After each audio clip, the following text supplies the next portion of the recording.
Jersey will be with us. Catherine Kaminsky on Trend will be with us for Global Equity Wall Street Critical. And now we start strong. Vishal Kanjuja joins us now from Morgan Stanley, head of broad markets fixed income. I love the first sentence of your note. Jobs Day stole the thunder from the Fed. Completely. What did we learn in the buoyant Jobs Day that adjusts this meeting this afternoon? Morning, Tom. Thanks for having me on. Completely stole the thunder. Hot data is not at all anywhere close to the soft data, which we've been talking about. You guys have been talking about very clearly as well. The Fed knows this very clearly. I think today the market is going to be very clearly looking for a repeat from the Fed for their reaction function, that they are still focused on growth downsides, and they are willing to take less of a deeper look into the inflation upsides that we are talking about. Synthesizes with Seth Carpenter's team, Ellen Zentner over at Wealth Management, and the others. I guess we got a nominal GDP. It's actually pretty good because of stagflation. But then do you see nominal and real GDP coming out through the year? Exactly. So I think that is where we think that the demand destruction on the back half. And we are talking about quite a bit of uncertainty. We've seen it in the Beige report. We've seen it from all the earnings that we've seen through the corporations as well. But the persistence of uncertainty, the time period that we are going to sustain here is going to definitely show up with that demand destruction in the back half of the year. So then what does the Fed do if it knows demand destruction is coming, given its dual mandate? I think it has two precedents that it has laid out in the past where it intervenes or comes in. One, very clearly their dual mandate is at risk and data shows it, they step in. Or the second is that the financial market functionality is breaking down, that they have to intervene. None of that is happening right now. So they need to be patient, look through the data, and they have quite a bit in the toolkit to act. What's in the toolkit to act?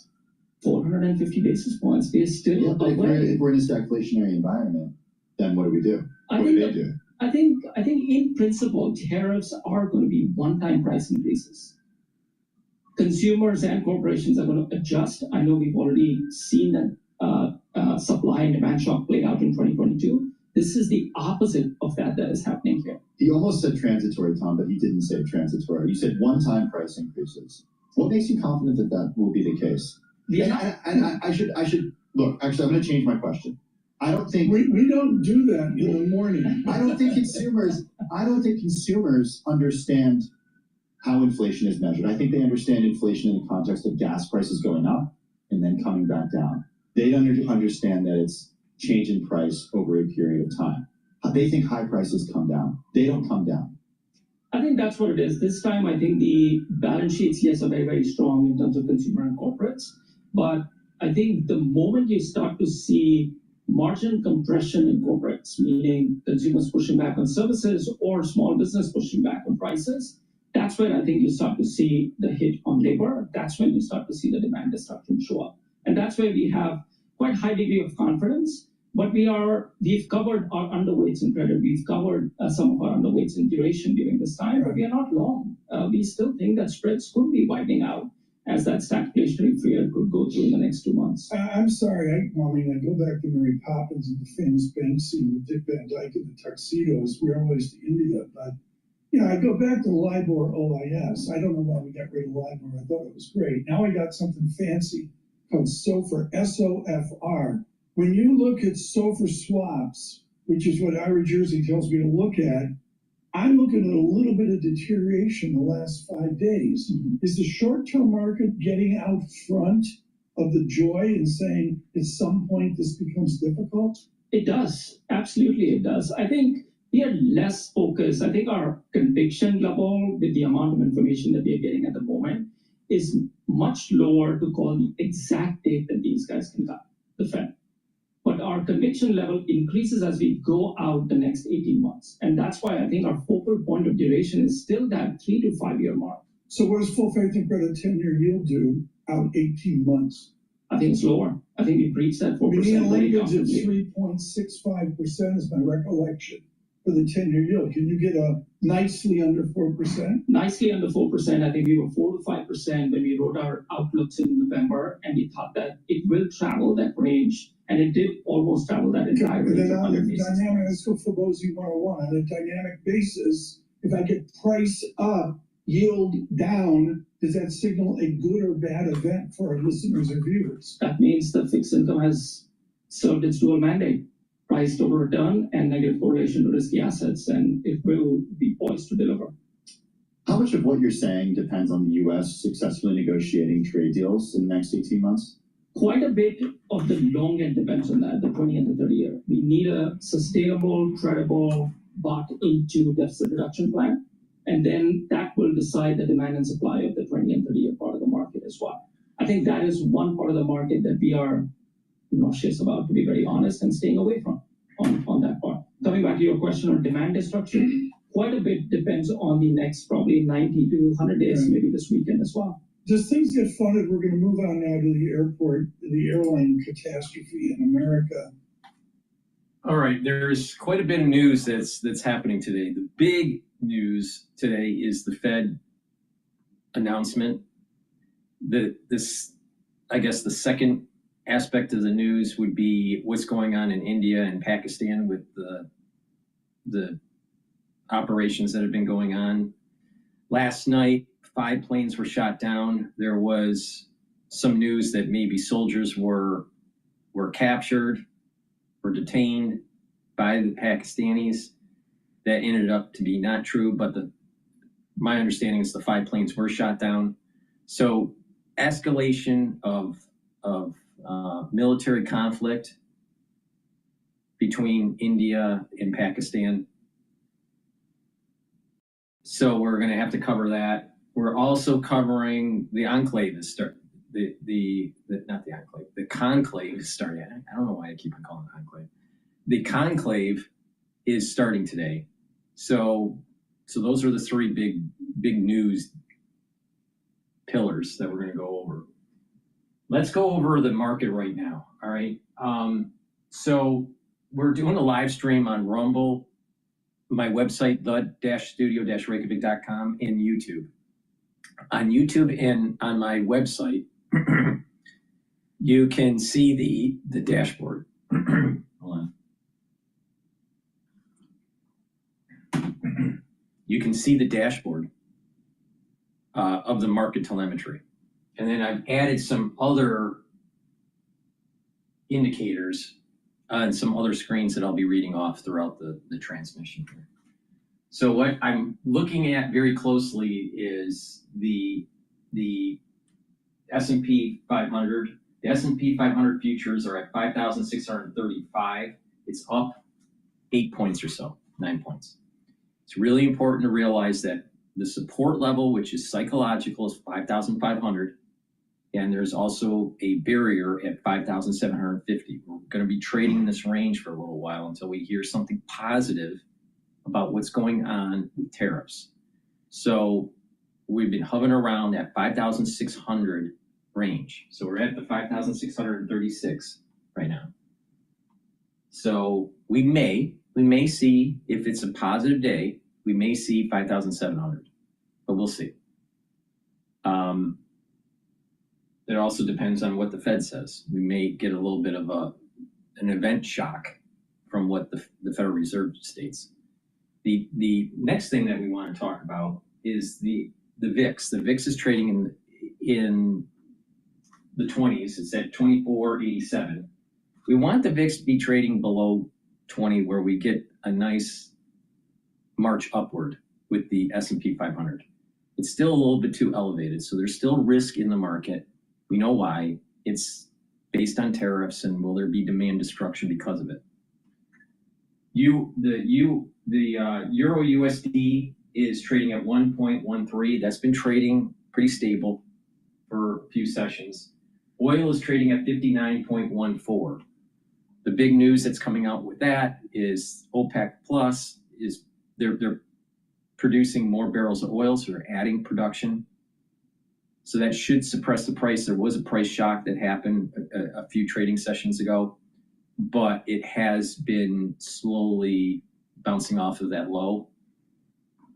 If you take a look at the trading range pre-COVID for oil, right after we started doing a lot of production in oil shale, that trading range averaged about 55, 54, right?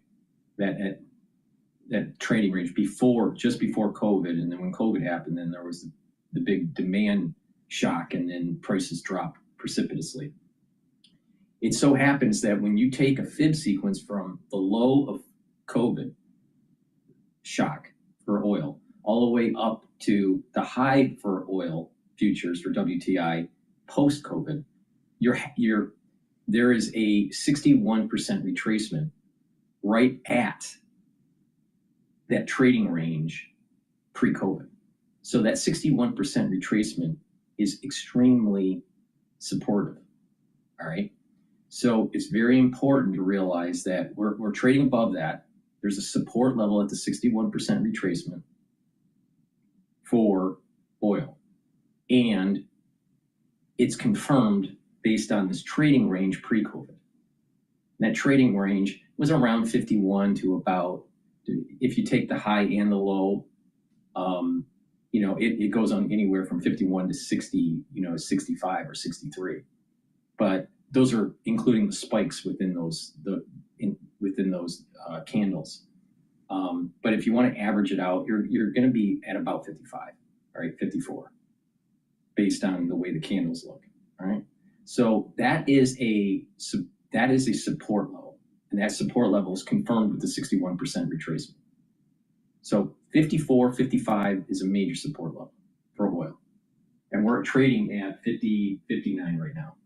All right, we may go below that. We may start trading at 58, but 60 is going to be a barrier. All right, that's going to be a barrier. Now the thing is that on the fundamental side, Brent crude usually trades a little higher than WTI, but Brent needs to be at 8, depending on who you talk to, $80 or $93 a barrel for the Saudis to break even for their government. So the Saudis are putting more oil on the market to try to drive price down, even though they have a deficit, because they have 3 countries within OPEC Plus that are increasing their quota. They've gone above their quota for production. So the Saudis are trying to drive down price to slow the production down with these other 3 OPEC Plus suppliers. By driving the price down, it's a signal to stop production because you're losing money. All right. So that's what the Saudis are trying to do. And then they're going to need the price to go back up. It also hurts the US producers, because by driving Brent crude down, it also drives WTI down. And we have 3 different tiers of profitability. All right. There's one tier group that if oil's below 60 or 61, then you have to start capping wells. So those are the less efficient wells or less efficient oil producers. Then there's another tier that's at 55. And then there is an additional tier that's at 50. So if it goes below 50, you're going to see a lot of capping of wells. You're going to see a lot of capping of wells if it goes below 55. So this is the reason why 55, 54 is really a huge support level, because the traders know that if you go below that, it can go into the 40s, but it's a signal to stop production. You burn off the inventory, and then eventually prices start to go up. So the way I'm trading this is that you just purchase additional barrels of oil, waiting for that price shock to happen, and then eventually it's going to go up. All right, but there's going to be this trading range that's happening. We're trading above the trading range right now, but if it goes back down to 55, it's time to buy. If it goes, into that trading range, 56, that's 54, 55, 56, that's the time to buy. And then this might happen for the next few months, maybe 3 months, and then I think that what will happen is the price will start to go up, and you'll appreciate quite a bit of return.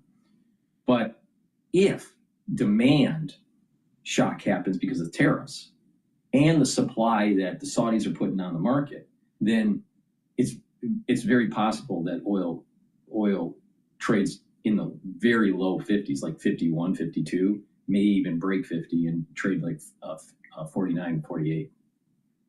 But that depends on the tariffs. Now, I suspect that the White House is going to just drip feed positive news about tariff negotiations, and it's going to be positive for the market.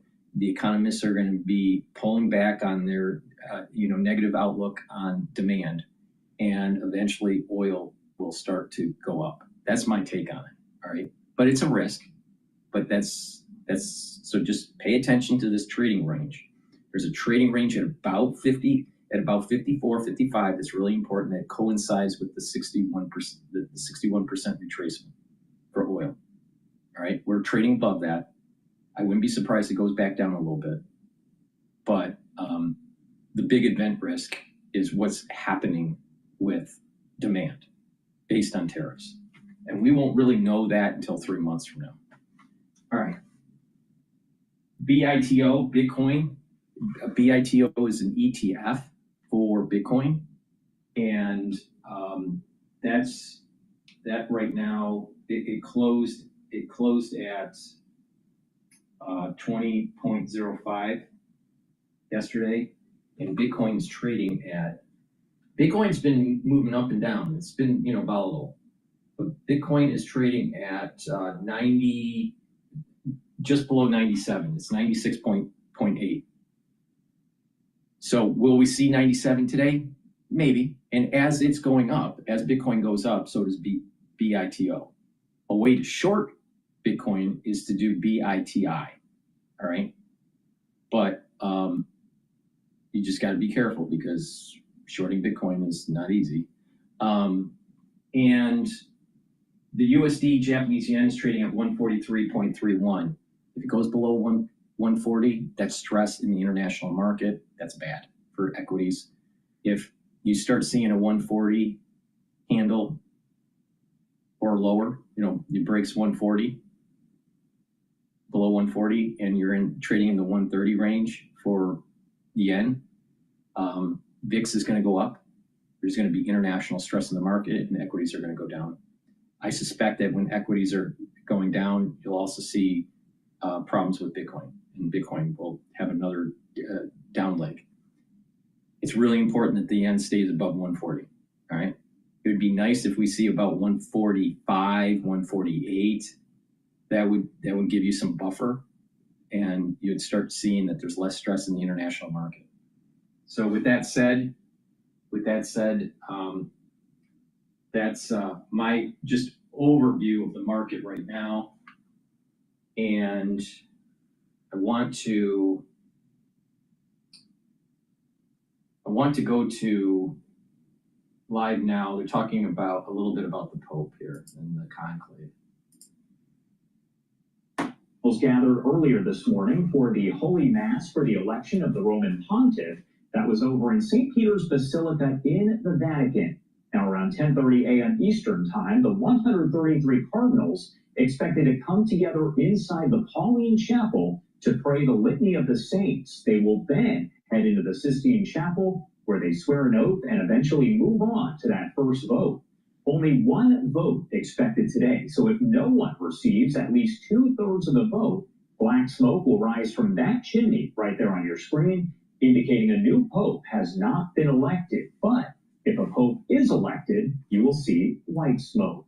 Based on the last several conclaves here, America Magazine put together predictions for when we could see that smoke today, and it could be as early as the 1 p.m. Eastern Time hour. Now, if more votes are needed Thursday, smoke signals are expected, and again, these are estimates based on the previous conclaves, 4:30 a.m., 6 a.m., 11:30 a.m., and 1 p.m., all of those times in Eastern Time. We also want to hear from you and get your take on all of this. So how long do you think it will take to elect a new pope? You can scan that QR code on the top right-hand side of your screen. The options here: 2 days, 3 days, more than 10 days, or even more than 30 days, which I have to let you know has happened in the past. Hundreds of years ago, it actually took about 3 years to elect a pope. However, that has not happened in a very long time. Again, do want you to vote and let us know. 2 days right now has 0%. 3 days has 75. 10 plus days has 25%. And no it's gonna one be has 2 to 3 days. voting 30 or more days. Want to check in with Jason Martinez over at our Fox 29 Philadelphia team as he has been out there in Rome. Now we're just hours, minutes away from the start of the papal conclave. So we've been checking in with Jason all morning. Let's check in once again. Yeah. What do you I was see? just looking at my watch. We're about, I would say, 3 hours from smoke, about an hour and a half from them walking into the Sistine Chapel, the Cardinals, the 133 electors, to walk into the Sistine Chapel and vote for the first time for their first choice. And you think about what that could mean. You know, you're talking about 133 priests. Do you have to speak English? No. I was going to ask this priest if he was praying for anything, but he didn't speak English. And by the way, here's another pilgrimage coming in. I just wanted to quickly pick that up. But It's so American. Let's listen in. It's so American. It's so American. You have an American reporter at the Vatican going to a priest. Do you speak English? Some of them singing hymns. These are pilgrimages that were already planned before the conclave. Were now allowed to go into St. Peter's Basilica because earlier they were having the mass for the cardinals. Now they're allowing pilgrimages to come in and tour St. Peter's Basilica. But I was just mentioning, it's difficult because today there are more media members than seemingly people here. So it is like the Super Bowl in that way. You speak English? Yeah. Where are you from? Michigan, United States, America. What does it mean to be here during the conclave to you? It means a lot to my mom. Yeah, mother-daughter. Yeah. What does it mean to be here for a conclave and to be here for this historic moment? Well, it's an accident that we're here because we already had this plan. Yes. It's pretty awesome. Yes, you plan to come and Yeah. here you are. And here we are. What will it mean to you to see a new pope walk out on that balcony? It would be pretty awesome if it happened while we were here. It would be awful nice. Looking forward to the white smoke. Well, when do you think it's going to happen? I don't know. I could have maybe years, right? Well, in 3 years, that was the record, I think. Let's hope. That was the record? Well, I think so. Maybe early records, yeah. 3 years, I mean. Yeah. So this will be 3 days. That's my prediction. 3 days? What's your prediction? Probably the 13th. Why do you think it's going to be 7 or 8 days? I think that's really.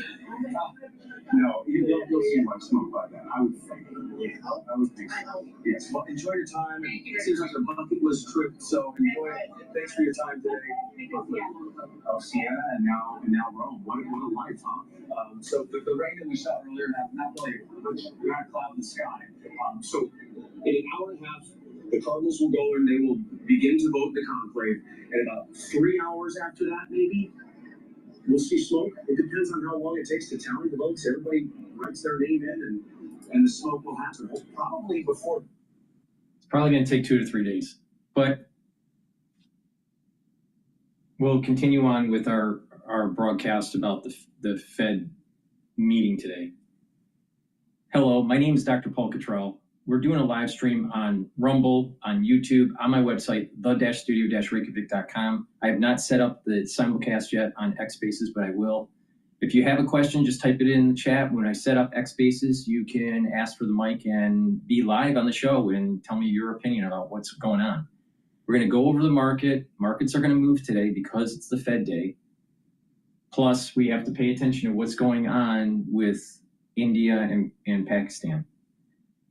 Please help support my work by making sure you subscribe to all my channels. I have 4 channels on YouTube, Brighteon, Bitchute, and Rumble. Please make sure you subscribe to all the channels. I do get strikes on YouTube, and so I have to pivot to a different channel for the live stream. So please make sure that you subscribe to all the channels. In addition, I do all these videos for free, and I give you certain positions that you can act on that will actually give you a higher chance of making money. And I tell you how to improve your health at the same time. Not too many people can do that. So please help support my work. I put out thousands of videos for free. The ones that know, and been following me for a long time know that I'm extremely accurate. So please help support my work by donating. You can donate on my website, the-studio-reykjavik.com. The link is in the description of this video. You can donate through Stripe, PayPal, or buy me a coffee. You can be a paid member to my Patreon channel. I don't put stuff behind a paywall. It's through the donations and the paid membership that allows me to do all these videos for free. I have thousands of videos for free. And get the products that I have on my store. I got ebooks, I got supplements, I have course material. The market just opened. And I have course material about immunology and pulmonology that you can learn about for only $50. You get lots of videos and lots of PDF files, and you can learn at your own pace. So please help support my work. With that, I greatly appreciate your viewership, and let's continue on with Bloomberg. It's coming off of 2 consecutive losing sessions. Let's see how things start off for midweek trading. We'll start with the S&P 500. Right now, it's up 0.1%, 9 points, 5,616. We go to the Dow, up 0.3%, 139 points at 40,973. And finally, the Nasdaq, up about 0.1%, 13 points, 17,702. We go to the 2-year yield, 3.79%. That's up 1 basis point. The yield on the 10-year, 4.29%, and that is little changed. We have the Bloomberg Dollar Spot Index up about 0.2%. Over to commodities, we have Brent crude, $61 a barrel. It's down about 0.3%. And spot gold lower by about 1%, $3,385 an ounce. We have Bitcoin up more than 2%, just above 96,000. And at the open, we'll check in with shares of Disney up 10% and Uber down about 2.5%. That is your Bloomberg opening bell report. Tim and Tom. Thanks so much. We're doing a global Wall Street right now with Katie Kunissi. Katie, if I take a long unit, like a monthly chart, and I look at Standard & Poor's 500, the quiet, the silence, is you get into a malaise, and you go back to the Carter malaise of 70s or that. But far more importantly, from 2001, I didn't get off ADX, DMI, parabolic SAR, and the rest to a solid monthly buy signal for 11 years. Could what we've been witnessing after this great bull run is a tight range-bound market like we saw from 01 to 2012? I think we definitely could. I mean, look at that decade. That was sort of a lost. Disney jumps 11% after full year profit outlook tops estimate. Shares and equities. We have to consolidate and figure out if there's enough evidence for another trend to go higher. And I think you're exactly right. You're seeing that sort of, questioning of the market. Could it go higher? What could make it go higher? It's hard to create a narrative. It's hard to create a narrative. If we get some form of that era, doesn't that mean a few stocks win?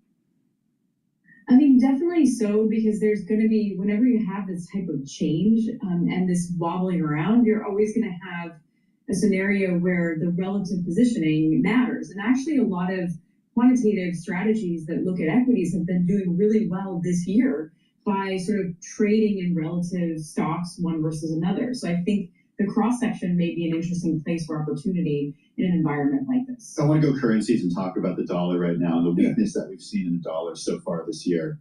Is this a turning point, a fundamental shift in the way the world views the dollar? No. Or does the U.S. and the dollar recover?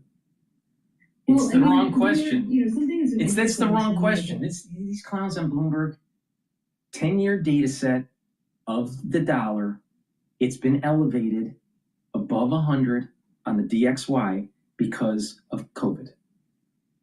The world needed to go to a safe haven, all right? If you take out that, the average for the DXY should be around 98, 97. So we are still seeing the aftershock in the financial markets because of the crisis of 2020. So we need to go back to normal, and that means a little bit weaker dollar in relative terms. All right? We've been above 100 for like 4 years. So it going below 100, I mean, it's been trading like just below 100. It's like 99 point something, right? For quite a while. And right now, DXY is trading at 99.39. right? It needs to be at about 98, 97. It's no big deal. Because if you go back to a normal trend pre-COVID, that's good. Another thing that people don't realize is that the bond market has been manipulated heavily because of QE from Lehman. We are still getting out of the Lehman crisis. Wake up, because of the balance sheet on the at the Federal Reserve. All right. So when Lehman happened, yields went down because the Federal Reserve lowered rates. All right. They bought those bonds. In many ways, they bought it at a discount to help fund the banks to weather the storm from Lehman. And they've had this on their balance sheet for a long time, and they're weaning off slowly. But because they bought so much, it drove interest rates down, the yield curve down. Their Fed funds rate was almost zero bound. And they're slowly getting out of zero bound. And we had that bout of increased rates from the Federal Reserve during the Biden administration. And then they started slowly cutting the rates again because they screwed up on reading the inflation. All right, but the point here is that they didn't do shock therapy to correct their mistake. But the issue here is that if you look at Lehman, they have distorted the market so much that it takes decades, 2 to 3 decades to fix it. Not 2 or 3 years. So if you have goldfish memory, you're looking at, yields are now at 4.2 and 4.8 and whatever.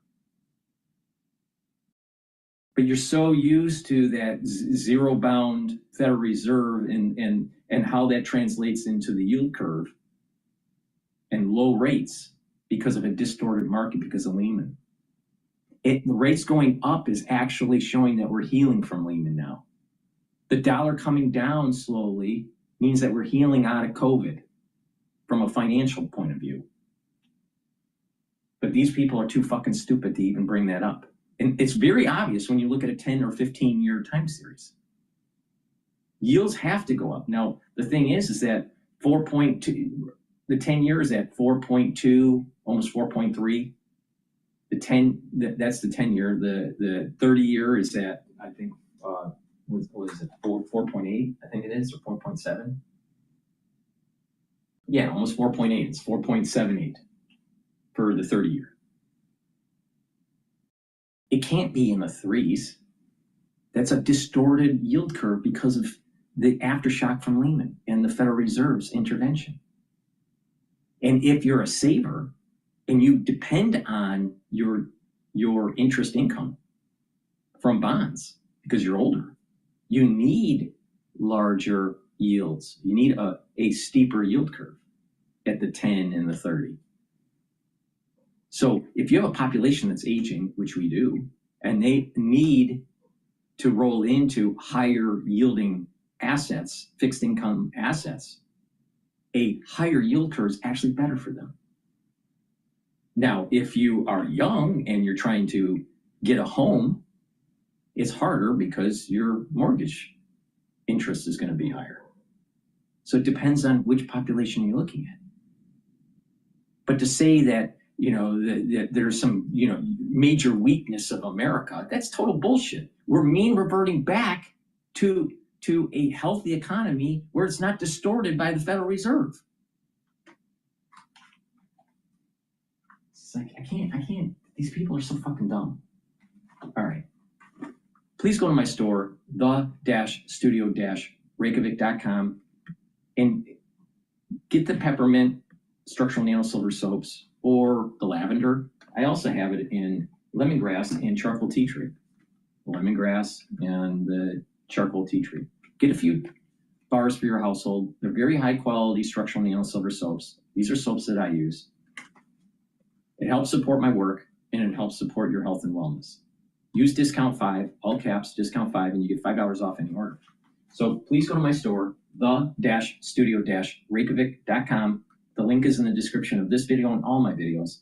Help support my work. Learn how to improve your health and wellness, and also how to position yourself so you're making some money. All right, I tell you how to make money. If for the last 4 weeks, if you did what I told you, you would have earned 10 to 18% return in 4 weeks. And you could have used some of that money that you earned and bought some supplements to actually reduce your cardiovascular disease and diabetes. All right. Let's go to Al Jazeera here really quick. They're covering the conclave. Against Taylor. Now, on the conservative side, you would have the Hungarian Ph.D. He has been standing in the face of Pope Francis all along.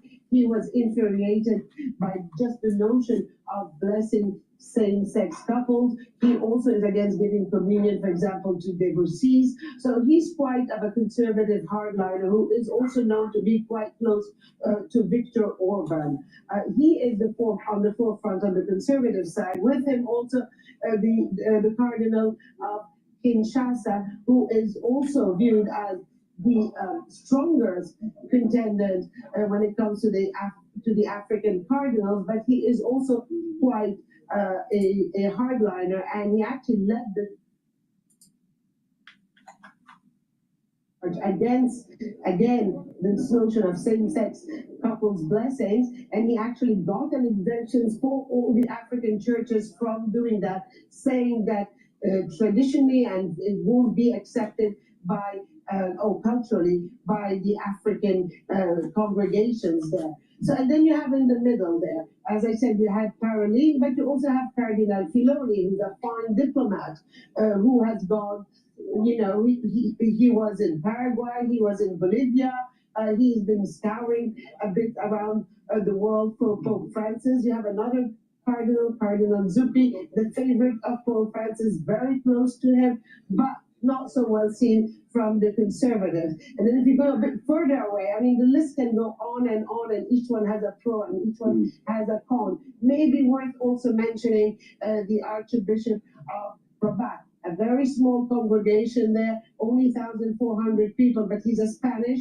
and he has been appreciated very much, not only by Pope Francis and the progressive camp, but also by the conservative side. He's a Salesian, so it means that he has that pastoral evangelical side that they say all agree on is something that is needed.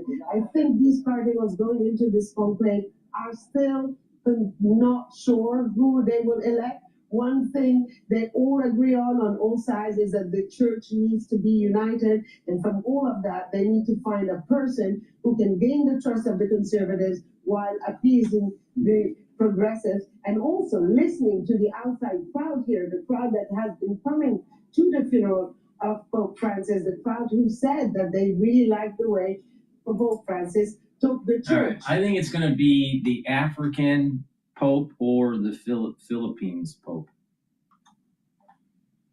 All right. Let's go back to Bloomberg here. We're in somewhat more uncertain times than we've had in the not too distant past, and because of that, the market, you know, is trying to contend with: are we going to have more inflation? Are we going to wind up having a slower economy because of higher goods prices? Right, all of these things are being priced into the market right now. So I think the steeper yield curve makes some sense, and you know, the market is kind of just chopping around here, waiting for the next big policy action. Do you have a conviction, besides your conviction that top man has had the worst season since World War II? Do you have a conviction in the bond market? Go to football. Second question. So so my conviction is that the yield curve probably will steepen somewhat.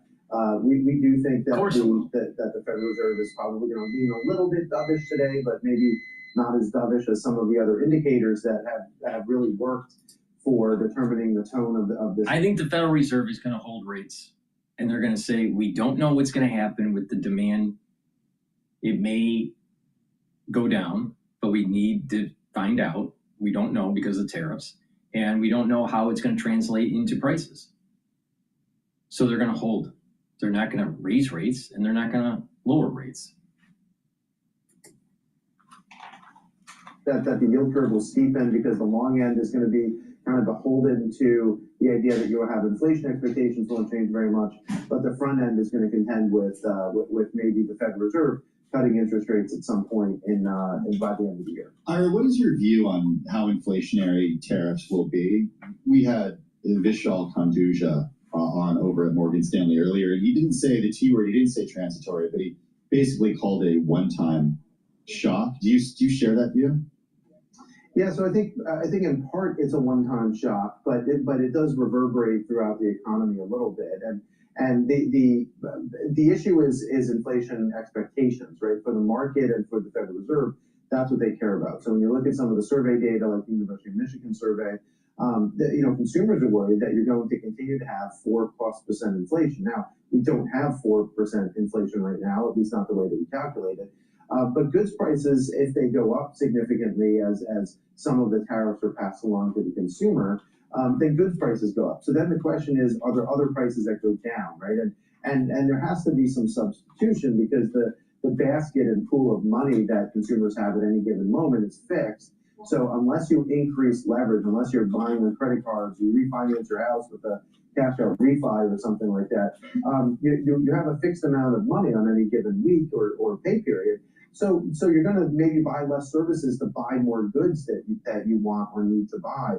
So that means that prices in the services sector might come down a little, even though goods prices are going up. And I think that they can offset each other at least a bit.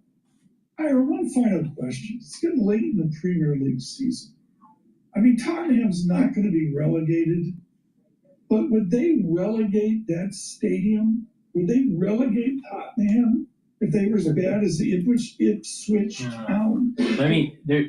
They're talking nonsense. So let me just plug a quick supplement here before they recycle into something more pertinent. Please go to my store, the-studio-reykjavik.com, and get the probiotics. These probiotics that I offer are very high quality, and you can get it in 2 varieties. One in a veggie cap form that also has turmeric in it that helps to bring down inflammation. And also the powdered version, which is the one that I take because I take lots of different powders throughout the day. I take it for in lunch. So the powders that I take are the probiotic, the collagen, the lignans, the gladiator barley, and the boomer boost. So it's just easier for me to take the powdered version of the probiotic. But some people don't take the different powdered supplements. That's okay. You can get the veggie cap version. Both are very high quality probiotics. Taking a probiotic is a great way to build a foundation for your health and wellness.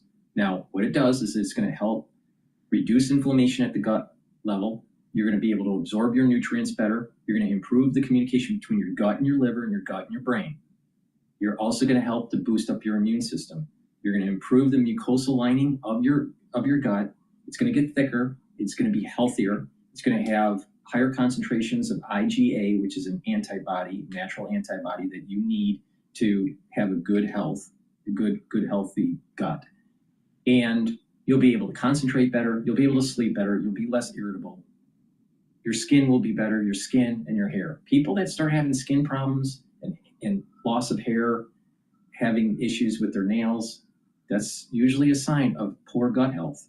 So just pay attention to me, start that foundation, get a good probiotic, go to my store, the-studio-reykjavik.com, and take these probiotics, use discount 5, you get $5 off any order. And another thing that you should stack with the probiotic for a good foundation for your health and wellness and your health protocol is a multivitamin. Now, the multivitamin that I offer on my store is easy to digest, and these multivitamins will be the cofactors that you need for your enzymatic activity. So you have enzymes in your cells, and they need cofactors to be able to change their 3-dimensional conformation so they are more efficient. So that's the reason why it's so important to have certain types of multivitamins. So this is going to help with your enzymatic activity. It's easy to digest. Take a look at the label here. You can also take a look at the label on my website. And you stack off of this. So you're you're building off of the multivitamin, and you take all these other different supplements that I offer to be able to customize your particular supplement protocol. And we'll talk about that throughout the whole show. But a great stack here is to take the multivitamin and one of the probiotics. That's a great foundation, and you build off of it. So please go to my store, the-studio-reykjavik.com. Help support the work that I do. I'm telling you how to trade the market and also how to get healthy. So with that, let's go back to Bloomberg. That's a good question. I don't see him on the rundown. He's not on the rundown. I don't see him on the Maybe he'll rundown. just be camera. Yeah, maybe. I see. We're in a couple of really interesting panels. Evan Spiegel's on it, along with Rick Caruso. So that They're one not there. Bradley Cooper. Yeah, not Bradley Cooper. Right.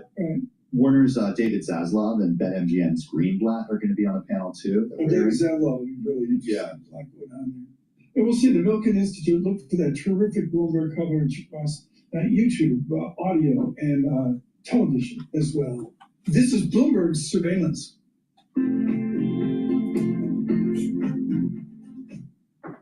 All right, let's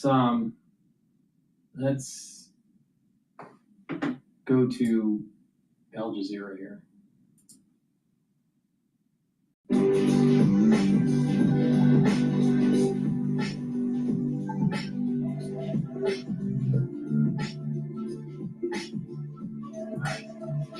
They're just cycling slides, so I want to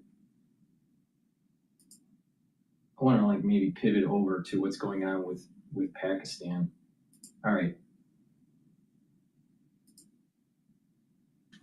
India firing missiles into Pakistani-controlled territory overnight, reportedly killing at least 26 people in what Pakistani leaders are calling, quote, an act of war.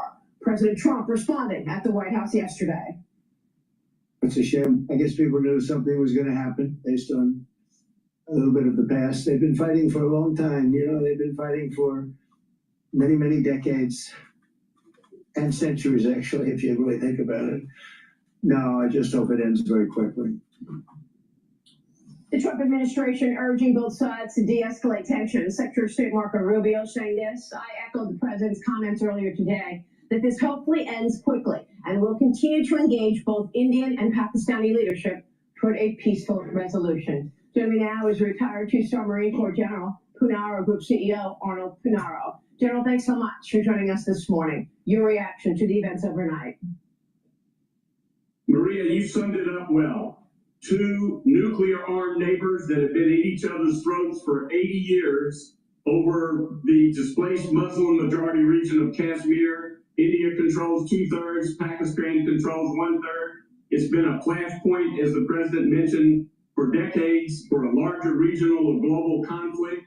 What recently happened was a Pakistani terrorist group attacked a group of Indian tourists in the Indian-controlled part of Kashmir. India obviously felt like they needed to retaliate, which they did, as you mentioned, attacked targets, 8 targets in the Pakistan-controlled portion of Kashmir, as well as in Pakistan proper. Now the Pakistanis are saying they're going to retaliate to the retaliation. You're basically talking about a situation where these two neighbors' frosty relations have been at each other's throats, not just over Kashmir, but just over that neighborhood for decades. India has a much larger conventional force, but both of them have equal nuclear weapons. India has rejected no first use of their nuclear weapons. Pakistan has not. It's a very, very worrisome situation. Secretary Rubio is correct. The United States should do everything we can to try to de-escalate these tensions. But let's be not serious about it, as you said. This could escalate and escalate quickly. These are two nuclear powers, General. What should we be reading into this? And what is behind this, in your view? This new escalation? Well, Maria, I don't want to go too far on this, but I will tell you, this brings China into play. I see China's hand involved in this. Maybe they didn't prompt the terrorist attack. They've gotten extremely close to Pakistan military and economically. Pakistan, as you know, harbored the Taliban and gave them sanctuary during the whole Afghan war against U.S. interests. That's why the Taliban was so strong. At the end, Pakistan, with China, has provided nuclear expertise to Iran. On the other hand, we've gotten very close to India that's moved away from the Soviet Union and Russia. They have a dispute with China. India now has a larger population than China. Their population is young and growing. China's population is shrinking and getting older. So there's a lot at play here that's broader than just this long-standing dispute over Kashmir. At the same time, China's economy is weakening, and the Chinese Communist Party is going to do a press conference at 9 a.m. to introduce new stimulus packages there, as well as lowering interest rates overnight. So China is in its own weakened position, economically speaking, General. That's correct, and it's going to get worse because of their aging population. If you look at what's going to happen over the next 20 years, India compared to China, I would much rather be in India's situation. But on the other hand, China basically, as you know, plays a lot of games, and they do a lot to distract from what's currently going on. I hate to say it, but they're a country that probably, again, they've got a huge border dispute in the Himalayas with India. They'd like to kind of put India in a box a little bit. I think this puts them on the spot. President Trump says the U.S. will stop its bombing campaign against the Houthi rebels, meanwhile, in Yemen. The terrorist group told him that they don't want to fight anymore. Watch this. The Houthis have announced that they are not, or they've announced to us at least, that they don't want to fight anymore. They just don't want to fight. And we will honor that. And we will stop the bombings. And they have capitulated. We will take their word. They say they will not be blowing up ships anymore. General, your reaction? Well, Maria, this is a really good development, but not unexpected after over 51 days and 800 airstrikes by the United States military on Houthi targets, which has decimated a lot of their military infrastructure. The Houthis have cried uncle, and this is a good thing. The president indicated they've agreed not to stop attacking shipping. I certainly hope that covers U.S. ships as well as the ships in the Red Sea. They also should agree to quit firing missiles into Israel. But what's going on here is, of course, as you know, Iran's the evil puppeteer that directs the Houthis. I think Iran has figured out, holy smokes, with President Trump right now, they've got stuff that's at serious risk, and they better have the Houthis calm down. Hopefully this will allow us to put more pressure on Iran to calm down not just the Houthis, but Hamas and Hezbollah. President Trump has developed this into having a very strong upper hand right now. In my judgment, we should keep the pressure on Iran and take advantage of this opportunity that President Trump has created. Yeah, so you believe the Houthis then? We're supposed to believe that they're done fighting. I'm a military guy, Maria. I never believe the enemy when they say a ceasefire. I've been in too many conflicts and wars myself when there was supposed to be a Christmas ceasefire when I was in Vietnam. There was no ceasefire. So our military, I can guarantee you. All right, let's go back to Bloomberg here. Details? Does he know? No. In a word. Well, we essentially know that there are probably going to be tariffs, but we can't even say that for sure. Pressure is mounting. There are going to be tariffs. Who's going to pay those taxes, and who's going to be charged, and who's going to get them first, and how long are they going to last? All those things the Fed doesn't know yet. Suppose the president imposes tariffs for a month and then takes them off. That's the uncertainty that not just the Fed, but the entire business community around the world is facing. Mike, is this meeting so messed up that instead of getting the last question because they're afraid of you, you're going to get the first question? I don't know if there is any value in a particular question order this time, Tom, because we're not going to get any answers for the most part. I'm sure if somebody asks them about Donald Trump, they'll say, I'm not going to comment on that. Exactly. So, I tell you, folks, I believe we've never seen this before. Michael McKee, leading our Fed coverage, look this afternoon at the Fed Decides. Great conversation. Bob Michael, among others, interviews Kathy Jones Schwab as well. And Michael McKee in the press conference with important questions. I hope Craig Torres is there, wonderful Bloomberg News icon in Washington. And Craig Torres will ask the right question. Was this okay? Did you survive? I loved it. I think Craig Torres is on a bike trip right now. Oh, is he? Yeah. I think he's like Did I do okay riding playing the bikes. Lumineers? You did the music today. Was it 100%? Edith Taylor was okay. Everything was Edith perfect. Taylor. Everything was perfect. I appreciate you catering that to me. The Abbott brothers And I had to do this, so Gura sent me an email. I said, come on, pile on, indie folk. Gura instead of killing me here. The Abbott brothers in their video with Carter McLean, the iconic drummer, is just amazing. It takes me back to when I first moved to New York. You know, when music takes you to certain times of your life, this song and he's this man. Mine goes to Glenn Miller. All right, let's pivot over to CNA, their coverage on India and Pakistan. Pakistan to pull back from the brink of a wider conflict after New Delhi launched strikes on several targets in Pakistan-administered Kashmir. Islamabad accused New Delhi of igniting an inferno in the region and says it reserved the right to respond at a time, place, and manner of its choosing. Pakistan's National Security Committee held an emergency session to discuss the strikes. It said the country's armed forces were authorized to undertake corresponding actions in response. Pakistan reserves the right and will respond to this aggression at a time, place, and means of our own choice. Islamabad says the strikes killed at least 31 people, accusing New Delhi of hitting civilian targets. Pakistani officials say 6 sites were struck, including Muzaffarabad, a city in Pakistan-administered Kashmir. They deny any militant camps were present. A military spokesperson reportedly claimed 5 Indian fighter jets were shot down, though New Delhi has not confirmed this. India insists its strikes were precise, intelligence-led, and aimed strictly at militant infrastructure. Officials said they targeted what it calls terrorist camps in 9 locations in Pakistan and Pakistan-administered Kashmir. They stressed that no Pakistani military infrastructure were attacked and civilian casualties were avoided. The strikes follow a deadly attack in Indian-administered Kashmir 2 weeks ago that killed 26 civilians. India exercised its right to respond and preempt as well as deter more such cross-border attacks. These actions were measured, non-escalatory, proportionate, and responsible. They focused on dismantling the terrorist infrastructure and disabling terrorists likely to be sent across to India. The clashes have upended air travel across the region. More than 24 international flights were diverted, with many more cancelled. Carriers avoiding Pakistani airspace include Taiwan's EVA Air, Korean Air, Thai Airways, and Singapore Airlines. Flight trackers show the skies over northern India and Pakistan nearly empty. Domestic flights in both countries have also been disrupted. And for the latest, we have Ishan Garg standing by in New Delhi and Hira Mustafa in Islamabad.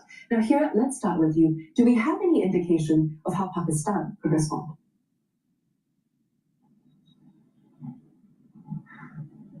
Well, this depends on the decisions that are taken by the federal ministers and the military officials in the national security meeting that was held earlier in a day, and it lasted for 2 hours. In this national security meeting, a couple of pointers were shared, and one of the major point that was being raised by the Pakistani authorities was that under the UN under the Article 51 of the UN Charter, Pakistan reserves the right to defend its territorial integrity and sovereignty. And in this context, Pakistani authorities have authorized the country's armed forces to undertake the corresponding actions in this regard. This statement comes at a time when the country's military spokesperson earlier in the day has already reiterated that Pakistan will retaliate to the cross-border strikes that has taken place from the Indian side, but those measures will be taken on Pakistan's own will. Pakistan will decide at what time Pakistan is going to retaliate or hit back at New Delhi. Given the fact that this statement is being highlighted by the federal ministers, stating that Even now, in the National Assembly session is underway, in which Pakistan's Prime Minister is also addressing that, stating that Pakistan will retaliate, and Pakistan is fully prepared. But what time it will retaliate, it will be decided at the right moment. Currently, situation here in the capital is very tense. We have seen a lot of statements coming from different federal ministers of the country, including the information minister, defense minister, and in this national security meeting, another point that was raised, that was highlighted, that India is claiming that they have struck the terrorist camps in Pakistan administered Kashmir, but Pakistan rejects these claims of India, stating that India has targeted the civilian areas in Pakistan administered Kashmir, and a result of this, 26 people have been killed and 46 are currently injured. So situation is pretty tense currently across the country. Now, Ishan, has India achieved its objective with these strikes, and could we see more following?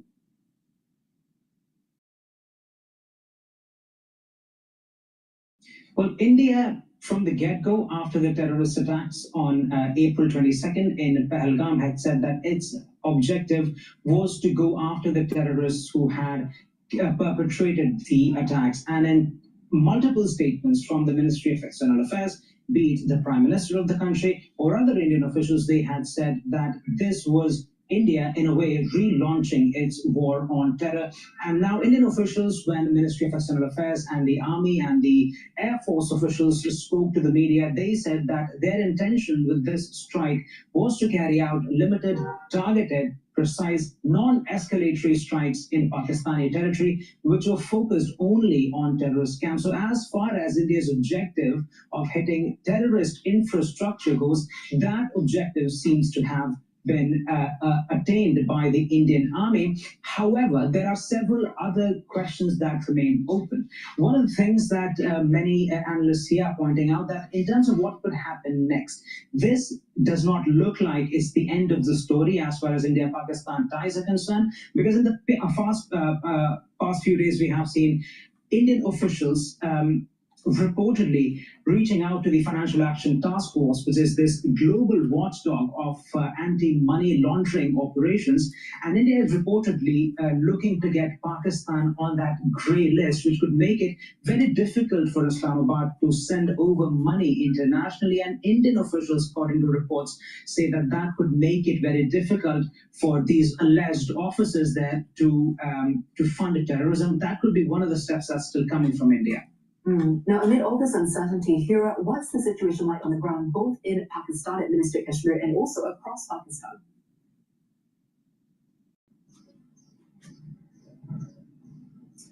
Well, people in Pakistan administered Kashmir and here in Pakistan are very worried. Anxiety is gripping the local populations that are living along the line of control, which is also called as de facto border that separates Pakistan-administered Kashmir and Indian-administered Kashmir.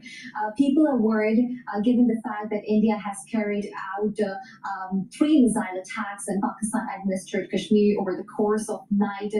So there is frenzy, there is panic among the local community, and they are not going back to their homes. They are leaving their homes and evacuating those areas that are near the Indian border. Having said that, Pakistan has declared emergency in Pakistan's Punjab province and also in Pakistan-administered Kashmir. Security has been significantly ramped up amid these heightened tensions between India and Pakistan.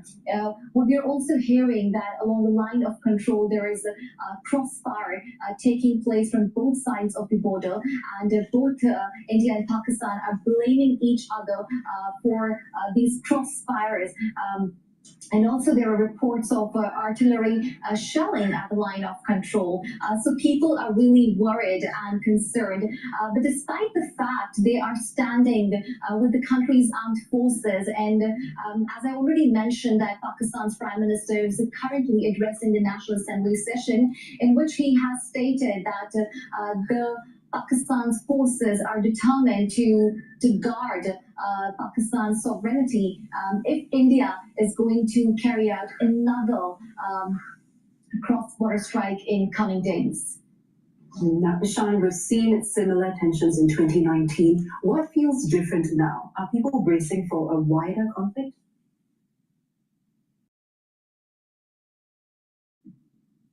A wider conflict certainly seems like the possibility here, because as our colleague Hira was just pointing out, further strikes by India, experts say, is certainly a possibility. All eyes, of course, are on the Pakistani side in India as well, looking very keenly at what the administration in Islamabad is doing, because as retaliation from the Islamabad side is also likely, which could determine the future course of action that Indian officials take. But in terms of what feels different today than the previous times when tensions escalated between India and Pakistan, particularly in 2016 and 2019, the nature of the attacks that have been carried out this time in Pahalgam, that's what's different, because in the previous two occasions when the relationship really hit rock bottom, it was the security forces that were attacked, and India had launched retaliatory strikes even back then. But this time, the attack and the killing of civilians, that seems to have struck a raw nerve, not only with the Indian public, but also with the Indian Army. As far as Indian government's preparation go, we're already seeing mock drills being carried out across India as we speak, which gives you a sense that the Indian government and officials here are preparing for any eventuality that might come, which could include, if not limited to, a broadening of conflict between the two countries. Ishan, Hira, thank you so much for both your updates. That was Ishan Gag in New Delhi and Hira Mustafa in Islamabad. Now, world leaders are calling for restraint following the escalation in hostilities between the two nuclear-armed countries. Bangladesh says it is deeply concerned and urged India and Pakistan to remain calm. Turkey warned India's military strike runs the risk of an all-out war in the region. Ankara also backing Islamabad's request for an inquiry into last month's terrorist attack in Pahalgam. United Nations Chief Antonio Guterres has called for maximum restraint, as the world cannot afford a military confrontation between the South Asian neighbors. Western nations echoing similar sentiments. U.S. Secretary of State Marco Rubio earlier urged India and Pakistan to reopen channels of communication to defuse the situation. France called on the countries to avoid escalation and protect civilians. Well, the UK says it stands ready to support both countries to achieve de-escalation. Well, China also calling to dial down tensions. And for more on this, we're joined by Tang Yuguan, reporting live from Shanghai. Now, Yuguan, what else did Beijing have to say in response to India's military strikes? Well, a spokesperson from the Ministry of Foreign Affairs noted that, India and Pakistan are neighbors that cannot be moved, and both are also China's neighbors. He says that China expresses regret over India's military actions and is concerned about the current situation, but also adds that China opposes all forms of terrorism. It calls on both sides to prioritize peace and stability and remain calm and restrained and avoid taking actions that could further complicate the situation. So Beijing also hopes that both sides will properly manage differences through dialogue and consultation, and that China stands ready to continue playing a constructive role in easing the current tensions. Angela? Now, Yuguan, something else we're keeping a close eye on is Chinese President Xi Jinping's trip to Russia, and Mr. Xi is currently en route to Moscow. Can you tell us more about what's expected to come out of this 4-day visit? Well, according to a Kremlin aide, the two leaders will discuss energy cooperation, including the proposed second gas pipeline to China. If completed, this pipeline is expected to carry almost as much gas as what Russia used to pipe to Germany. But it's unlikely China will pay anywhere as much as what Germany used to pay for that gas. That's because we all know Russia is in quite a disadvantaged position because Europe is trying to cut off the use of Russian gas after the invasion of Ukraine. So Moscow needs to look for a customer rather urgently. But China is already receiving gas through its first pipeline with Russia and does not need more supply until at least after 2030. That's 5 years later. So China can drive a hard bargain. But it's hard to say how hard a bargain China would drive.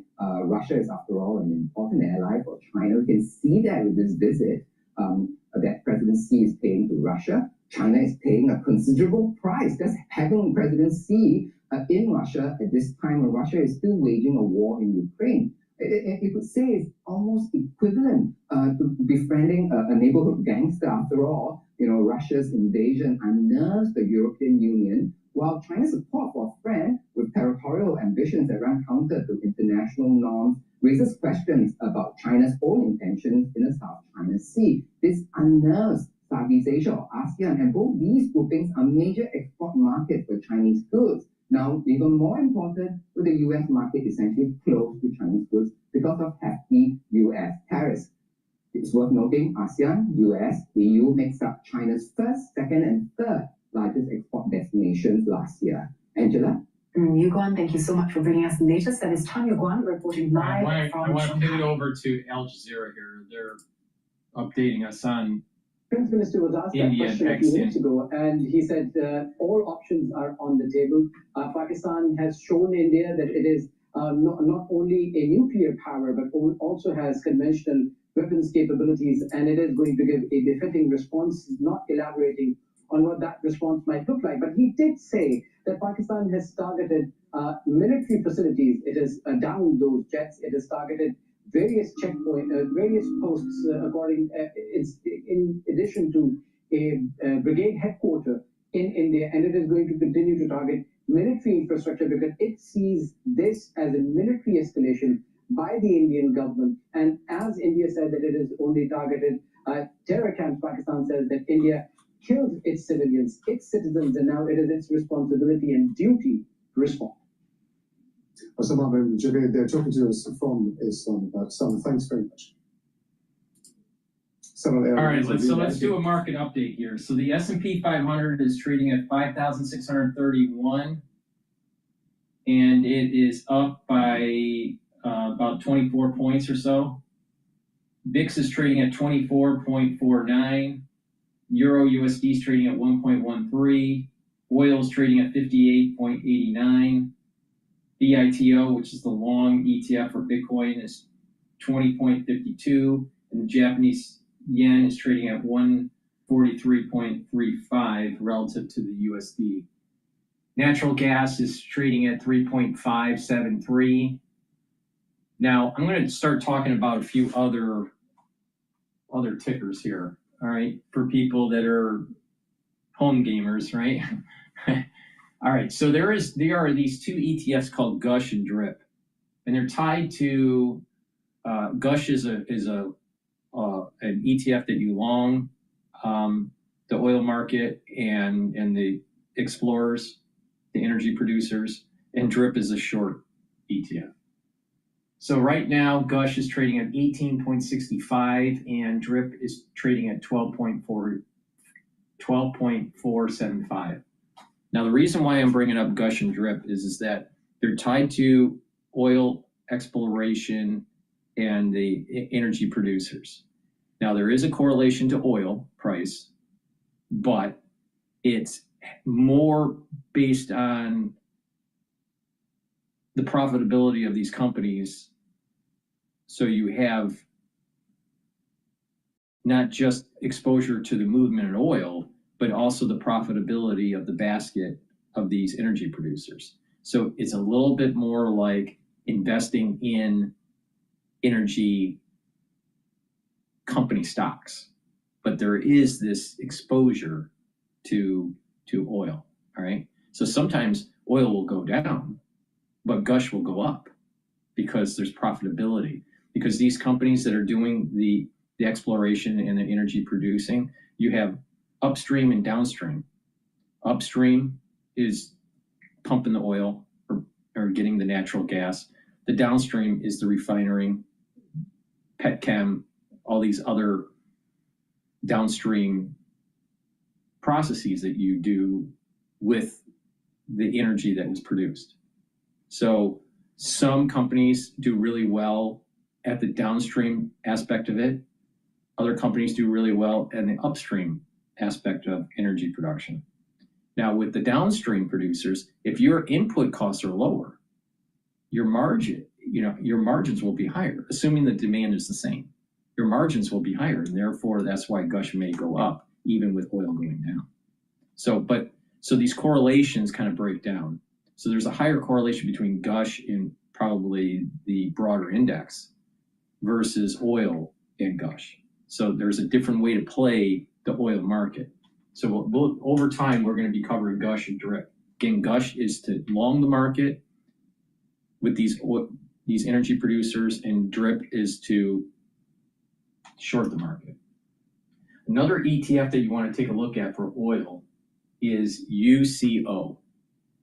All right, that is to long the oil market. There's a high correlation to the oil price.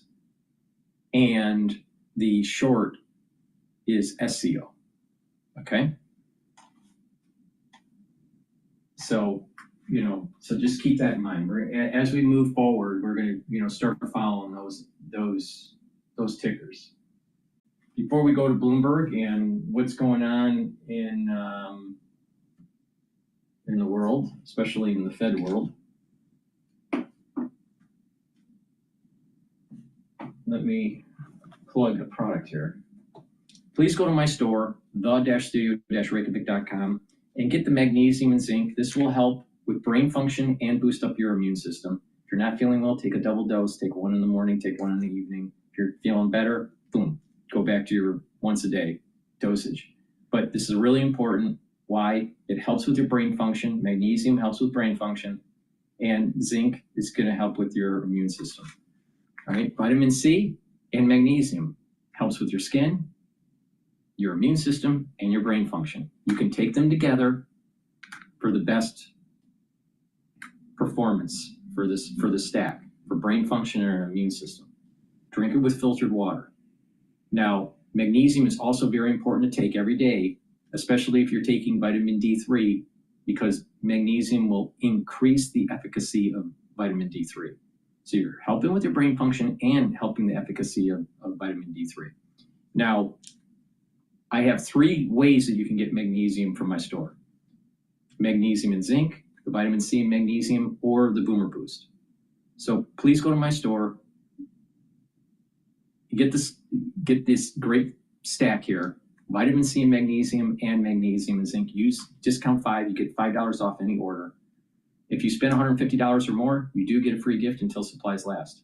Please help support my work and help to support your health. If you follow what I tell you how to stack these, you're going to be improving your health and wellness. You're going to be improving your endocrine system, your immune system, your brain function, your cardiovascular system, many systems, if you just stack these the way I tell you to stack them.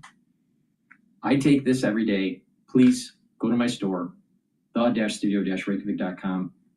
Follow me on this health journey where you're slowing down the aging process and boosting up your vitality. And when you do that and you have these compound effects over the years and over the decades, you're going to fare way better during your geriatric years.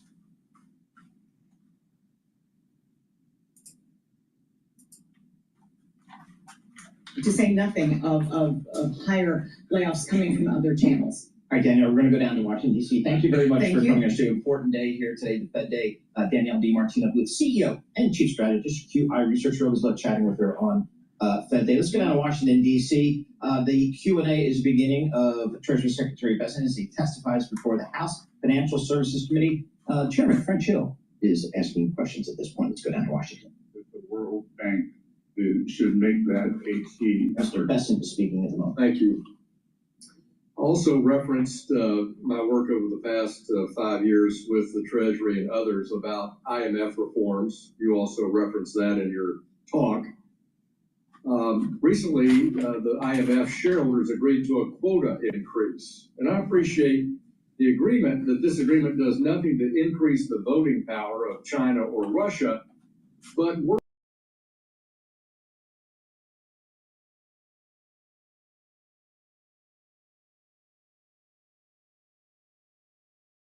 to $1 trillion. And that would mean $60 billion of new unconditional liquidity for the Chinese Communist Party, $25 billion for Moscow, and $7 billion each for the regimes in Caracas and Iran, with no sign-off from Congress. So even if rogue regime SDRs are rejected by Western countries, which we've seen in the case of sanctioned countries, they still could be exchanged behind the scenes for Chinese RMB, for example, and I believe this is unacceptable. Would Treasury, under your leadership, work with me to reform the SDR allocation process at the IMF? Mr. Chairman, we believe the SDR process at the IMF should serve the goals of the United States of America and not other states. And as I said in my speech during IMF week, this administration is aligned with you in your goals on the SDR. And furthermore, we believe that the IMF needs to get back to basics in working with countries when there is a market failure in financial markets rather than helping large, well-financed countries. Thank you. Well, we look forward to following up with you and walking through this. It won't be an easy task, but with international leadership from the United States, I think we can get there, and I think we will all benefit. And that means countries in trouble will benefit instead of just the general allocation approach. The president, since he's been in office, has championed high-profile investment issues revolving China. As everyone knows, he's been negotiating U.S. investors' acquisition of control, for example, over TikTok. In his State of the Union address, President Trump announced a major investment would see Americans take control of 2 ports near the Panama Canal that are currently owned by a Hong Kong-based business. I'm concerned that recently established outbound investment restrictions could make deals like this even more challenging. Under the regulations, U.S. investors don't actually know which companies are off limits, and Americans face bureaucratic hurdles if they want to take control from Chinese owners. What are your views on revising outbound program to change this? Since the president wants strategically to see American investors take control perhaps of some Chinese-owned entities, how do we make sure we get outbound rules right? Mr. Chairman, I want to thank you and the members of this committee for leadership on this. I had a very good discussion with 2 members yesterday where we talked about the importance of establishing either red light or green light and not having a yellow zone for outbound investment. The outbound investment security program is an important national security tool in our effort to restrict the PRC from exploiting the benefits of U.S. investment. We've been receiving notifications from the outbound program. We're monitoring the market, and we're trying to ensure that the investment community is aware and familiar with the program. We appreciate the interest from Congress, and while legislation will be important and helpful, we would like a bit more time to process, including the work mandated by the president to inform legislation. I appreciate that. We look forward to working with you. I yield back, and I'll turn to the distinguished ranking member of the committee, Ms. Waters, for comments. Thank you very much, Mr. You're Chairman. listening to Maxine Waters. The House Financial Services Committee is now questioning Treasury Secretary Scott Bessent. No, ma'am, we actually met one New Year's Eve in the Bahamas. And I was... He didn't make an impression. Why don't I remember that? Well, you were much better at the electric slide than I was. And I was with the Prime Minister of the Bahamas yesterday, Prime Minister Davis, who sends his regards. Well, were you with my husband when he was the ambassador to the Bahamas, appointed by Clinton? Well, you're not going to like this. And so this is the first... I didn't remember that, but that's odd because you've been at Treasury, and I've sent you 5 letters to ask about what was going on under your leadership, and only received a couple of cursory replies from your staff. Why didn't you respond?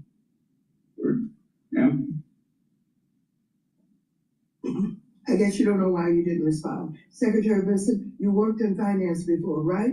You will find bipartisan support on this committee for small businesses and the institutions that finance them. I work with the. All right, we're gonna pivot over. We're gonna pivot over to. Secretary. We're gonna pivot over to live now about the conclave here.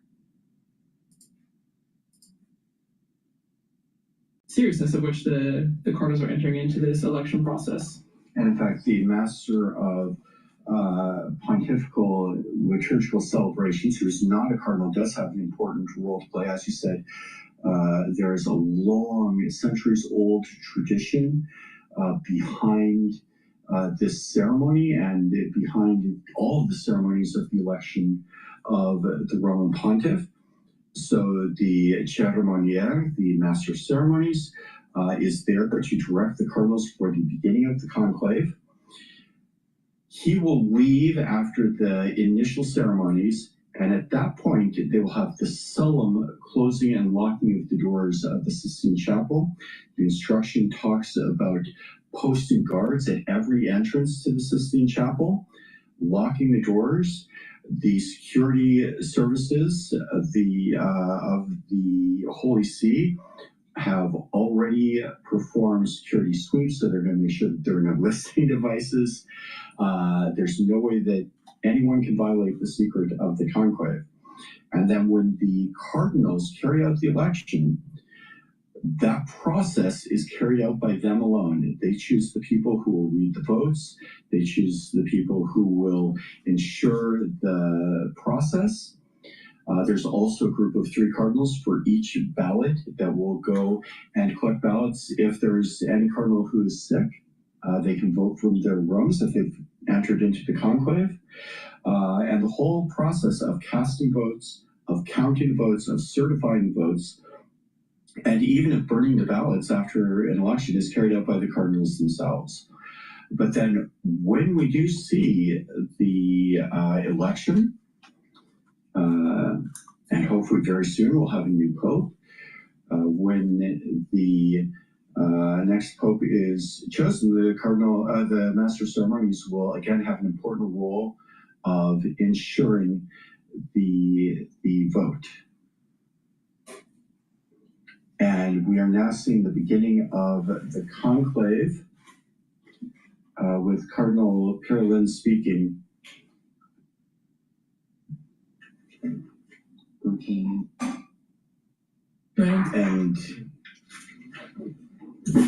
And Cardinal Perelin is beginning the ceremony as the ranking cardinal bishop. As the dean of the College of Cardinals is over the age of 80 and therefore not entitled to enter into the conclave, the ceremony is beginning with, is being conducted under Cardinal Perelin. And he begins in the name of with the sign of the cross. And a liturgical greeting to the cardinals. He says, "May the Lord who directs our hearts in the charity and patience of Christ be with you all." The response, "with your spirit." And then a word of instruction to his brother cardinals. "Venerable brothers, having celebrated the divine mysteries," they celebrated the Mass for the election of the new pontiff earlier today in St. Peter's Basilica. And he continues, "Let's now enter into the conclave to elect the Roman pontiff." He then recites a short prayer. "May the universal church, joined with us in common prayer, invoke without delay the grace of the Holy Spirit, so that one from among us might be elected a worthy pastor of the whole flock of Christ." He continues, "May the Lord direct our steps in the way of truth, that through the intercession of the Blessed Mary, ever Virgin, of the blessed apostles Peter and Paul, and of all the saints, we might always do what is pleasing to him." As we mentioned, the procession is now beginning with the cross-bearer and candles, and the litany of the saints, where we see alternating the cantors and that's taking part in the procession.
And you can see the first of the cardinals are now entering the Sistine Chapel, following the various assistants and the Vice Camerlengo and the Secretary of the Cardinal of the College of Cardinals. The first of the Cardinal Deacons, the most recently named Cardinal Deacon, and the first to enter the conclave is George Jacob Kuvakad.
And all of those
what is interesting with this is that just tradition and having a voyeur's view of something that is hundreds of years old, a process or a couple thousand years old. I'm not sure when the conclave started, but this whole orchestrated ceremony is fascinating to kind of watch. Like I said before, once Trump got into office, I said that 2025 is going to be a year that's going to have 10 years of history wrapped up into one. And we're seeing lots of things happen rapidly, right? And it's almost like there's a birth pain that's taking place. Contractions during the birthing process, in most cases, is slow at first, and then it builds up over time, and the dilation increases, and then there's rapid contraction. And it's almost as if in society we are going through this birthing process of a new age or a new era, and this hyperactivity and this packing of 10 years of history into 1 year is like just before the actual birthing process of a new age. Now, what that means, I don't know. Is it Rosemary's Baby, or is it, something, good? I don't know. I'm not sure. But let's continue on. It looks like they're getting ready to close the doors here.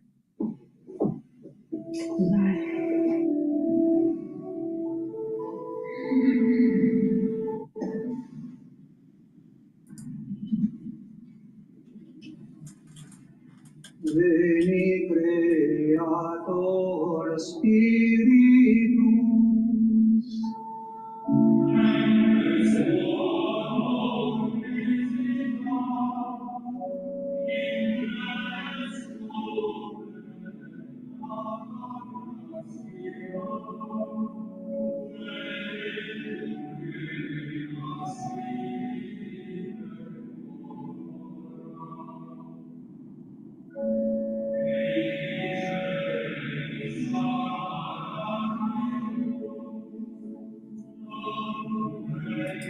Another fascinating correlation is once they started doing their praying, the oil market started to go down.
For the ones that are watching the telemetry dashboard, the S&P 500 is trading at 5,613, and there's a recent decline in the price action.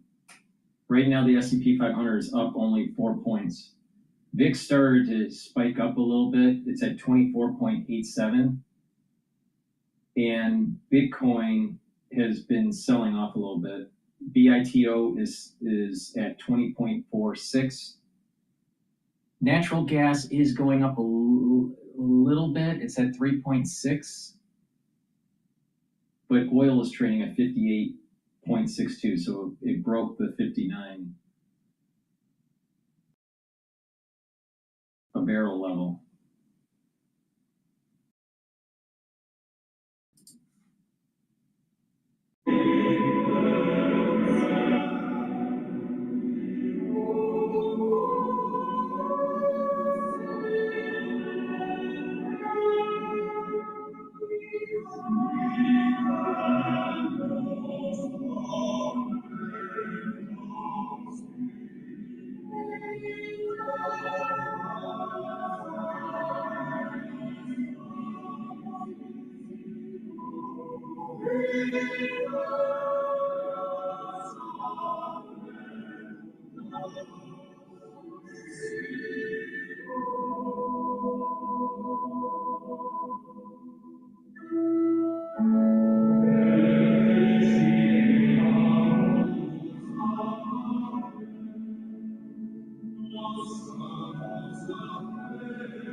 Cardinal Carolyn now invites the cardinals to pray briefly in silence, and then we'll offer a prayer opening the conclave. Oremus. Ecclesiae tue Domine, rector et custos in... O Lord, ruler and protector of your church, pour forth upon your servants, we beseech you, a spirit of discernment, of truth, and of peace, so that they may acknowledge with all their heart the things that are pleasing to you, and cleave to those things that have been perceived with all their strength. Through Christ our Lord. Amen. And following the prayer, we transition into the part where all the cardinal electors take part in the solemn swearing of the oath, as we mentioned at the beginning, which invites them to take this conclave in a form of solemnity and to maintain an aura of secrecy with what goes on. And this is the formula of the oath that Cardinal Parolin is now reading. Each and every one of us cardinal electors present at this election of the Supreme Pontiff promise, bind ourselves, and swear to observe faithfully and scrupulously all the prescriptions contained in the Apostolic Constitution of the Supreme Pontiff, John Paul II, Universi Dominici Gregis, issued on February 22nd, 1996, and also the modifications of the motu proprio Normas Nonnullas of the Supreme Pontiff, Benedict XVI, on February 22nd, 2013. Assumo Pontifice Benedicto XVI, die altero et 20 mensi februari, anno bismillesimo 13 motu proprio datas. Item promittimus vovemus. Likewise, we promise, bind ourselves, and swear that whoever of us by divine disposition is elected Roman Pontiff will commit himself to faithfully carry out the Munus Petrinum, the Petrine ministry, of pastor of the Universal Church, and will not fail to affirm and to defend boldly the spiritual and temporal rights, as well as the freedom of the Holy See.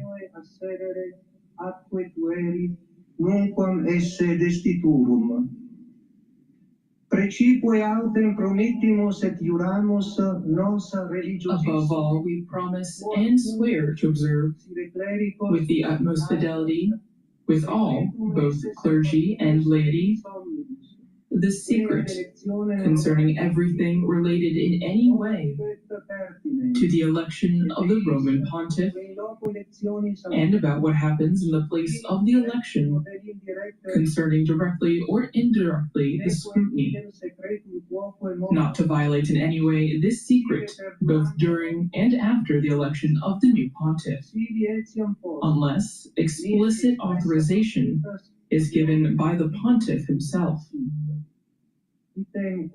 and not to support or encourage any interference, opposition, or any other form of intervention by which secular authorities of any order or degree, or any group of persons or individuals would wish to interfere in the election of the Roman pontiff. And after the oath has been read out by Cardinal Parolin, each of the cardinal electors individually, according to the order of precedence, will now swear to the oath according to the formula. And I, Ego Petrus Cardinalis Parolin, spondeo voveo acciuro, sic medeus adiuvet, et ex Santa Dei Evangelia, que manu mea tango. and I, Pietro Cardinal Parolin, promise, bind myself, and swear, so help me God and these holy gospels, which I touch with my hand. As you can see, for those of you watching on television, the book of the Gospels has been set up in the middle of the chapel, and each cardinal is going to come up and place his hand on the book of the Gospels and swear that he will follow the oath that has just been read aloud by Cardinal Pietro Parolin.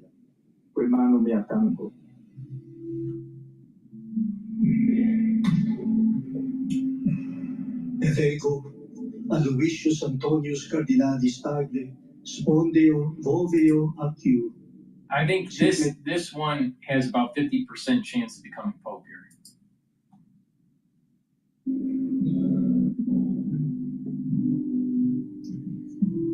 Et ego Robertus Franciscus Cardinalis. It's going to take a long time for them to queue. It's going to take a while for them to each one of them to say their oath. So we're going to pivot over.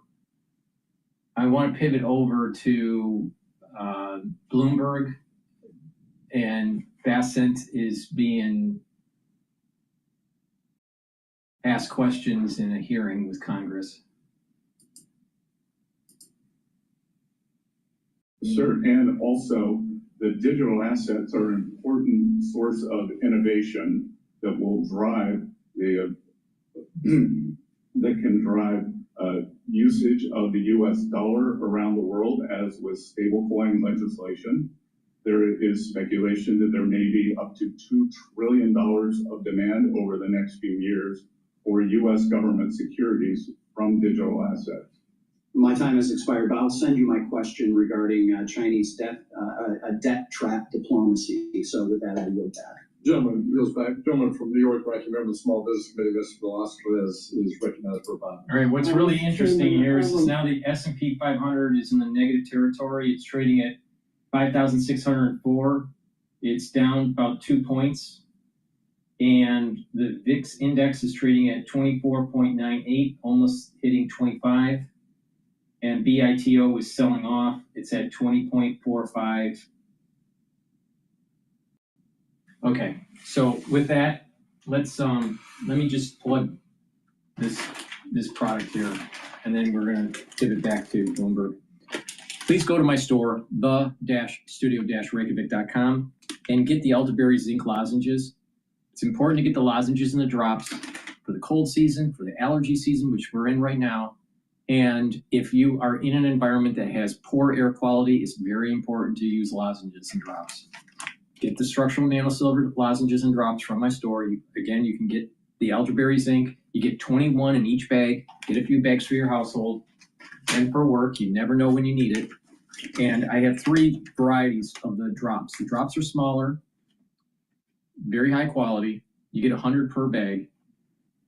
You can get it in blueberry, in honey and lemon, and also in cherry.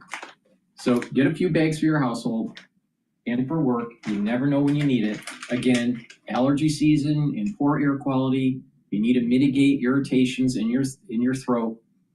So once you have that irritation, take the lozenges or the drops, create those secretions, and you're going to be able to protect that barrier, your epithelial lining in your oral cavity and your oral pharynx, and help with your immune system. So please go to my store, the-studio-reykjavik.com. Get the lozenges and the drops. Get a few bags for your household. Again, we are in the allergy season. When you need them, you got to make sure that you have a supply nearby to be able to mitigate the problem. Because if you mitigate the problem right away, it's not going to fester and cause further damage to the cells and to the tissues. So please go to my store, the-studio-reykjavik.com. Be prepared. Have some at work and have some at home. You never know when you need it. All right. With that said, let's go back to the hearing. Are these negotiations advanced negotiations? Some of them are quite advanced. So you expect this deal to be more than memorandums of understanding? You expect them to be full negotiated trade deals? I believe that they will be the agreements in principle, and then we will paper them over in the coming months. But once we reach an agreement, then I am sure that the other countries will live up to it. Okay. In congressional testimony yesterday, you said the U.S. has not started negotiating with China on tariff reductions. Does that continue to be your position, yes or no? As you may have read. Yes or no, sir? As you may have read in the press, I will be going to Switzerland, and the negotiations will begin on Saturday. Okay, so the president told you that would be your answer today. What? She sounds like an idiot. What? She's an idiot. She's unprepared for this. She's a fool. So can you tell who from the Trump administration is engaged in those discussions? Which discussions? With China. Trade discussions? Pardon? I'm sorry. Trade discussions, yes, sir. Well, the trade negotiations will be led by myself and Ambassador Jameson Greer, and USTR. And what about Pete Navarro? Sorry? Peter Navarro. He will not be joining us in Geneva. Thank God for that. Are those negotiations considered advanced? And of course she's from New York. Negotiations considered advanced. As I said, on Saturday we will begin, which I believe is the opposite of advanced.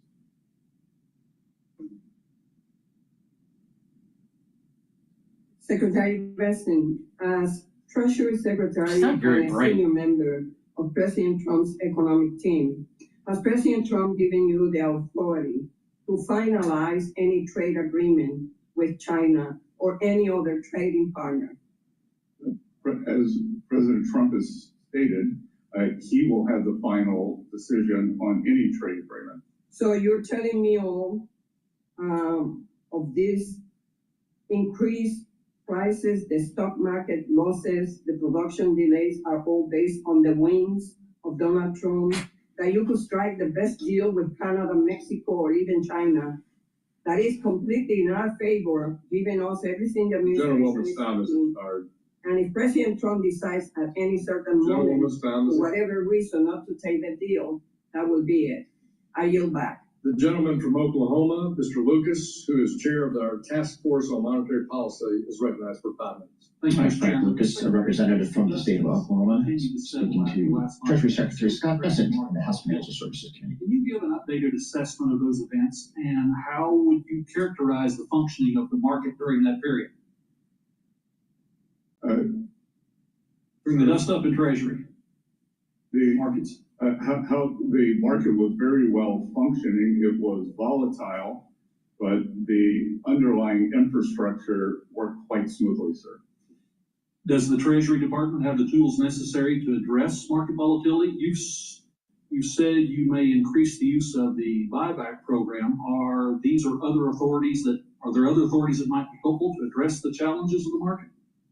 Yes, sir. We have a very large toolkit that we can deploy, as does the Federal Reserve. Taking a step back, Mr. Secretary, can you provide us with a sense of what regulations the administration is working on to bolster resilience in the Treasury market and the timelines when you would expect those changes to be announced? This is a core issue on the task force I and a number of my colleagues are working on. Sir, the auction sizes, the current issuance sizes leave us well positioned to address potential changes in borrowing needs. I can tell you that investor participation in auctions, there's been broad investor support. Why is he reading notes? Our weighted average maturity is about 61.2 months, which is quite fulsome. And we have implemented a buyback program with two objectives: liquidity support and cash management. One last question along that line. I've long said that the administration should look at reforming regulations like the supplemental leverage ratio to relieve some of the constraints that market participants are facing in the Treasury market. I hope you'll consider looking at that. Sir, Treasury does not look at that, but I believe that it is a high priority for the three regulators, the OCC, the FDIC, and the Federal Reserve. Thank you.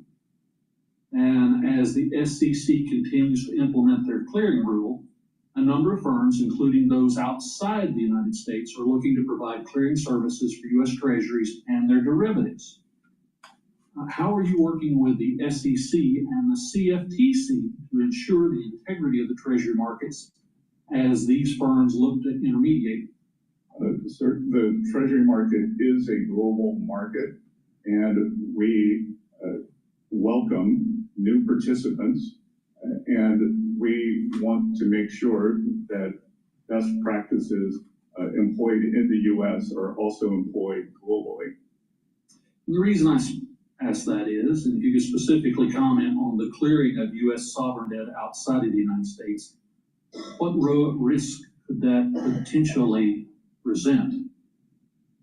And I come at that from the perspective, if there's a challenge in the market, if it's a U.S.-based entity, then the regulators who would make the difficult decisions are here.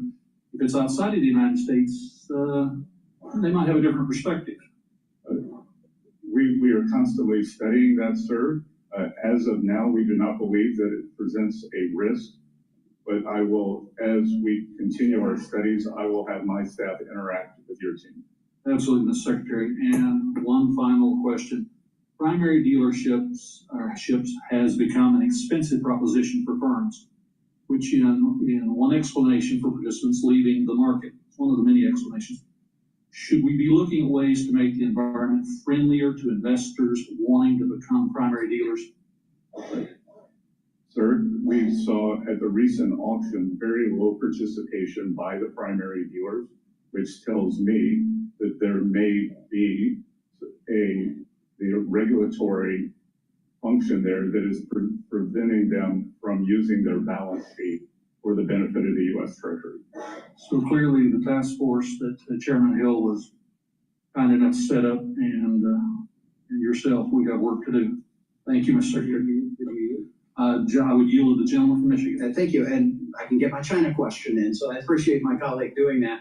I want to talk a little bit about the international financial institutions, the FEs such as IMF, World Bank, and their falling short of addressing key challenges of the House Financial Services Committee, representative from Michigan. There's a further sell-off in the equity market right now. We're down 5 points. It's at 5,601. Again, the support levels for the S&P 500 are 5,500. The resistance is 5,750. So it's probably going to be in that trading range.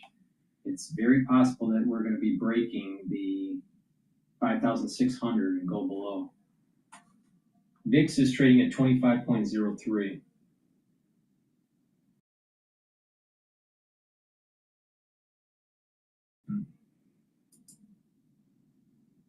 As of a developing economy. I'd like to invite you, Mr. Secretary, to continue that answer in writing. And I thank the Vice Chairman and Mr. Lucas. Let me call on the gentleman from California, the ranking member for our Capital Markets Subcommittee, Mr. Sherman. First, the parliamentary inquiry, since the last speaker had an extra 30 seconds. Can I have an extra 30 seconds?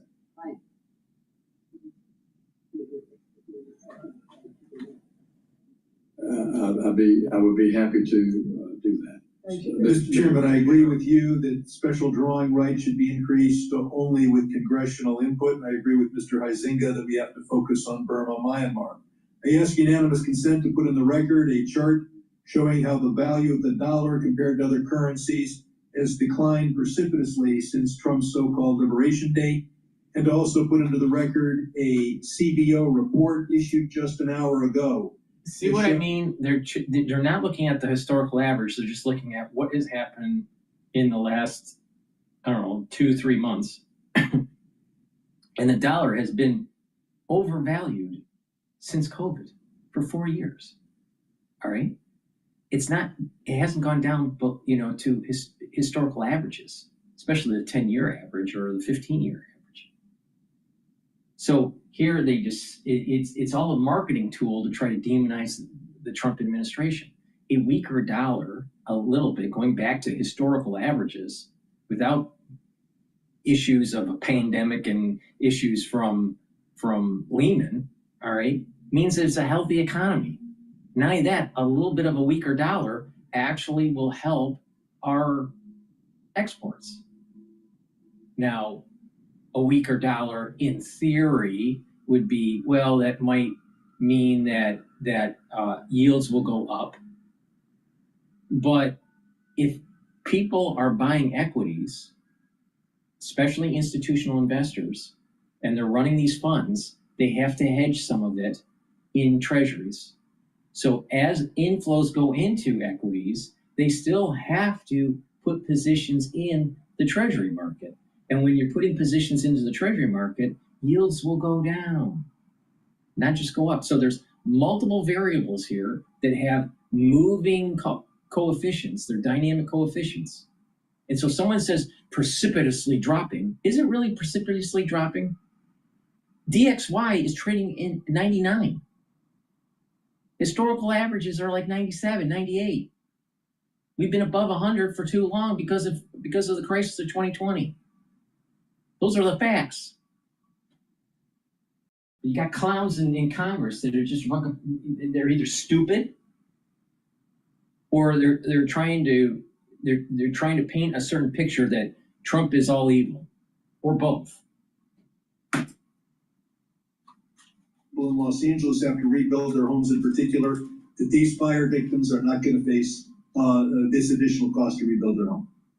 I will look into that matter, and I would. That is exactly what the president said in January. I was in Los Angeles this weekend, and I toured the devastation. Thank you. I hope you saw the devastation of the Palisades, and I hope you won't be imposing another $11,000 cost on every home builder. Now, as to capital markets, where I devote most of my time, all of us on the subcommittee agree that we're trying to get people to invest in American stocks and build the American economy. And in fact, our tax code has hundreds of billions of dollars of incentives to get people to invest in America. China also has incentives to get the Chinese people to invest in Chinese stocks. But there's a difference. China only provides those incentives to Chinese people if they invest in Chinese stocks. American billionaires like investing in China, making tens and hundreds of millions of dollars in profit. Can you think of a reason why the American tax code should provide enormous tax benefits like the capital gains allowance to American billionaires who invest in Chinese stocks? Why is that in our national interest? Sir, it's not just available to billionaires. If you were to buy Right, so why do we want to encourage? a Chinese ETF, a very Why would we be neutral on whether I buy an American ETF or a China ETF? Don't we prefer American capital be invested in America, or are we just fine with encouraging Americans to invest abroad? Well, sir, we don't want to close the capital account, and we do want investors to be Okay, so to maximize their judgment where they should. let me go on to one more thing. I said I wouldn't bet against the U.S., but please, next question. Okay. Next question. Abu Dhabi, United Arab Emirates just announced that they were going to give $2 billion to a stable coin put forward by World Liberty Financial. This stable coin pays no interest. So you and I are both finance people, just want to check my math. Assuming a 4% rate of return, is this interest-free loan of $200 billion worth $80 million every year to World Liberty Financial and its Trump owners? Sir, I haven't seen that. I don't know the expense ratio, and as far as I know, no stable coins pay interest. It looks like Russia strikes Ukraine. I think it's Kiev that they. Texas. All right, let's go to Al Jazeera here. I think something breaking news here. Neighborhoods across the capital, Kyiv. These latest attacks across the country coming on the eve of that Moscow proposed ceasefire. Here in the capital, multiple neighborhoods look like this. Here in this neighborhood, at least 2 people were killed, at least 6 people injured, those that died, both from the same family. Civil service volunteers whose bodies were found along with the charred remains of their pets in their home. The mayor of Kyiv was on site to assess the damage and says he does not have much faith that the ceasefire that is meant to take effect in just a few hours will have any long-term impact. We hope, everybody hope, but it's not happens. It's many times Russians promising something, but they doesn't keep his word, and that's why we hope. But to be honest, we doesn't trust. Now, what Ukrainians are telling us is Russia has gone out of its way since the early days of this invasion to target civilian areas, and they continue to do so in the hours leading up to this ceasefire. And overall, Ukrainians tell us that they think the ceasefire is yet another bit of political posturing from Moscow and is unlikely to lead to any sort of long-term peace deal. Zain Basrabi, Al Jazeera, Kyiv. Sudan's paramilitary rapid support forces have launched attacks on Port Sudan for a 4th day. The city is a crucial entry point for supplies and humanitarian aid. The military has promised a response, saying the attacks pose a threat to regional security. On Tuesday, multiple drones hit the city's airport, a hotel, a power station, and a military base. Sudan's army and the RSF have been battling for the past 2 years. The U.S. Federal Reserve will announce whether it will lower interest rates in the coming hours. Chairman Jerome Powell has been under pressure from the president to do that. Trump has even threatened to fire Powell, despite the agency being protected under federal law. Patty Culhane has a look at how we got here. Will Jerome Powell be allowed to finish out his term? That is one of many questions driving the stock market and economic concerns in the United States. The chairman of the Federal Reserve, which is an independent body, sets interest rates in the U.S., basically the cost of borrowing money. U.S. President Donald Trump appointed him in his first term, but has made clear what he thinks of him now. On social media, calling him a major loser, writing that he is always too late and wrong when it comes to lowering interest rates, and in April, saying his termination cannot come fast enough. Powell has made clear if he's fired, he won't leave. But Trump responded, "Oh, he'll leave. If I ask him to, he'll be out of there. But I don't think he's doing the job." That had a huge impact on the stock market and on U.S. bonds, forcing Trump to change course. No, I have no intention of firing him. Trump's comments calmed the markets. The law says the president cannot fire members of the Federal Reserve without cause, such as neglect of duty or malfeasance in office. and independence is going to be mandatory for our success. So to see the tone shift over the past few weeks has been stomach churning. We're glad to see that now Fed Chair Jerome Powell is not going to be at risk. Powell has so far resisted the pressure to meet Trump's demands. Our independence is a matter of law. Congress has, in our statute, we're not removable except for cause. We serve very long terms, seemingly endless terms. So we're protected in the law. While Trump says Powell is the problem, the Fed now weighing the impact the trade war has had on the economy and what, if anything, they can try to do to stem. I am very positive that the Federal Reserve is not going to raise rates. They're going to stay as is, and they're going to basically state, we don't know what the tariffs are going to do in terms of inflation, and we don't know what the tariffs will do in terms of unemployment. Please go to my store, the-studio-reykjavik.com. Get the C60. C60 is a supplement that you should be taking every day. Take a teaspoon a day. Take it on an empty stomach for best absorption. If you work out, take it before your workout. It'll soak up the free radicals during your workout and you'll recover quicker. Now, what is C60? C60 is a 60 carbon molecule. And there is a property when you have carbon molecules together, carbon atoms together in a molecule. What happens is that you have an electron sharing. So when you have this buckyball, it looks like a soccer ball, of 60 carbons, you have this sharing of electrons, all right?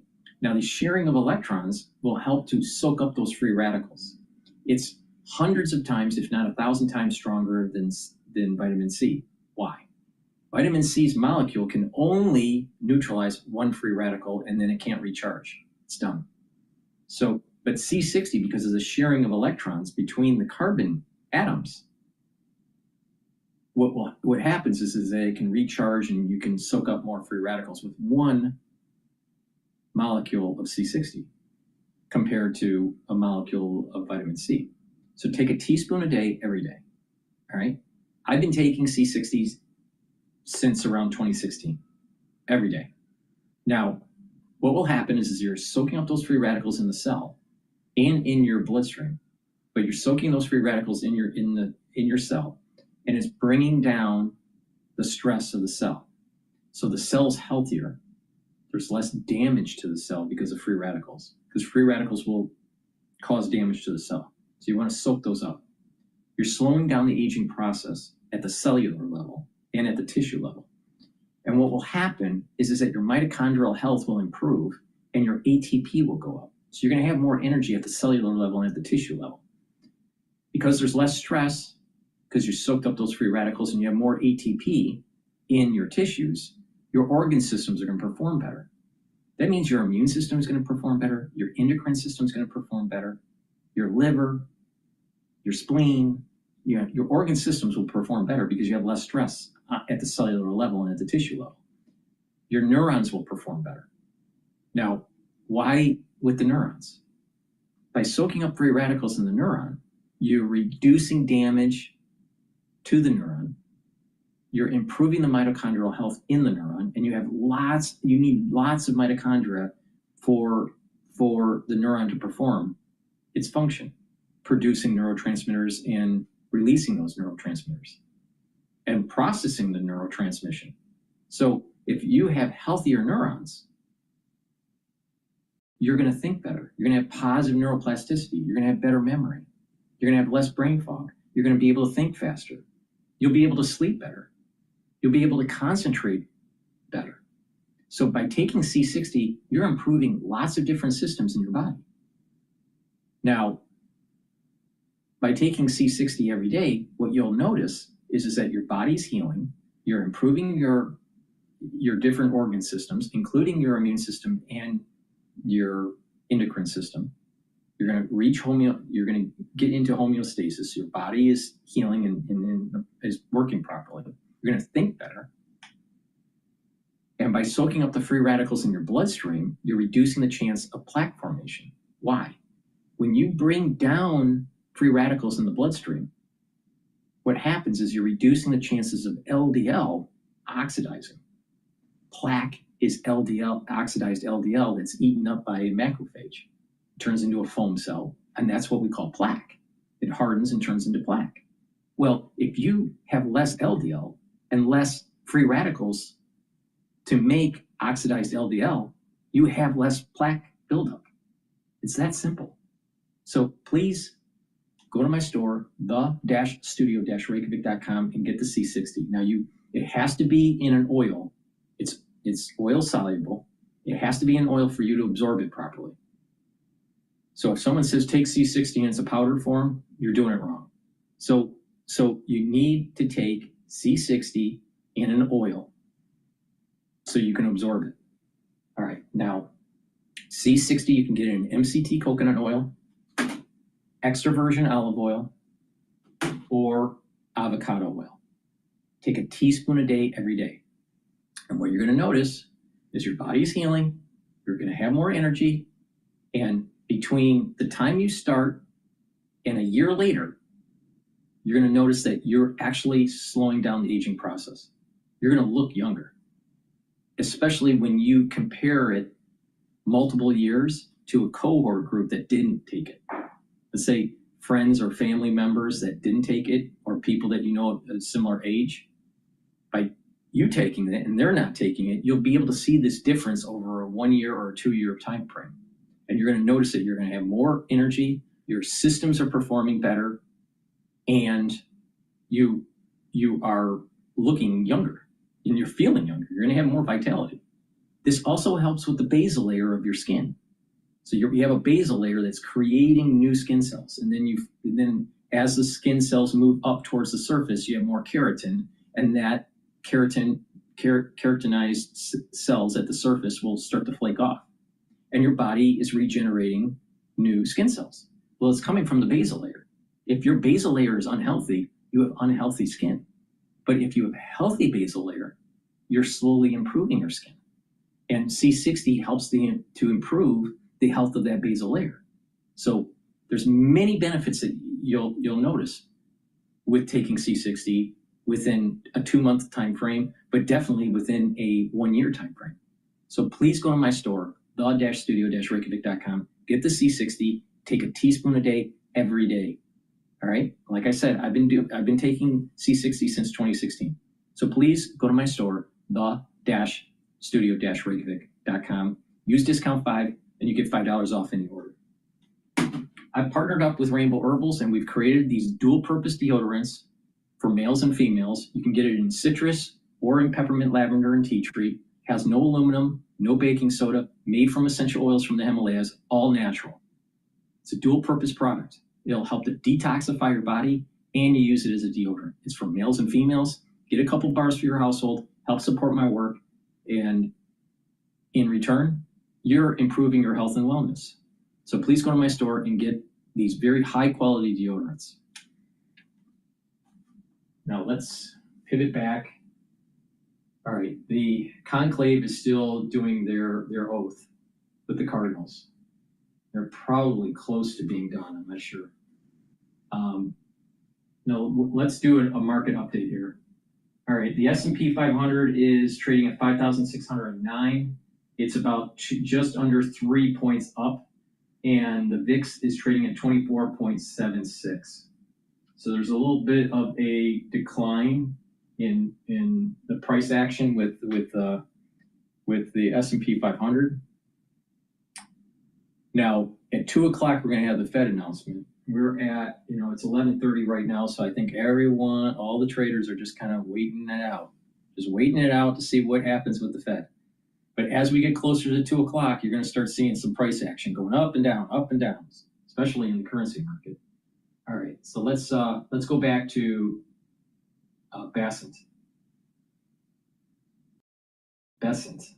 It's pronounced, I guess. Weeks, and we will continue as needed. Good. Well, and I know that you're in negotiations with, I'll say, that 18th country, which is China. We are thrilled to hear of your trip there, and I hope that this is something that you will discuss with them in terms of their purchasing of Iranian oil that does nothing but lift up a regime that is funding terrorism throughout our world, I'll say. What actions has Treasury taken to combat cooperation between Iran and China on illicit finance and money laundering? Well, again, the secondary sanctions on these teapot refiners has been a very fulsome effort, and we will continue that. When President Trump left office, Iranian oil exports were between 100 and 300,000 barrels per day.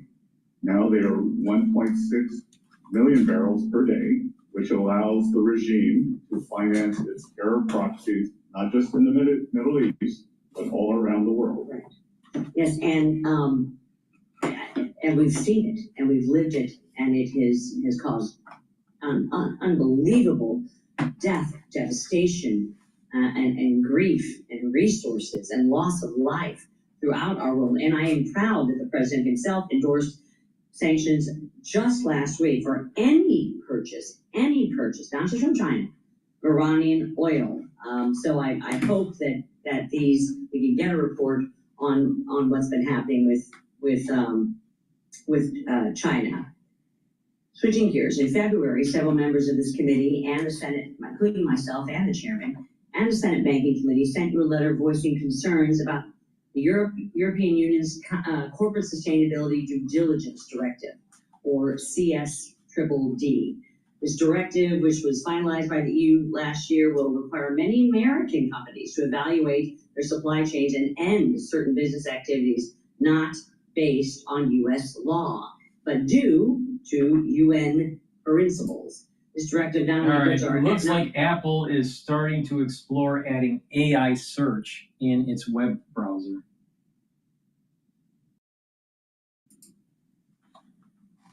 While also exposing them to increased litigation and risk in the EU. I am running out of time, Mr. Chairman, but this is something I feel very strongly about. It is in the international realm here, and I have two questions regarding this Gentlewoman, that I will submit for the record. Thank you. it will be submitted for the record. Recognize Mr. Scott, the gentleman from Georgia, for 5 minutes. Thank you, Chairman. Listening to Representative David Scott of the state of Georgia.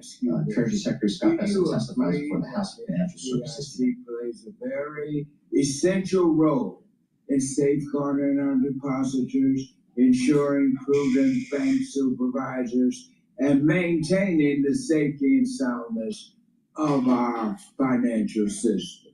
Congressman, I agree that a well-functioning FDIC is essential to the U.S. financial system.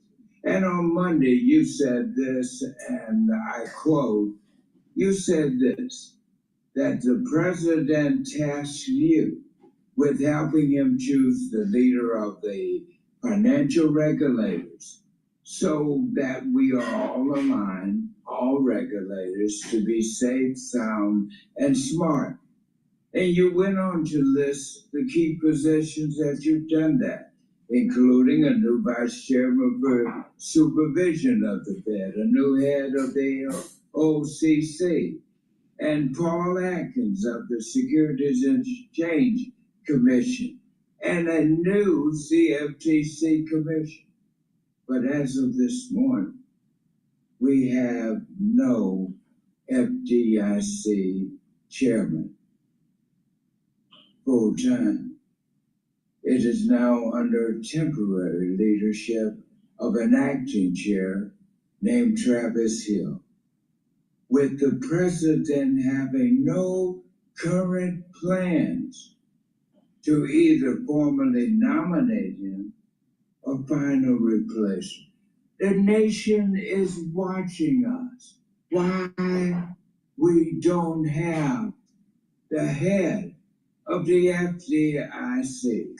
So my question is, have you not helped President Trump in selecting a chairman to lead the FDIC?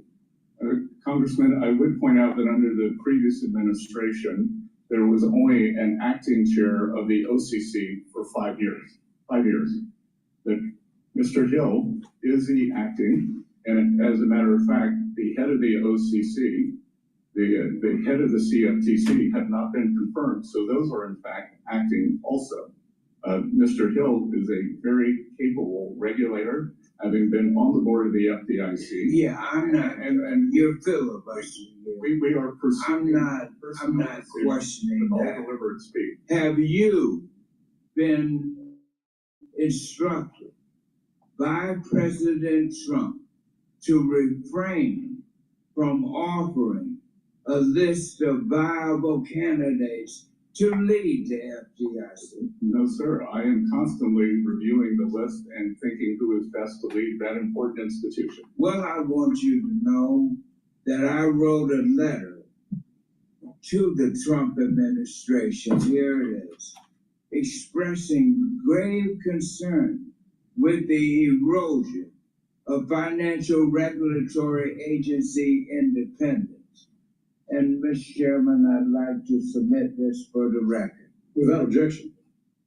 And we remain highly alarmed by this growing perception that our financial regulators have acquiesced to political pressure from this administration, perhaps even from the President of the United States. If I were president, I wouldn't have this vacancy at a time when we're running tariffs all over the country, when our economy is in these kinds of difficulties. The nation is watching us. Russia is operating us. As the president is going around the country dealing with upsetting candidates, places around the world. So I just want to know that where are we going? When are we going to have a chairman? Are we going to have it? And answer me truthfully. Has President Trump asked you to delay this appointment? And if so, why? Sir, that statement is incorrect. He has not asked me to delay that appointment. And I believe that your question is, when are we going to have an FDIC nominee? And we have OCC nominees. We have a CFTC nominee. We have a vice chairman nominee. Mr. Chairman, I would ask you to urge our Senate colleagues to, on the Democratic side, to vote for it. Thanks. Well, when is he going to Ms. Scott, your time's expired. Thank you. Excellent discussion. Thank you. I recognize the distinguished chair of our Financial Institutions Subcommittee, Mr. Barr of Kentucky, for 5 minutes. Secretary Besson, thank you, and President Trump for, in February, issuing the National Security Memorandum entitled America First Investment Policy, directing federal agencies to address outbound investment. You were listening in China. to Representative Andy In Barr, March, as you know, Republican from Senator Kentucky, Warren questioning Treasury Secretary Scott Bessent. To restrict outbound investment into China, specifically into Chinese military-industrial complex entities, primarily through OFAC sanctions. Tell me, Mr. Secretary. Please go to my store, the-studio-reykjavik.com. Link is in the description of this video and all my videos. Get the structural nano silver toothpaste. It has no fluoride in it. Whiten your teeth, freshen your breath, help with the health of your gum line, reduce that inflammation at the gum line, and with good oral hygiene, you're reducing the chances of vascular disease and valvular disease. Please go to my store, the-studio-reykjavik.com. Get this toothpaste, get a few tubes of this toothpaste for your household. It's the best toothpaste that you can buy. I'm not joking about that. You can't buy a better toothpaste than this. Please go to my store, the-studio-reykjavik.com. Help support my work and help support your health. Now let me talk about a stack that's the third pillar of my core protocol. The third pillar of the core protocols focuses on improving your immune system and your cardiovascular health. Turmeric brings down inflammation and soaks up free radicals. That will help with your immune system, and by bringing down inflammation at the vascular level, you're reducing plaque formation. Ashwagandha root brings down cortisol levels and helps to control your blood glucose levels. That's going to bring down inflammation. Bringing down inflammation helps with your immune system, and the controlling your cortisol levels, bringing down those cortisol levels helps with your immune system, because elevated cortisol levels chronically is immunosuppressive. So you want to mitigate that and bring those down. Ashwagandha root does that. Ashwagandha root will also help with that blood glucose level. And by reducing your blood glucose level at the vascular level, you're reducing the inflammation at the vascular level, and therefore reducing plaque formation. So take ashwagandha root. Lignans, it's dual purpose. It's going to help with your bringing down inflammation. It's going to soak up free radicals. It helps with your immune system, your cardiovascular system, because by bringing down that inflammation, you're reducing plaque formation, and it's going to soak up free radicals. And by soaking up free radicals, you're reducing that LDL oxidation. If you're reducing oxidized LDL, you're reducing plaque formation. So reducing the chances for plaque formation. So take the lignans, the ashwagandha root and the turmeric. You can take them separately, but you get a synergistic effect if you stack them. So take the turmeric, the ashwagandha, the lignans together, and that way you are really boosting up that immune system and helping with your cardiovascular health. Please go to my store, the-studio-reykjavik.com. Keep in mind, it's a holistic approach. It's about proper diet, proper exercise. Make sure you filter your water. Stay away from processed foods. Stack accordingly the supplements that I'm telling you to stack. Do the 4 modalities of exercise: cardio, weight training, stretching, and balancing exercises. All 4 modalities are very important. Proper sleep, mindfulness, to calm down your central nervous system. You want to try to stay in parasympathetic mode, and learn new things. Read, write, talk to people in the real world, and get that positive neuroplasticity. And you're gonna notice over time that your vitality has improved, and you're slowing down the aging process. Big elements of aging: reduced energy levels because of the health of the mitochondria goes down when you get older. Your immune system starts to go down when you get older. Your free radical buildup starts to increase. And what happens is you just decline. But if you mitigate some of these issues, if you boost up your energy levels, you improve your mitochondrial health, you improve your immune system, you help with the other systems in your body, like your neural system and your cardiovascular system, you're reducing the chances of, you're reducing the progression of the aging process. You're slowing it down. Now, were you able to stop it 100%? No. Are you going to take anti-aging protocol and turn into a 2-year-old if you start at age 40? No. The point that I'm making here is that by mitigating and slowing down the aging process, you are going to be healthier with the years that you have left, and you're going to have more vitality in your geriatric years. It's very important. If you follow this holistic approach and stack these supplements the way I'm telling you to stack them, you're going to have more vitality.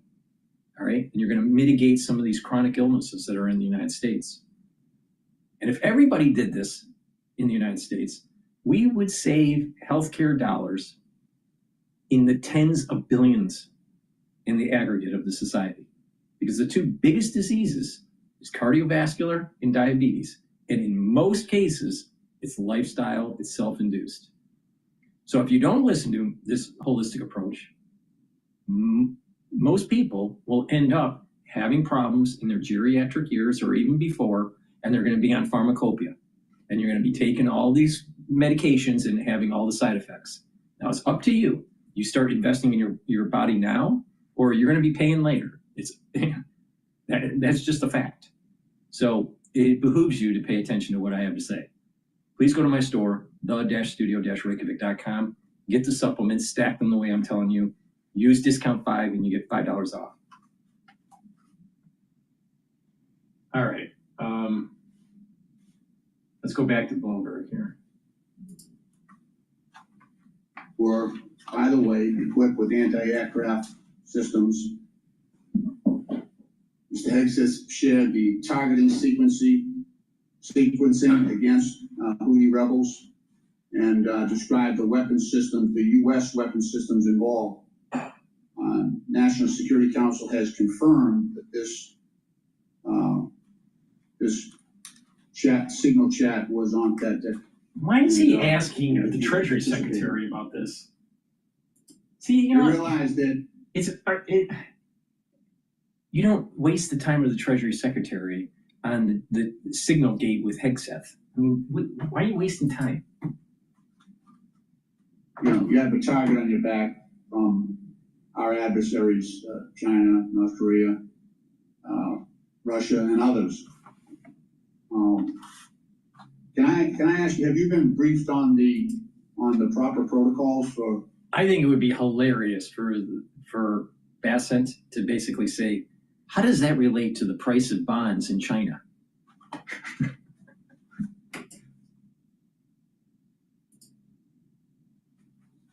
I'm just trying to narrow this down because this is really a concern. Just reclaiming my time. So let me ask you. Are you, sir? Let me ask the questions and you provide the answers. Okay? How about that? Are you preserving records, Mr. Secretary, of these communications as required by the Public Records Act? Yes, sir. Okay. Are you still discussing sensitive military intelligence on a non-secure line? I have never done that. Okay. The National Security Council says you were on a chat that discussed those details. Are you saying that wasn't the case? I have said that I have never discussed them. Someone discussed it with you. You were on that. You were on a non-secure line for a meeting with other secretaries, right? Those people I just mentioned. You weren't on that chat. I was. But you okay? That's what I'm talking about. So you could have intervened. You could have brought it up. You could have said this is an insecure line. We shouldn't be doing this. We're putting our sons and daughters in uniform at risk. Pre-attack. Signal is approved for communication. So it's not an unsecure line. It is approved. It's an approved app on a government phone. See, these people are trying to make hay out of horse shit. I'll tell you, this is the reason why we have problems in our country, because you got dipshits like this asking stupid questions. Please go to my store, the-studio-reykjavik.com. Get the structural nano silver gel, and don't be a dipshit like this guy. All right? Structural nano silver gel is dual purpose, and you can get it in a tube form or a dispenser form. You can use it as a skincare, daily skincare. You can use it as an aftershave.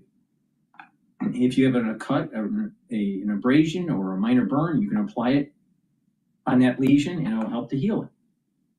If you're not feeling well or someone around you is not feeling well, guess what?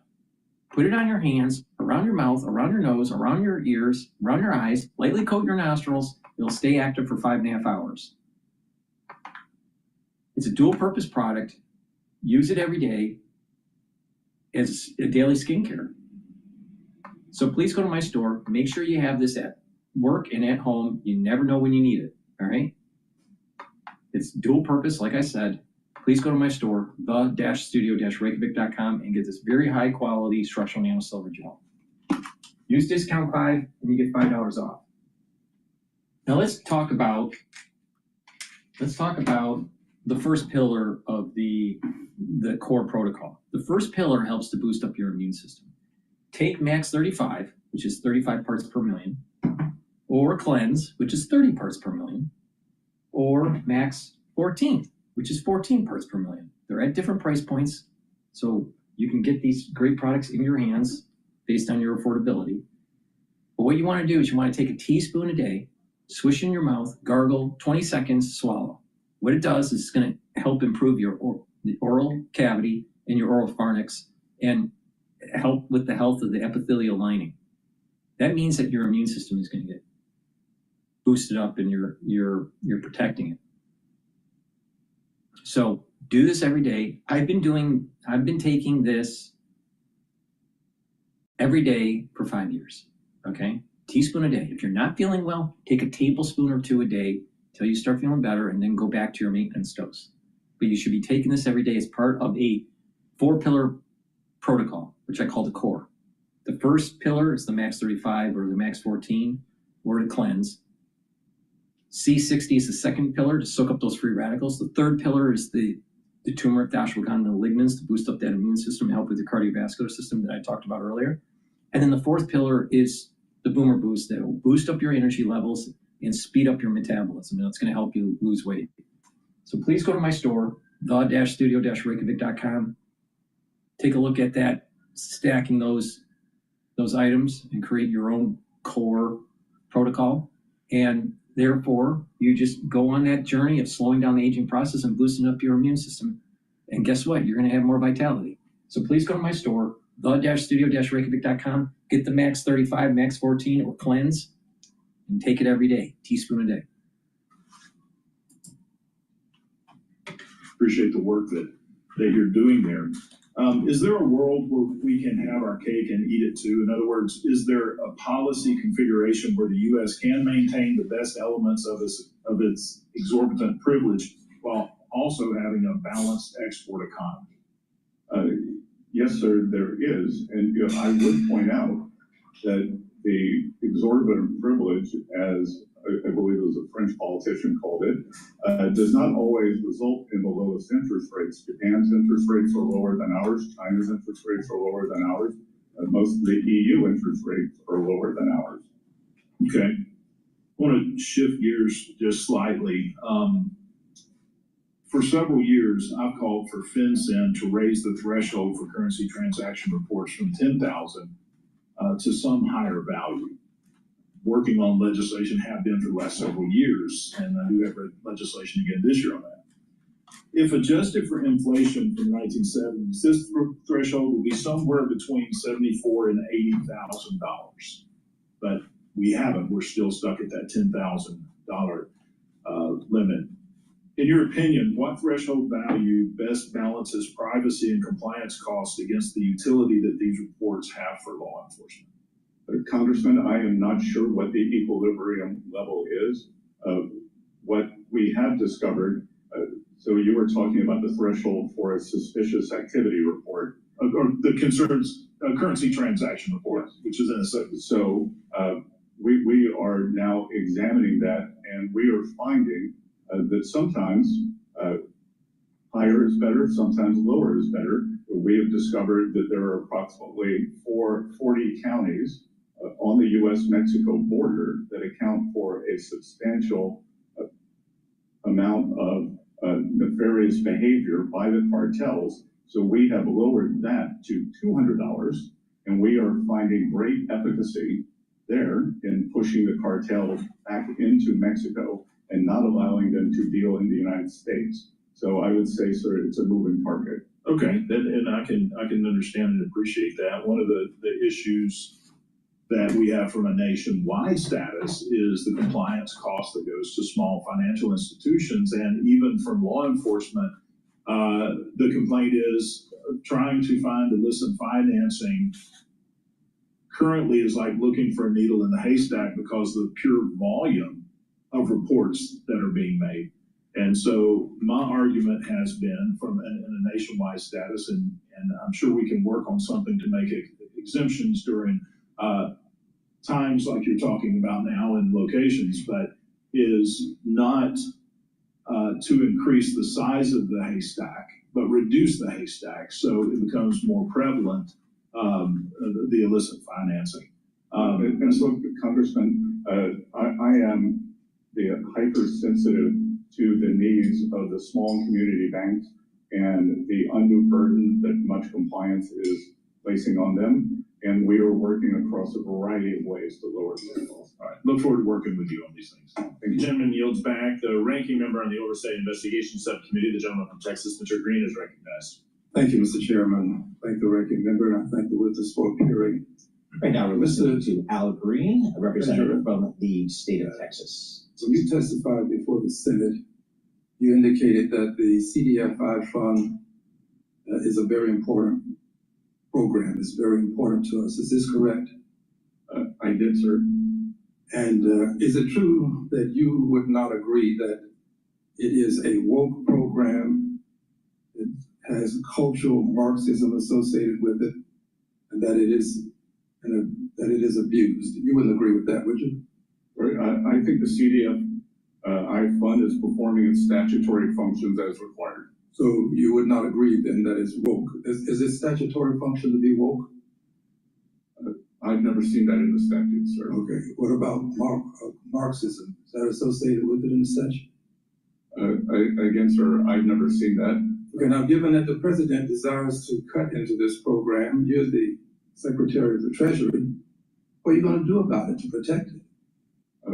Sir, the skinny budget does propose a new $100 million award program that will provide access to affordable financing.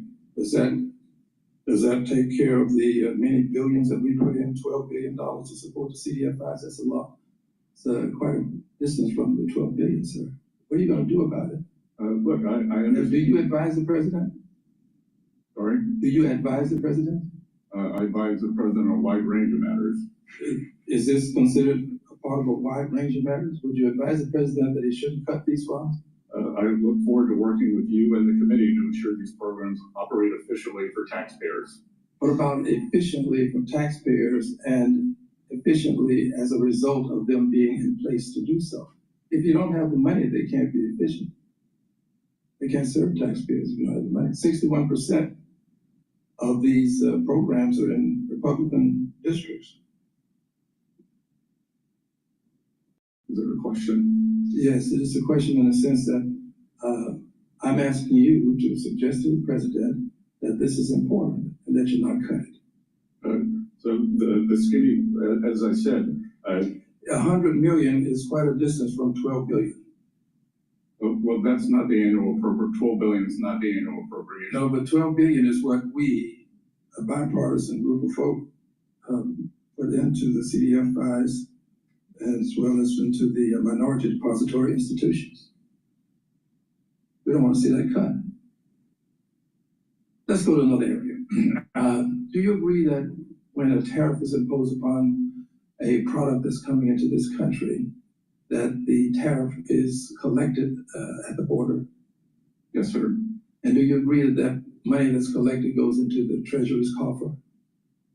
Yes, sir. And do you agree also that if the person that is importing this product is of the opinion that it is something that his clientele, his customers desire, that he will pay that tariff? Yes, sir.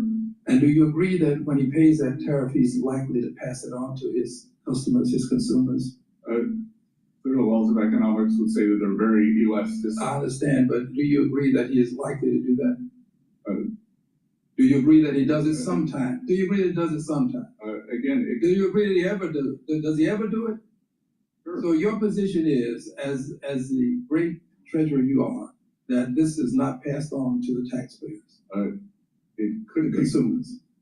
It could be. Well, is it ever? It's hard to say yes, isn't it? It really is. It's not. Don't listen, sir. You don't have to fear. Don't listen. Don't fear the president, sir. Is it ever passed on? Have you ever heard of this tax money being collected and passed on to the consumer to pay? Have you ever heard of that? Well, the most recent studies from... Okay, let's go on to this point. I have a better point to make. Excuse me, I'm reclaiming my time. I have a better point. Listen just a second. I only have a little bit of time. And when it goes into the coffers, that money is then going to be a part of the tax dollars that can be accorded to persons in terms of a tax cut. Is this true? It's part of the overall... Yes, it is true. Which means that the consumer, the person who pays that tax, this tariff tax, when he makes that purchase, is going to put his money in your coffer, our coffer, and then the president later on can say, you got a tax cut, but it's really the money that the consumer has put into your coffer. That is true. I yield back.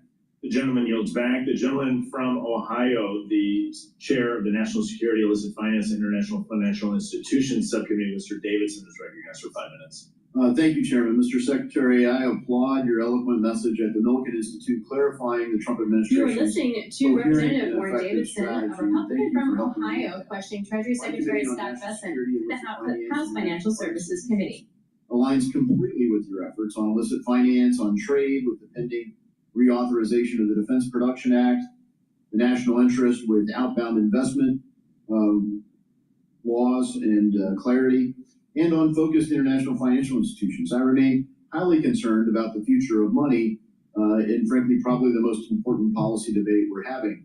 I'll save that part for future hearings, but on illicit finance, I applaud your FinCEN final interim rule, removing beneficial ownership reporting requirements for U.S. companies and citizens. The prior approach was collecting information on millions of Americans and companies, even homeowners associations, under the guise of illicit finance. Lots of noise and very little signal. By narrowing the scope of the rule, you are focusing on the signal. Given the shift in focus, millions of Americans have shared sensitive, personally identifiable information. Mr. Secretary, as the committee moves forward clarifying the rule, and would you commit to supporting the deletion of data already collected under the previous rule? Sir, my staff is working on what will happen to that data, and we will get back to you on that. Appreciate it. We work with you, and certainly hope you safeguard it always, but it'd be especially safe if it was deleted.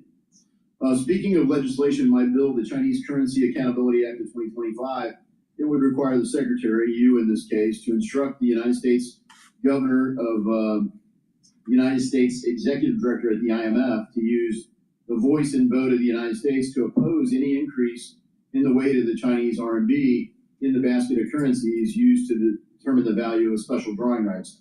This bill has passed the House on a bipartisan basis, most recently in February, and it still awaits Senate action. Mr. Secretary, far more effective than waiting for the Senate is your leadership on this issue. You advocate for opposing. We're going to go to Fox Business here.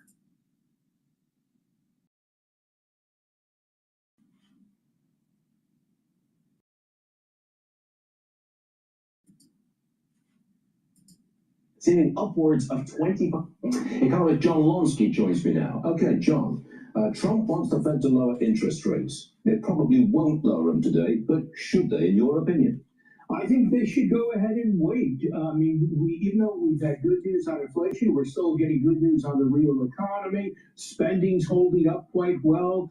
And so let's just see how much damage tariffs do to the economy. Ultimately, I think it's going to be the performance of the economy that might overrule possibly higher inflation because of tariffs, and that will compel the Fed to cut rates. Yeah, but the Brits have lowered rates, Bank of Canada's lowered rates, the Europeans have lowered rates, China is about to lower rates. Why not us? Well, we've had some, problems in the bond market not long ago. There's worry about inflation. It's conceivable that if we have a surprise rate cut, that could set off inflation fears and drive those treasury yields higher. So we get Fed funds moving lower and the 10-year treasury yield moving higher. You don't want that in the housing industry. Okay, you got me right. Change subject. U.S. imports from China just hit a 2-decade low. That's because of tariffs. Mm-hmm. What kind of shape is China's economy in as of right now?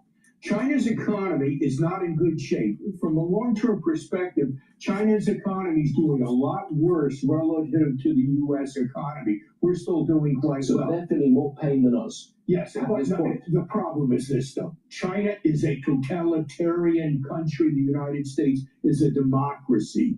There's perhaps no political cost for Xi if he goes ahead and decides to play hardball with Donald Trump as long as he can possibly do it. But let me throw this at you. There are widespread reports this morning in a variety of publications that there are hundreds of Chinese protesting publicly at factories which have been closed down.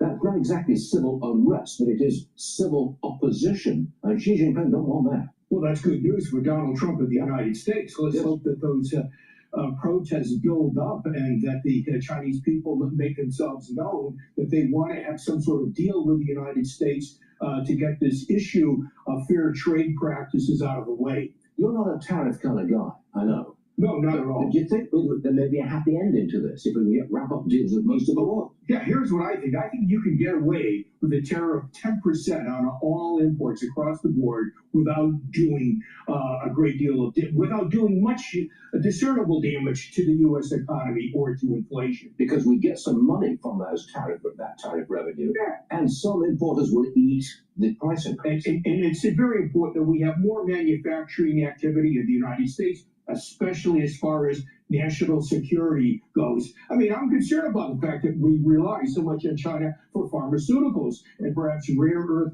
minerals. But let's not forget, if we want to have more manufacturing in the United States, if we want to mine more for rare earth minerals, I think we need something in terms of less regulation, environmental regulation perhaps, as well as more in terms of tax incentives. Got it.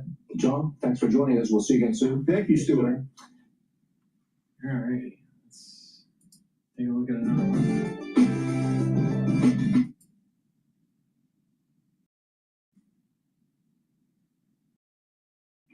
All right, this is Times Radio about the nuclear risk, the assessment threat with the India and Pakistan conflict. They see their nuclear arsenals as something, as a source of national pride. And so it means that the language around them and the threats surrounding their nuclear arsenals can get very, very hot at times of tension. After terrorists killed 26 tourists in Indian-administered Kashmir, people in Pakistan and around the world expected reprisals. They came overnight. This is how people heard some of them in Pakistan.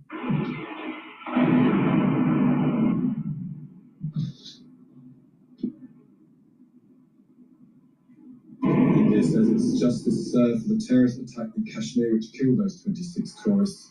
We heard from someone in Islamabad earlier on saying that the sky turned red overnight when those bombs started to fall. The Indian Foreign Secretary Vikram Misri gave a statement saying that Pakistan hasn't done enough since that attack. Despite a fortnight having passed since the attacks, there has been no demonstrable step from Pakistan to take action against the terrorist infrastructure on its territory or on territory under its control. Instead, all it has indulged in are denials and allegations. Our intelligence monitoring of Pakistan-based terrorist modules indicated that further attacks against India were impending. Yeah, so there's an element of self-defense and more likely just hearing that further attacks could have been impending. As we will assess the risk of nuclear escalation in a moment, but let's talk to the Times World Affairs editor, Catherine Philp. Catherine, morning to you. Good morning, Steve. We heard from Pakistan this is the deepest incursion by India into Pakistan, the deepest strike in 50 years. How big a moment is this in your view? It's a pretty big moment. The last conflict of this kind happened in 2019, and those strikes that India took against Pakistan in revenge for an ambush on Indian soldiers, those were referred to and still are as surgical strikes. And they were much more limited. So the breadth of these strikes is something different and something concerning, and is a level of escalation. The other thing that's happened in the interim since 6 years ago is that the status of Kashmir was very controversially changed. It had a degree of autonomy that was stripped away by Delhi, and the territory was flooded with Indian troops. The internet was restricted. There were mass arrests of Kashmiri politicians, and all of this was supposed to impose a kind of calm across Kashmir that had eluded it over the decades. And I think that this latest, the attack from Pakistan, the terror attack on civilian tourists there has sort of shattered what Modi had claimed to have done 6 years ago when he made those moves. I'm very struck also that in most conflicts, the country will say, "Oh, we've only struck military targets," and then India are going to have their way to say, "We've struck no military targets." They're trying to say this is nothing to do with the state of Pakistan. This is to do with terrorists living within Pakistan. But the flip side of that is that means civilians are probably caught up in it more. Yeah, I mean, India's contention has always been that the Pakistani state does back these terror groups, and you know, whether they go sort of a toggle between saying that they give support to them or that they merely tolerate their presence, that they do see the Pakistani state as you know, hand in glove with these terror groups. What happens now? Because we've heard Indian planes shot down, we've heard artillery fired from Pakistan into India. There's potentially, you know, pilots taken prisoner. That happened before. That could happen again with these planes coming down. What would you expect? Is it all eyes on Islamabad? Is it what they do next? Is the critical question? Yeah, I think that's the first question. In any case, is exactly how do they retaliate? And I think they will. And I think, you know, some of the rhetoric we've heard coming out of there suggests they will too. I mean, back in 2019, there was enough movement in the nuclear arsenals of both countries detected from elsewhere to, I think, they got the Secretary of State in Washington up in the middle of the night. Such was the anxiety.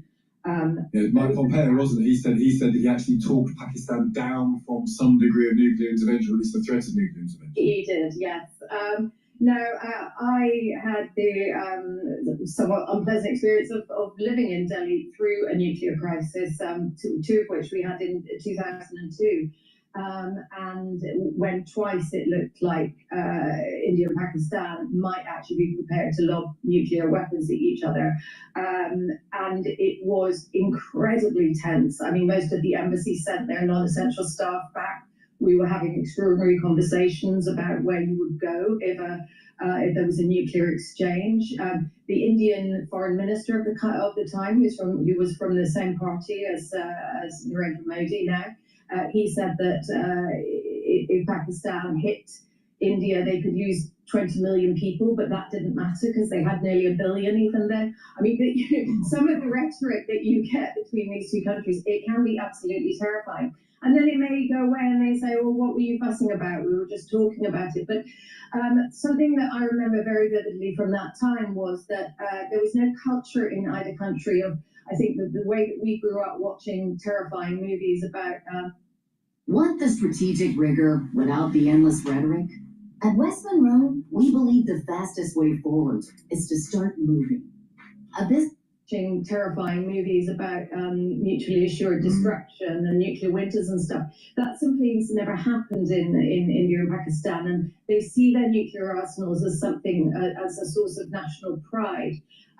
And so it means that the language around them and the threats surrounding their nuclear arsenals can get very, very hot at times of tension. Yeah, and so we'll see whether that language comes out as the morning and the days and the weeks progress. Catherine, as ever, great to speak to you. Thank you for joining us. Thank you. As Catherine Philbert, the Times World Affairs editor, interesting that she was in Delhi in 2002. We have been here before. This is a period, I mean, this is a problem since 1947 when Kashmir was created in India. Not really, but when India and Pakistan was partition and Kashmir was given the opportunity to choose between those two countries, and ever since then there has been conflict in the region. Let's talk about that question that Catherine was just raising of the two countries' nuclear arsenal with Hamish Gordon, former commanding officer of the UK's Joint Chemical, Biological, Radiological and Nuclear Regiment. Hamish, good morning to you. Yeah, hi, good morning. This is from Catherine. The culture around nuclear, I mean, you know, just in the last few years we've talked about Russia's nuclear capacity and how that impacts the conflict on the ground. We're going to be having the same conversation, or at least another conversation now, about India and Pakistan. Well, absolutely. I think you covered a lot of good details so far, and looking back at the 2019 conflict between India and Pakistan, which didn't escalate and didn't go nuclear. It might be strange for your listeners here, but I think axiomatically, both Pakistan and India having nuclear weapons makes a wider conventional and nuclear conflict probably less likely. Yeah. I absolutely get the point that was said earlier on about the sort of perception in India and Pakistan about nuclear weapons is rather different than it is here in the West, but still those people who control them and those people who have developed them know exactly how powerful they are.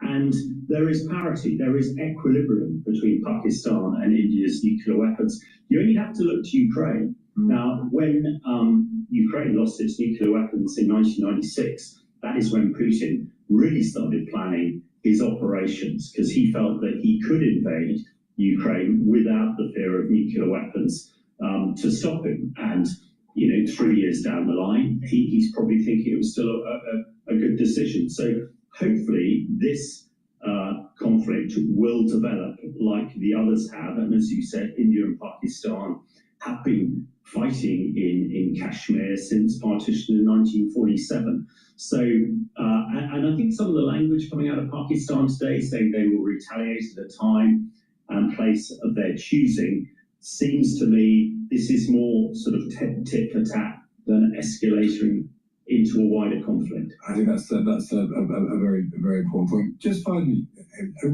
it feels like we live in a very unsafe world. Maybe the world is always like this. There's always examples, as you know, there's been examples between India and Pakistan in 2019 and 2002. There's been conflict with Ukraine in 2014. The Middle East has been constantly in conflict for the last almost 100 years. And yet, does it feel to you we're getting a sort of concatenation, a gathering of these crises all at once? Well, I think you're right. There is an awful lot happening at the moment. And perhaps on the eve of the ED80, we're potentially closer to sort of a global conflict than ever before. And I think it reinforces, and hopefully it reinforces, that actually, you cannot appease dictators like Putin. You cannot appease people like the Iranians. You've got to show strength. It's when you don't show strength that people exploit it and exploit weakness and then develop. And, again, it is a bit of a 1939 moment. We need to be more like Churchill than Chamberlain. And, I can see that people are really concerned at the moment. And let's just hope our leaders have got the resolve to be strong in the face of these threats, because I think that is most likely to keep the peace. And I still, having been in the nuclear defense world most of my life, as long as there is equilibrium and parity in the nuclear sphere, then we can maintain, although a slightly uneasy and difficult peace. It's lasted for 80 years, and hopefully it will last for at least another 80 years. It's an excellent point, and maybe a key one when we consider the issue between India and Pakistan. As you say, Hamish, good to speak to you. Thank you for joining us. Pleasure. That's Hamish de Bretton, former commanding officer of the UK's Joint Chemical, Biological, Radiological and Nuclear Regiment.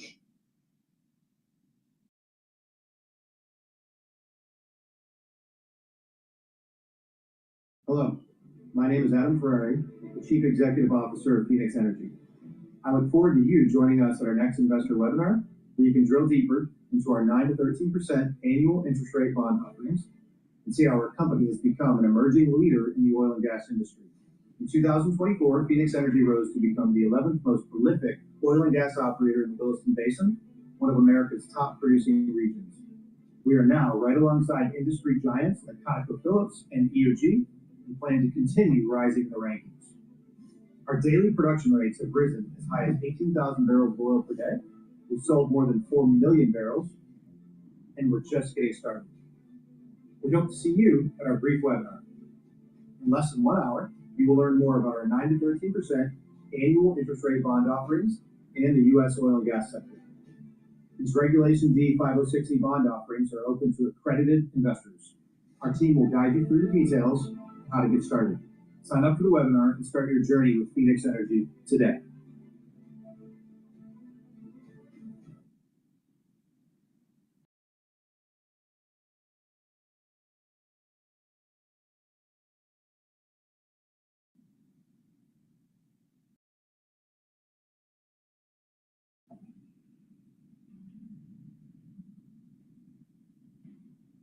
Hello and welcome to another Q&A, our latest Q&A. Today we're speaking to Yada Hakim and Michael Clark about the tensions between India and Pakistan. We've already had lots of questions, so thanks for sending those in, but you can keep sending those in. If you're watching this on YouTube, you should be able to see a Q&A.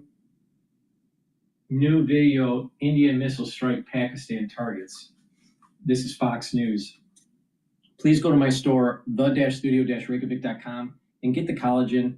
This is a powder. It has a typical amino acid profile. shown on the screen here. It's a dual purpose product. It helps with your skin, your hair, your nails, your musculature, your bones, and your joints. Excuse me. Please go to my store, the-studio-reykjavik.com, and get the collagen. You get a big scooper. You take 1 scoop a day, mix it with soft foods, filtered water, milk, or a smoothie. All right, with that said, let's listen in on this new video from Every production line is powered by pros. The part we play, equipping them with the products and pro support to succeed. Because your machines are nothing without the teams who make.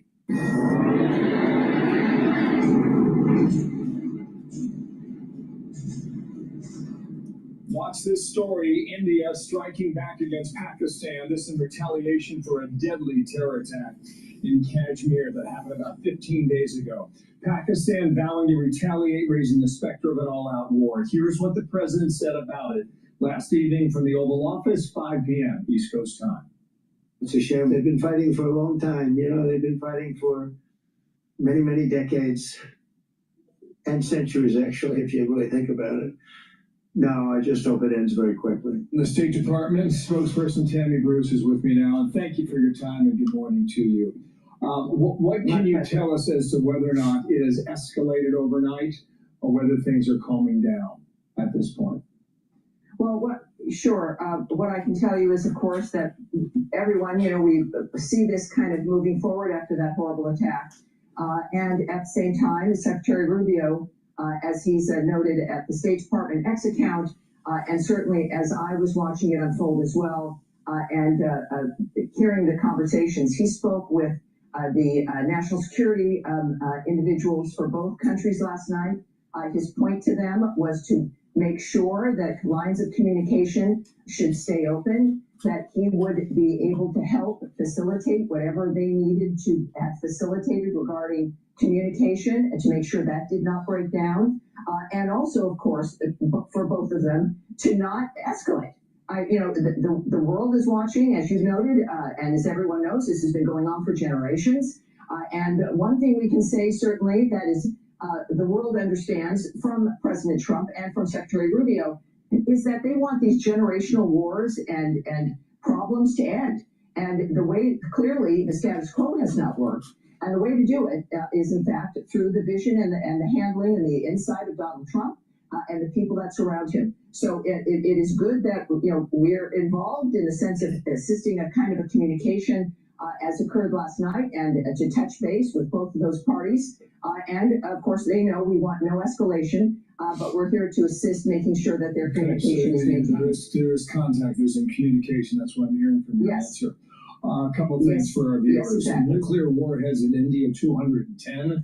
They got the bomb in the 1970s. Pakistan, 200. They got the bomb in 1998. Two of the 3 wars fought between these 2 countries were fought over what is considered sacred land in the northern part of India, known as Kashmir. 15 days ago, you had 26 Hindu tourists going on a pilgrimage to what they consider a sacred area. It's called the Meadow. And they were gunned down by tourists. And according to Associated Press, some of the men were gunned down while their wives were watching. Are you urging restraint on behalf of India, or is there a sense of understanding for a response? What's our position? Well, the president has said constantly that the military violence, war does not solve, it's pretty obvious, doesn't solve any of these problems. They continue. And our message, certainly from the beginning, for his last term and this term, unfortunately, with the condition the world was left in by the last administration, is the president has had to engage in multiple situations that have been generationally long to stop them, of course, around the world. And then, of course, Russia, Ukraine, the Gaza situation. But the message is the same in every instance, Bill. It's that war and violence in the military does not solve the problems. We have proof that it doesn't solve the problems. That will be the case in any part of the world, certainly in this part of the world. And the fact is, I'm proud, we should all be proud of the fact that we are leading this argument to the world that the status quo, wars without end, are no longer acceptable. And certainly I'm not going to comment on the nature of India's decision making or Pakistan's, but I know our decision making is to make sure these things stop without carnage. All right, Tammy, let me get to another important issue here. Yesterday in the Oval Office, the president announced this with regard to the Houthis in Yemen, which sounded a lot like a ceasefire. Just watch here. The Houthis have announced that they are not, or they've announced to us at least, that they don't want to fight anymore. They just don't want to fight. And we will honor that. And we will stop the bombings. And they have capitulated, but more importantly, we will take their word. They say they will not be blowing up ships anymore. Okay, so there we have it. Now, is this a ceasefire? Is Israel a part of it? Well, I'm not going to characterize it in a sense in what the White House views it as, or certainly with the DOD's involvement, the NSC, et cetera. What I can tell you, of course, also is what Secretary Rubio said in that room and in the Oval Office, is that this has always been about freedom of navigation. That the problem was they were striking hundreds of ships in the Red Sea, stopping the ability for ships to have that waterway to transport goods or people. They were shooting at us, and we needed it to stop. And at the start, we said that this is not a pinprick, this is not a little punishment. We are going to continue to bomb them until they stop the actions that they've been taking. And from the president, we've learned that they've vowed to do that.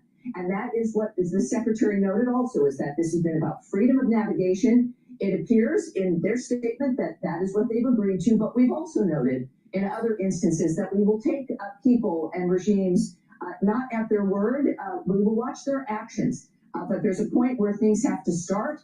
President Trump's approach, of course, has worked again in that nobody in the world seems to be used to a forceful American response with a leader who will not back down. Now they have one, they know his history, and part of this success is not just our military action. It's the fact that Trump is the president, and they know that he gets done what he says he wants done, and they're complying, and that's good news. All right, there's two very, very important topics here. Thanks for coming on. We should point out that maybe in a case like this, you verify, you don't even trust in a case like this with the Houthis. And we're waiting to see what Israel does, too. The Houthis claim that they fired a hypersonic missile at Ben Gurion Airport outside of Tel Aviv over the weekend. That's their claim. Nonetheless, that missile did get through, and we'll see what Jerusalem says after that. Tammy, thank you. It's not about trusting them. It's about watching it and what moves forward, and then dealing with it again. So I think that's clear from the president. Got it. Thank you, Tammy Bruce, State Department. Thank you, sir. I'm Steve Goosey. Please go to my store, the-studio-reykjavik.com. Get the vitamin D3. This helps to absorb calcium. It's a gene expression cofactor. It also helps to get cells to go into apoptosis, especially if they're infected. Vitamin D3 is more effective when you take magnesium in your diet or through a supplementation. And again, you can get magnesium through my vitamin C magnesium supplement or magnesium and zinc supplement. So please go to my store and get the vitamin D3, very important. Another great supplement is to take the vitamin K2 MK7. This is going to help to be able to absorb calcium, but when you stack it with D3 and you take calcium supplements or drink milk and do resistance training, you're going to help to build denser bone. Really important. And by taking D3 and vitamin K2 MK7 molecule, what will happen is you're slowly going to pull out some of that calcium depositing around your plaque in your vascular system. Nattokinase is another way to help with your vascular system. It's fibrinolytic, it's going to break up clots. And nattokinase helps to bring down LDL levels and helps to increase your HDL levels. So that means you have less LDL that will be oxidized, and that means less plaque buildup. Stack these together, D3, K2, and the nattokinase, and it's a great stack for cardiovascular health. You do resistance training on top of that and taking calcium supplements, and voila, you're also helping with your bone structure. So it's a dual purpose. Please go to my store, the-studio-reykjavik.com, get the D3, the K2, and the nattokinase. Use discount 5, all caps, discount 5, and you get $5 off. The link is in the description. Go to my store, the-studio-reykjavik.com.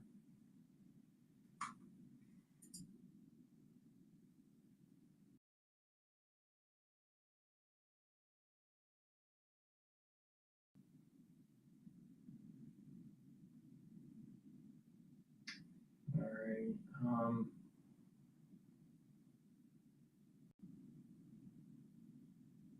Let's go to, no.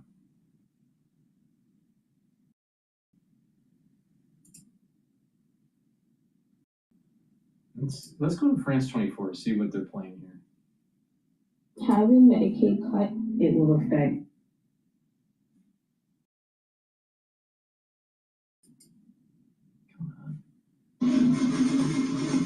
When you work on cars as much as I do, you learn what matters most. And for me, that's trust. Oh, from St. Peter's Square, that's starting at 9 p.m. Paris time, right here on France 24. Well, here in Paris, the other big story of the day involves the beautiful game. Paris Saint-Germain, 1 foot in the Champions League final. The French champions hosting Arsenal at the Parc des Princes. PSG won 1-0 last week in London. The winners will face Inter Milan. James Vazina is in front of the home ground of the French champions. James, PSG feeling confident. Feeling very confident, François. That's arguably the biggest strength that Luis Enrique has brought to this team this season. We've seen them oozing with it throughout the season and indeed in the Champions League. And that's how they're going to go into this match. I'm going to go to live now and see what they have to say. The conclave happened so quickly, the American and Canadian Cardinals weren't able to be there. And so that's when they added the 15-day rule, which now with the advent of air travel, right, becomes a little easier. But now, that as Kristen, you were saying, that Cardinals coming from all over the world, from Tonga, from Burma, from Mongolia, the flights aren't as regular, and so they need to have more time to make sure. Some of them only just arrived 2 days ago. Yes, the last can you ones. imagine that, Yeah. right? Just being dropped into the middle of this from your country, and that's astonishing. We talked also about secular interference in elections, and people think, well, that was a Middle Ages problem. And in fact, the European monarchs, the Catholic European monarchs, all through the 17th, 18th, 19th century, had the right to veto candidates. And as recently as 1903, the Austro-Hungarian emperor excluded a candidate, which led, of course, to the election of St. Pius X, which was a sort of good outcome. And he himself abolished what was called the jus exclusive, the right of European monarchs to object to particular candidates. And so that, and then we see other changes in 1971. 81-year-olds and above were disallowed from participation in the conclave. But we saw how healthy their contributions were in the general congregations in the events leading up to the conclave.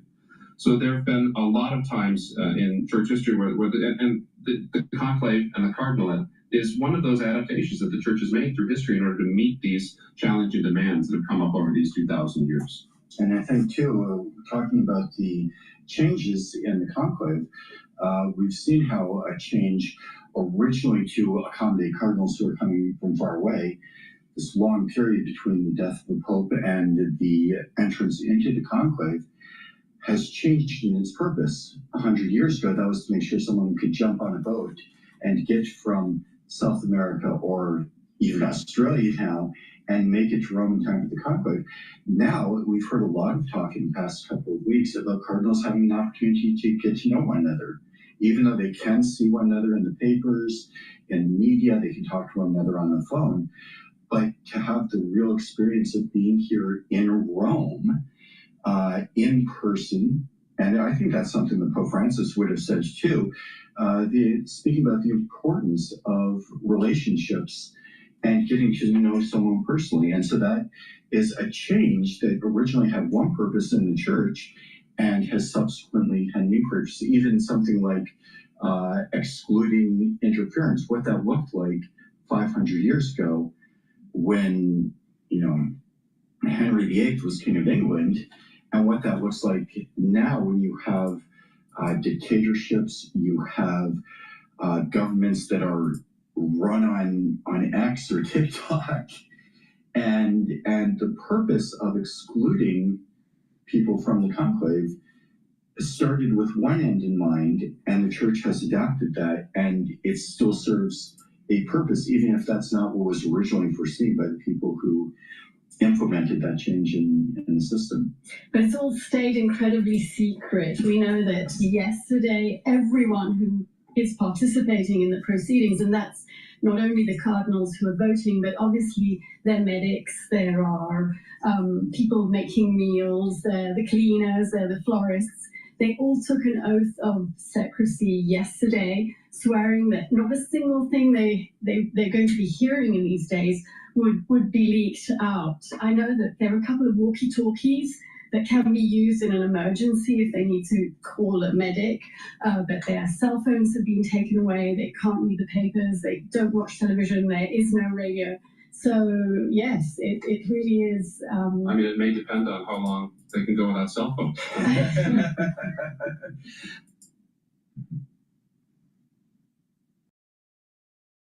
Okay, we can go to CNN here, but before I do, let me just plug this stack.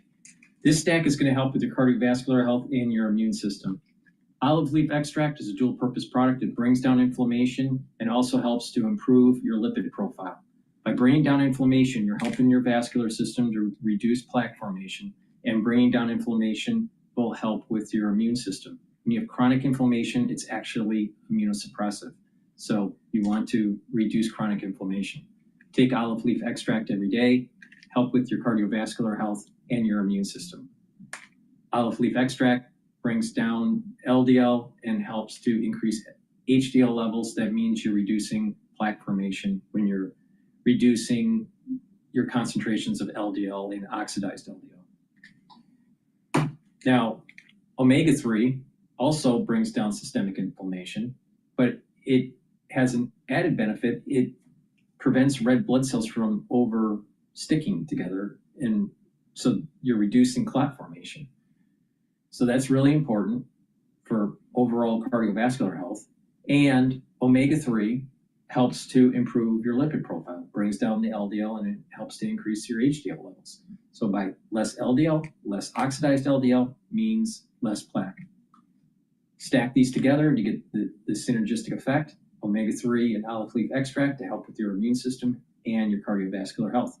Use discount 5 and get $5 off any order. Go to my store, the-studio-reykjavik.com. When it comes to ideas for your bath project, you have options within options at Floor & Decor.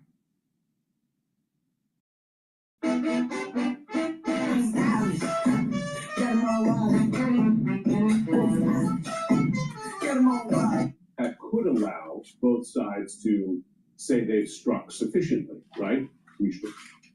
Two neighbors with nuclear weapons on the brink of war. India carrying out its deepest strikes inside Pakistan in more than 50 years. Okay, the blast from one of those strikes was caught on camera and shared on social media. You saw it right there. India says he was targeting, quote, terrorist infrastructure on the heels of a tourist massacre, a massacre of tourists in the disputed territory of Kashmir.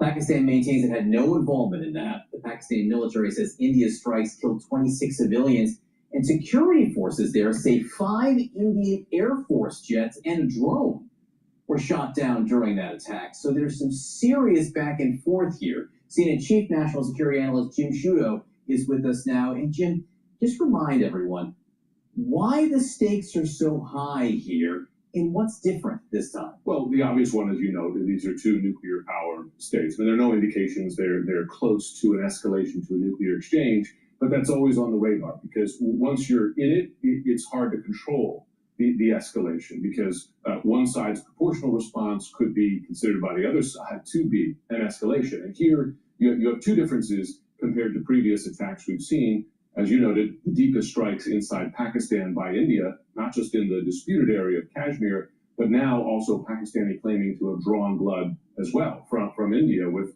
as many as 5, not yet confirmed by others, 5 jets shot down. Now, on the good side, that could allow both sides to say they've struck sufficiently, right? We struck India. Inside Pakistan, we have shown our resolve.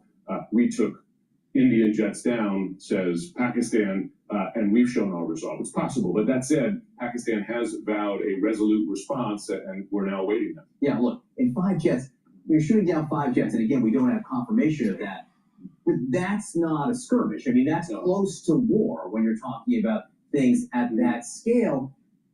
Proxies here. I mean, first of all, I guess India and Pakistan are such major countries with major militaries. It's not necessarily a proxy war here, but there's who supports whom is interesting. Well, that's the central allegation here, right? Is that India blames Pakistan for this terror attack because, and it's a fact, there's a history of these terrorist groups operating on Pakistani soil with ties even to Pakistani intelligence, etc. Now, Pakistan says that is no longer the case. India still holds them responsible. But we've seen this before. You go back to the Mumbai attacks, right, in 2008. Horrible attack, Lashkar-e-Taiba, a Pakistan-based group, and then that led to one of several. I was going over my notes, the number of times the two sides have shot each other. 2019, 2016, 2014, 2013, 2011, 2008, 2002. Right. I mean, these are regular events. They are, although, again, deeper than we've seen before, with potentially more consequences than we've seen before.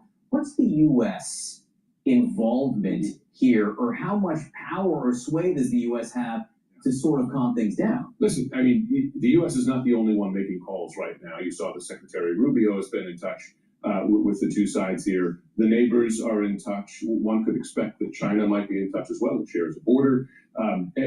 Each one saying, let's keep a cap on this. Now, I did speak to U.S. military officials because I asked them, what is your level of concern that this expands beyond what it is right now? And again, this is hard to predict, but they said that in recent years, India and Pakistan have managed to manage escalation, right?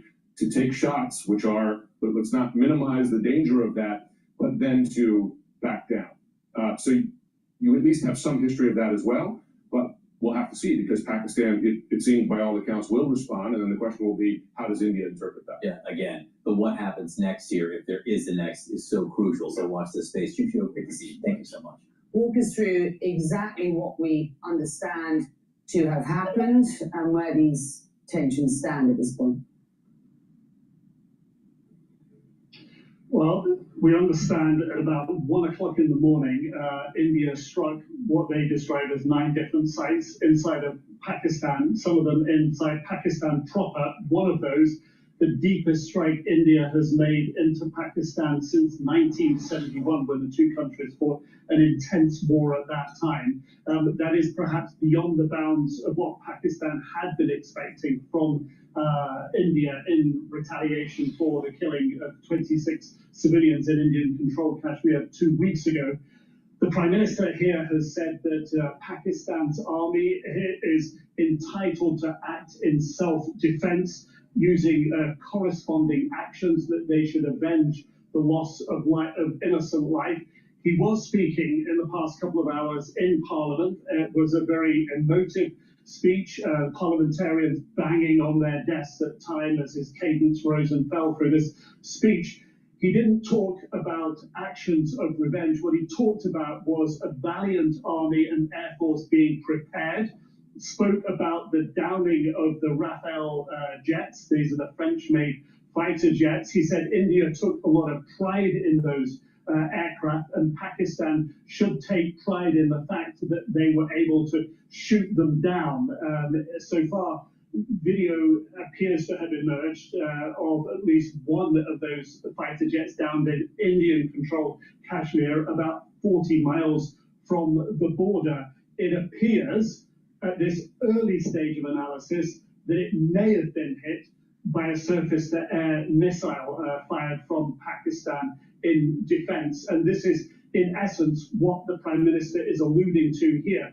The fact that Pakistan was able to do this, they should take pride in, because Rafale, the aircraft and the manufacturers themselves have taken pride until now that none of their fighter jets have been downed. I think more broadly about where the situation goes from here, the Prime Minister speaking about that right to self-defense and the support for the army to take that action. It's not clear that that action is imminent. It's not clear at all what it would be.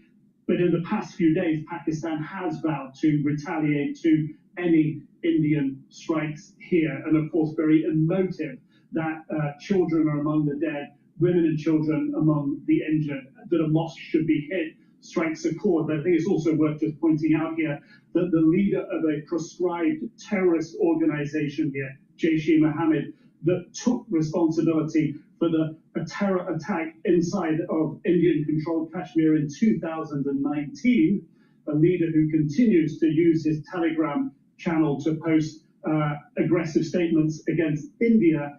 He said his home had been targeted and that 10 of his family members, including children, had been killed. Now, his organization is a proscribed terrorist organization, proscribed by the US, the UK, the UN, the EU, and by Pakistan as well. Becky? Nick, stand by. I just want to bring in Vedika here. India, of course, has linked the massacres on April the 22nd in Kashmir to Islamabad. That is a claim that Pakistan denies. India says it has a right to self-defense against terrorism at this point. What more are we hearing from the Indian government? Can we expect this to further escalate? And what do we know about Pakistan military claims that Indian fighter jets and a drone were shot down earlier this morning? I'm going to respond to your second question first, Becky. We've reached out to the Indian Air Force. There has been no response from them. But what experts here are really wanting to understand is where is the proof from Pakistan when it comes to them claiming that they've shot down these jets? If there is proof, why haven't they come out with it? Where are the images? But like I said, we're still to hear from the security forces here in India. There's been no word, despite a press conference a couple of hours back here in India, local time this morning, where the Foreign Secretary addressed the press and gave a lot of details on these attacks, or rather these the offensive carried out, the military offensive carried out by the Indian side. Now, ever since this attack, which was in the dead of night, like Nick pointed out, 1:05 a.m. till about 1:30, 25 minutes, 9 sites in Pakistan-administered Kashmir as well as in Pakistan were hit. We've had the ministers talk about it. They've come out, they've hailed the soldiers here in India, and they've congratulated them for carrying out this attack. Now, the national sentiment here in India ever since that heinous attack on the 22nd of April has been to take revenge, quote unquote. And if you remember, Indian Prime Minister Narendra Modi was the man back in 2019 who withdrew the special status of Kashmir, and he promised to bring peace to the valley. Now, the Indian government has come out today and said the reason Indian administered Kashmir, Pahalgam, was attacked on the 22nd of April was because it was economically progressing, the entire area, after what happened in 2019. And it's also because a lot of tourists were coming back to the area. And that's the reason that militant groups wanted to attack Indian-administered Kashmir all over again. We've had the defense minister come out today, the home minister come out today, we've had the national security advisor of India come out today, hailing this offensive, military offensive. But what's also interesting at this point is that you have the international gaze on South Asia right now, and many are calling it, that India and Pakistan perhaps could be on the brink of war.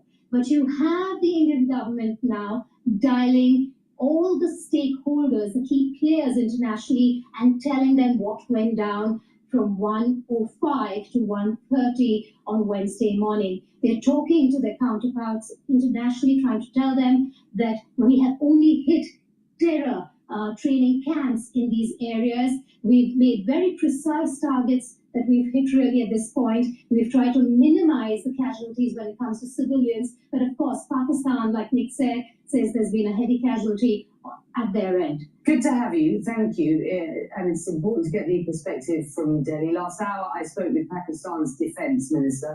I asked him about India's claim that all of the sites that it struck were linked to, quote, terrorist infrastructure. Have a listen. Absolutely wrong. There's absolutely no evidence. India would just want to justify whatever they have done last night, and they would talk a really, befitting lesson that they lost 5 planes. 3 of them were Rafale and American Jaguar. So they came in to to target supposedly terrorist camps or training grounds or training camps. So you're telling me that you don't know whether these sites were terrorist training sites? No. There's absolutely no terrorist activities. It's just the imagination, the figment of imagination of India. They just want to justify it. Whatever they are doing, they're trying to find a justification for that. Absolutely, there is no. You just brought up the fact that India lost some fighter jets. So let's be quite clear about this. Pakistan claims it shot down 5 Indian Air Force jets and a drone, as I understand it. India says there's no evidence of that, no proof. So can you provide more detail? Can you provide more detail? And is this the response that your army spokesman threatened, or is there further action to come? Let's start with this very specific allegation of 5 fighter jets shot down.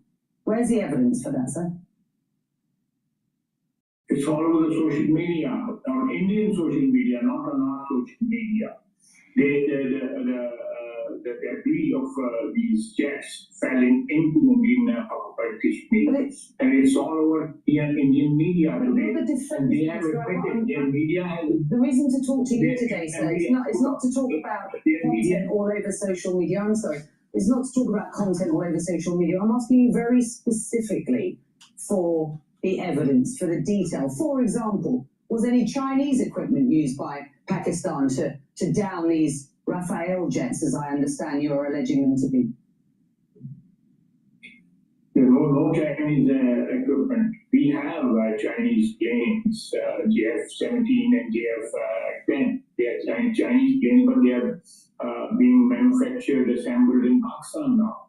We have very close to Islamabad, we have a facility over there where these planes are manufactured.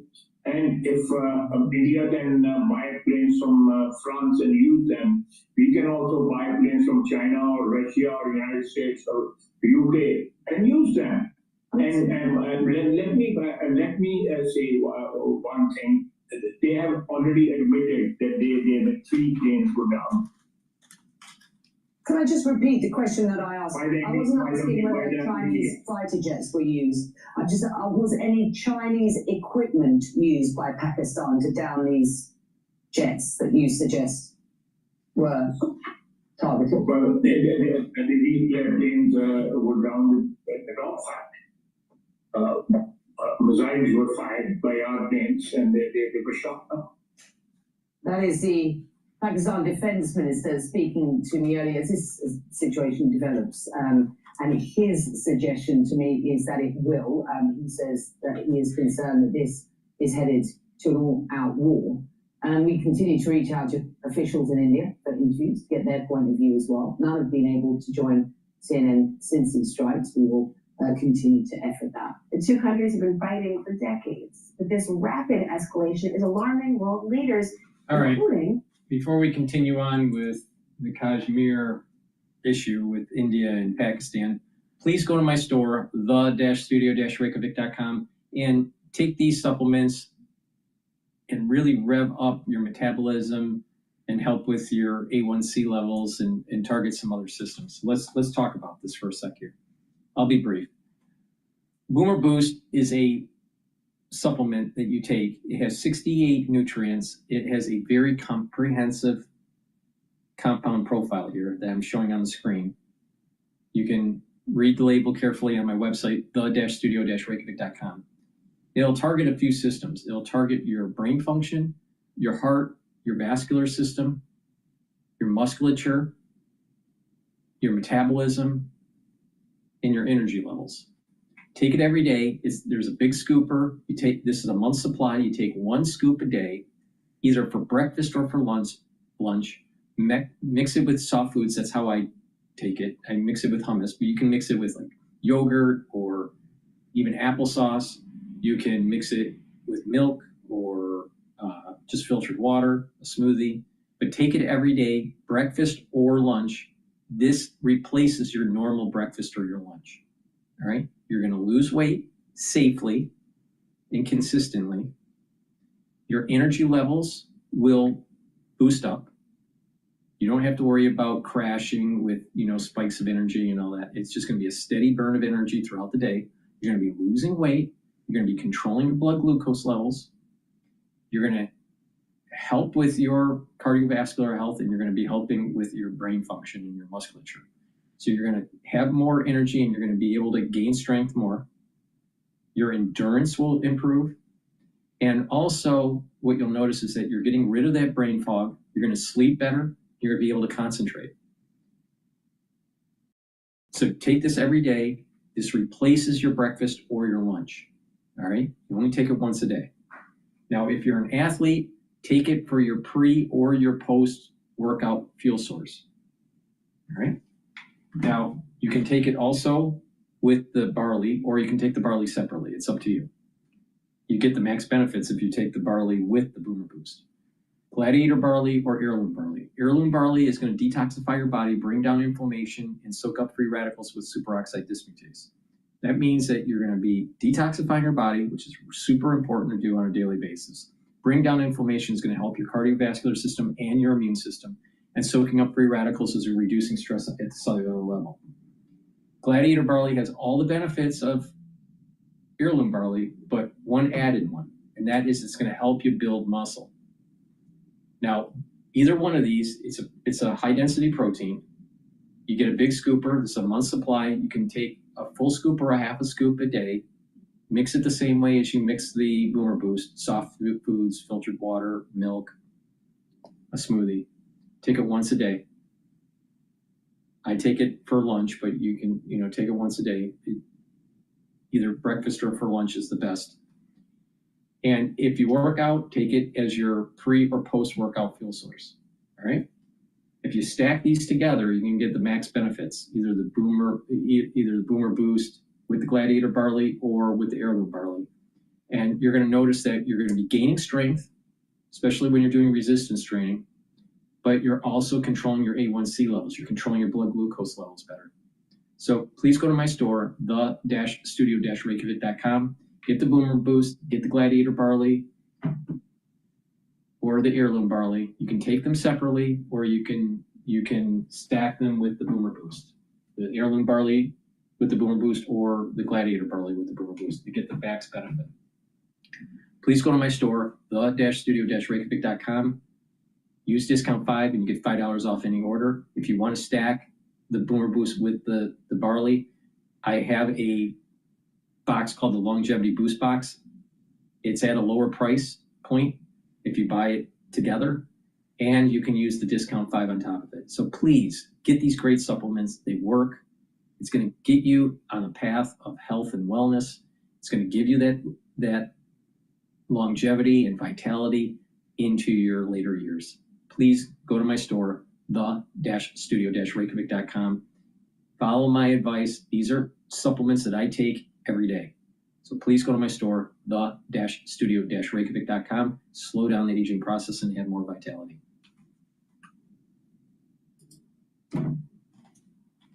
President Trump. They've been fighting for a long time. They've been fighting for many, many decades and centuries, actually, if you really think about it. No, I just hope it ends very quickly.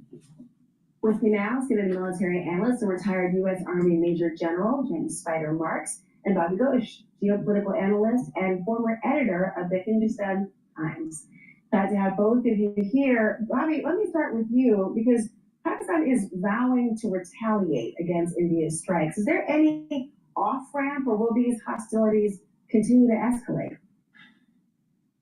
Well, if you see the way traditionally this kind of a conflict has gone in the past between these two countries, both sides make very large claims. We did this, we did that, we hit so many targets and killed so many people, and we shot down so many planes.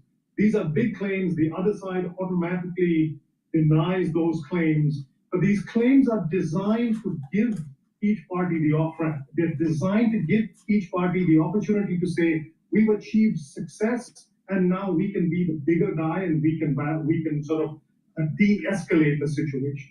But also, in previous instances, when these two countries have come to this place, the rest of the world has tried to engage with the leadership and tried to calm them down. Right now, the rest of the world, including the United States, is pretty distracted. So the risk with this kind of a confrontation is that every time this happens, there's a tendency to go one step or two steps beyond the last occasion. So the last occasion, Pakistan brought down one Indian aircraft, and this time they claim they brought down 5. We won't know for certain for quite some time whether that is true. India on the last occasion, I think, hit 3 targets. This time they're claiming they hit 9 targets. The risk always is you never know what is the point of no return. And you always worry that by accident, without really needing to, one or the other side will cross that point of no return. General, let me bring you in. I rely on your military expertise, and I mean, Pakistan's military made this declaration right after the strikes. Listen. It was an unprovoked and blatant act of war. Was the Indian government, on their instructions, the Indian Air Force, while they remained within the Indian airspace, violated Pakistan's sovereignty? So India and Pakistan, they've had bad blood for decades. But General, why does this conflict concern so many? I think primarily because of the size of the attack that took place about 10 days ago, 2 weeks ago. And number one, against Indian tourists in the Kashmir region. All of them were killed. But what we see now with the response from India, and bear in mind, India took that entire amount of time to dig into and determine that they had good enough intelligence and they could then assign with a degree of credibility blame on this attack to one of the terrorist organizations that is hosted by Pakistan. The Pakistani government will say no, they don't. But the LET, the Lashkar-e-Taiba, lives and trains and exists within Pakistan. They also have a charitable arm. And so, but they have supported Al-Qaeda in the past. So as a result of the amount of time that India took, they then have claimed, as described by Bobby, they then had 9 targets, precision strike. It was a proportional and measured strike, is what the Indians will tell you. Again, battle damage assessment must be done to determine what actually took place. The key then is Pakistan now going to respond to this response? Are we now in a cycle of action, reaction, counteraction, and then that escalates? Nobody knows, but bear in mind, culturally, both sides have achieved a degree of honor. It's proportional, it's precise. India is saying Pakistan struck first, India then responded. Is that going to be enough? If we're having a Pakistan response to an Indian counterattack, we now are in a potential situation where forces have already been repositioned along the line of control. That's our artillery units, maneuver units. We're talking about attack helicopters. And bear in mind, the targets have already been pre-designated and pre-planned long ago. So this is a potential battlefield with the possibility of significant damage. Bobby, really quick, does the U.S. have any influence in calming things down? Not at the moment, it does not. And both sides, the Indians and the Pakistani leadership, mainly their calculations will be based on domestic reaction, on how they sell this to their own people. The United States, frankly, whether it was this administration or the last one, at this point in the conflict, there's not a whole lot it can do except to say, if you guys want to talk, we're here to help. But I don't think the U.S. has enough leverage on either of those two countries, given how far things have gone. Now it's all down to decisions that will be made in Delhi and Islamabad, according to calculations that are made by leadership in both places. Joining us right now to talk more about this is CNN military analyst and retired Air Force Colonel Cedric Layden. Colonel, first and foremost, we are hearing a lot of concern all over the world about how these two countries are on the brink of war. Why is this so important to the United States for this to de-escalate and for this to calm down? Yeah, Kate, good morning. There are several reasons for that, but one of the most important is, as you've already pointed out, these are two nuclear powers, and both sides have nuclear weapons that can, in essence, do major damage on the other side. The Pakistanis have come in with not actually saying that they have a no first use policy, which means that if the Pakistani state feels that it is completely threatened by the Indians, in other words, existentially threatened, they would probably use nuclear weapons, at least in a tactical sense. So that is kind of what's at stake here. This would be, if it goes down that road and things aren't cleared up before that particular point in time is reached, this could very well see the use of nuclear weapons if it is not contained. So that's one aspect of it. The other part of it is that the U.S. is trying to develop a solid relationship with India. The relationship between Prime Minister Modi and President Trump is actually quite a good one. The relationship between Pakistan and the U.S. is definitely not what it was, say, 50 plus years ago during the early 1970s when there was another war between India and Pakistan. So it's a very, very different political dynamic. And Pakistan is basically an ally of China. India is somewhat of an ally to the United States, but it is also an ally to Russia. So there are all those dynamics that are at play here, and that's why it's one of the most important conflicts that is breaking out now here on Earth. Which then leads to the question of what could push this over the brink? I mean, after India strikes, Pakistan promising to retaliate because India's strikes went deeper into Pakistan than we've seen in many decades. What does retaliation look like that doesn't escalate this further? Yeah, that's a really good question. So the Indians may have been trying to contain some of the things that they've been doing in response to the initial attack that killed the 26 tourists in Kashmir. And the reason I say that is because their target list seems to have basically included what they deem to be terrorist installations. And apparently they struck at least one of those based on what we're hearing from Nick Robertson. So that's aspect of it. However, the Pakistanis aren't seeing it that way. They're looking at this as you're attacking civilians, and it is what's going to precipitate certainly a reaction from Pakistan, even though they reportedly have those 5 Indian fighter jets and that drone. So there's all of that. So this is basically because of the political dynamics in both countries, we're looking at a major possibility of a major escalation before there's an off-ramp here. An off-ramp would, of course, be desirable, but until both sides agree that they've enough, we're not going to see that off-ramp. Yeah, it's good to see you, Colonel. See what happens. I really appreciate your time.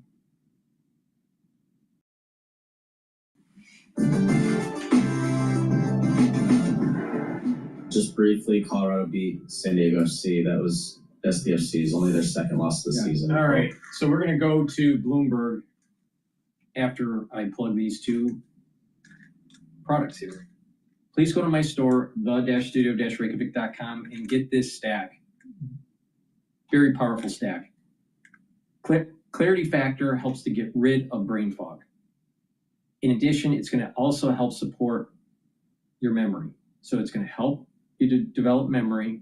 It's going to get rid of that brain fog, and you're going to be able to concentrate at work or at school, or even if you're retired, you'll be able to concentrate on your tasks.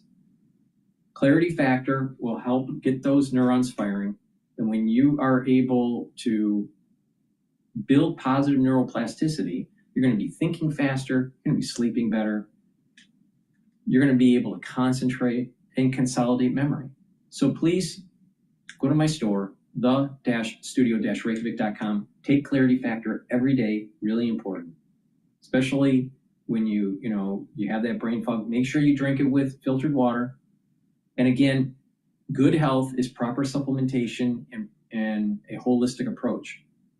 Filtered water, making sure that you stay away from processed foods, eat properly, proper exercise, good blood flow to the brain helps the neurons. Resistance training, balancing exercises, and stretching exercises, all 4 modalities are really important for overall health. sleeping properly, making sure you get enough sleep, not too much, but if you're chronically sleep deprived, you're actually speeding the aging of your neurons. And learn new things. When you learn new things, you're actually stimulating your neurons. So it's a holistic approach. Proper lifestyle and also proper supplementation go a long way. So make sure you take the clarity factor, get rid of that brain fog, drink it with filtered water, and take it every day to improve that neuroplasticity. Digestive enzyme complex helps to reduce the load on your pancreas. When you get older, your pancreas doesn't function as well. And your pancreas is really important to produce insulin, to produce enzymes to break up foods. It's a very important organ. And a lot of people don't really have in their forefront of their mind the importance of a healthy pancreas. So take digestive enzyme complex. It's going to help you break up carbohydrates, proteins, and lipids. It's going to reduce the load on your pancreas. It's going to allow you to digest your foods more easily. You're going to be able to absorb your nutrients. And that way, you're reducing that load on the pancreas and keeping it healthy.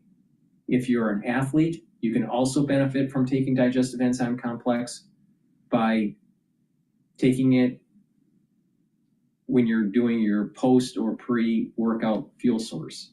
All right. So a lot of people, they fuel their body after their workout or before their workout.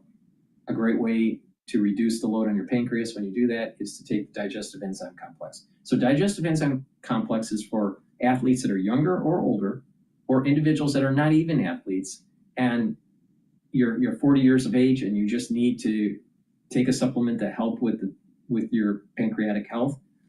Please take this digestive enzyme complex. In addition, this digestive enzyme complex breaks up glycoproteins because it's proteolytic, and it has bromelain in it, and bromelain is fibrinolytic, so it's going to break up clots. So please go to my store, the-studio-reykjavik.com, and get the digestive enzyme complex. Get the clarity factor, stack them together. You're helping with your neural health and you're helping with your pancreatic health. Please go to my store, the-studio-reykjavik.com. Use discount 5. You get $5 off any order. The links are in the description of this video and all my videos.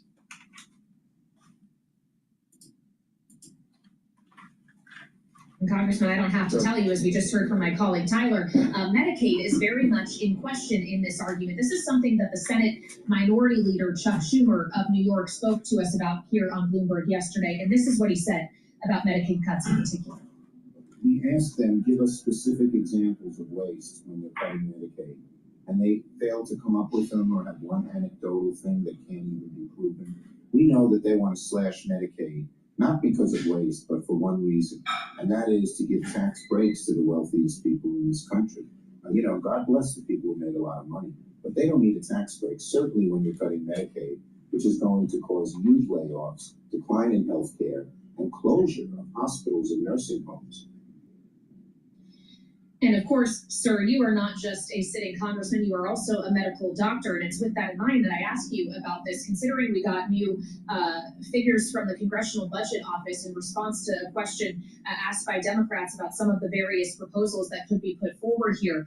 They estimated, the CBO estimated, that capping federal spending in states that have expanded Medicaid, which hasn't been ruled out by the speaker, would lead to 3.3 million people being booted off their coverage. Is that something you would support?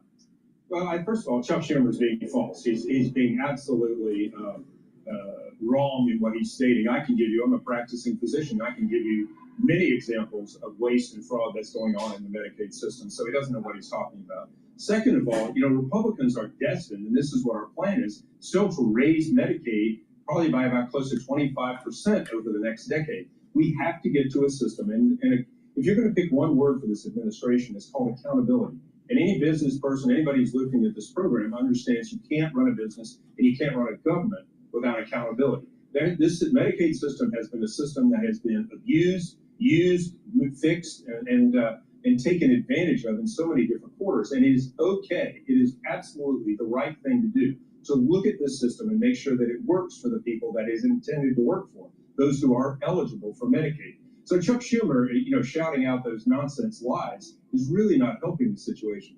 Good Lord, I've been a physician for 35 years and I've taken care of really the most desperate of individuals. The last thing I want to do is not take care of individuals, but we have to be able to pay for it at the bottom, at the end of the day. It's a budgetary issue. It's an issue of making sure that those programs are as efficient as possible and reduce the administrative burden. But it's also, and this is the reason why I do these shows, the realization that most of the chronic diseases in the United States are self-induced. If you take charge of your own health by applying a holistic approach and taking the proper supplements and eating the proper foods and having the proper lifestyle, you are going to mitigate most of the chronic diseases in the United States and save billions of dollars in healthcare costs. Billions of dollars. That's how you solve this problem. Cut the administration waste, target money to the people that truly need it, and inform the public on how to live a more healthy lifestyle so they do not have to be on pharmaceuticals throughout their years of adulthood life or into their geriatric years. And that way they're going to have more vitality, you're going to have a more productive society, and you're going to have less healthcare cost. That's the solution. I've been telling you how to mitigate problems with your immune system, how to mitigate problems with your neurological system, how to mitigate problems with diabetes. That's how you're going to solve the problem. You want to have more success rates for cancer? It's about better lifestyle and early screening. It's not finding cures for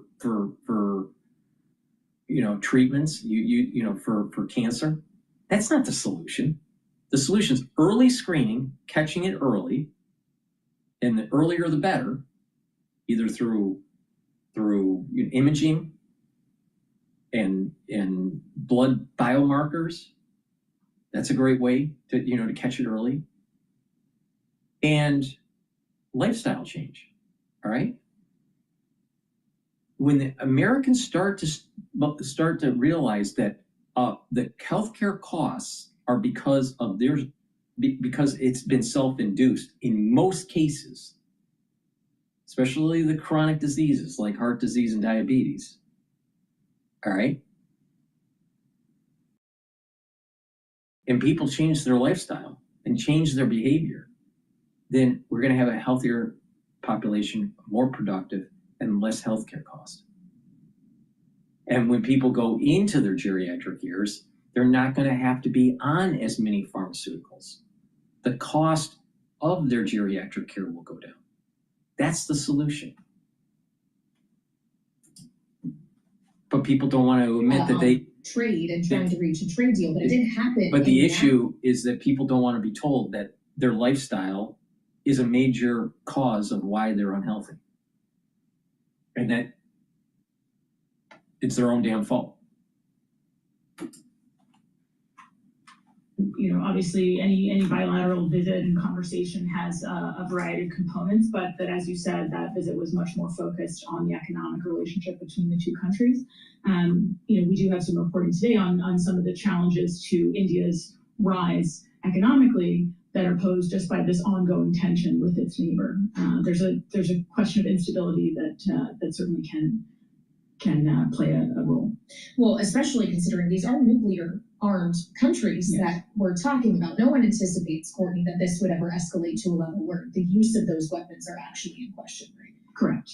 But that is an added complication and something that has to be taken into consideration anytime these two neighbors are at odds. All right, Courtney McBride, who covers national security for us here at Bloomberg. Thank you so much for joining me.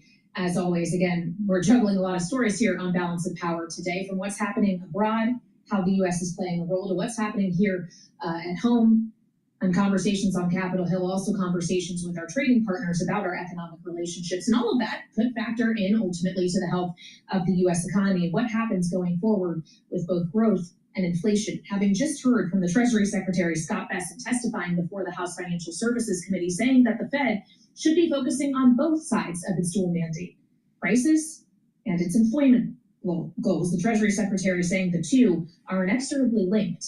And of course, that's what the Fed has to consider as it gets ready to send this rate decision down about 38 minutes from now. So for more on this, we turn to Liz Pancotti, joining me here on Bloomberg TV and Radio. She's Managing Director of Policy and Advocacy at the Groundwork Collaborative. Liz, welcome back to Bloomberg as we consider not just the decision itself, because I think we know that's not going to be where the news is if they don't do anything with rates as expected, but the press conference we're going to get from the chairman shortly thereafter. How hard is this line going to be to walk for Chairman Powell, who is under pressure from the president to cut rates and have to explain to the journalists who are going to question him and to the American people why they are or are not ready to think about doing that yet? I think Jay Powell has become somewhat of a tightrope walker acrobat over the last really few years, but particularly in the last few months. And so I suspect we'll see him show those same attributes.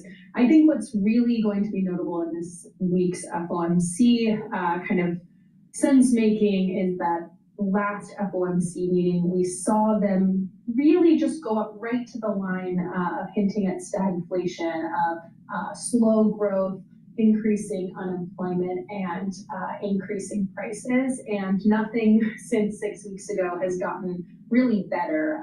We've gotten new data out showing really slow growth.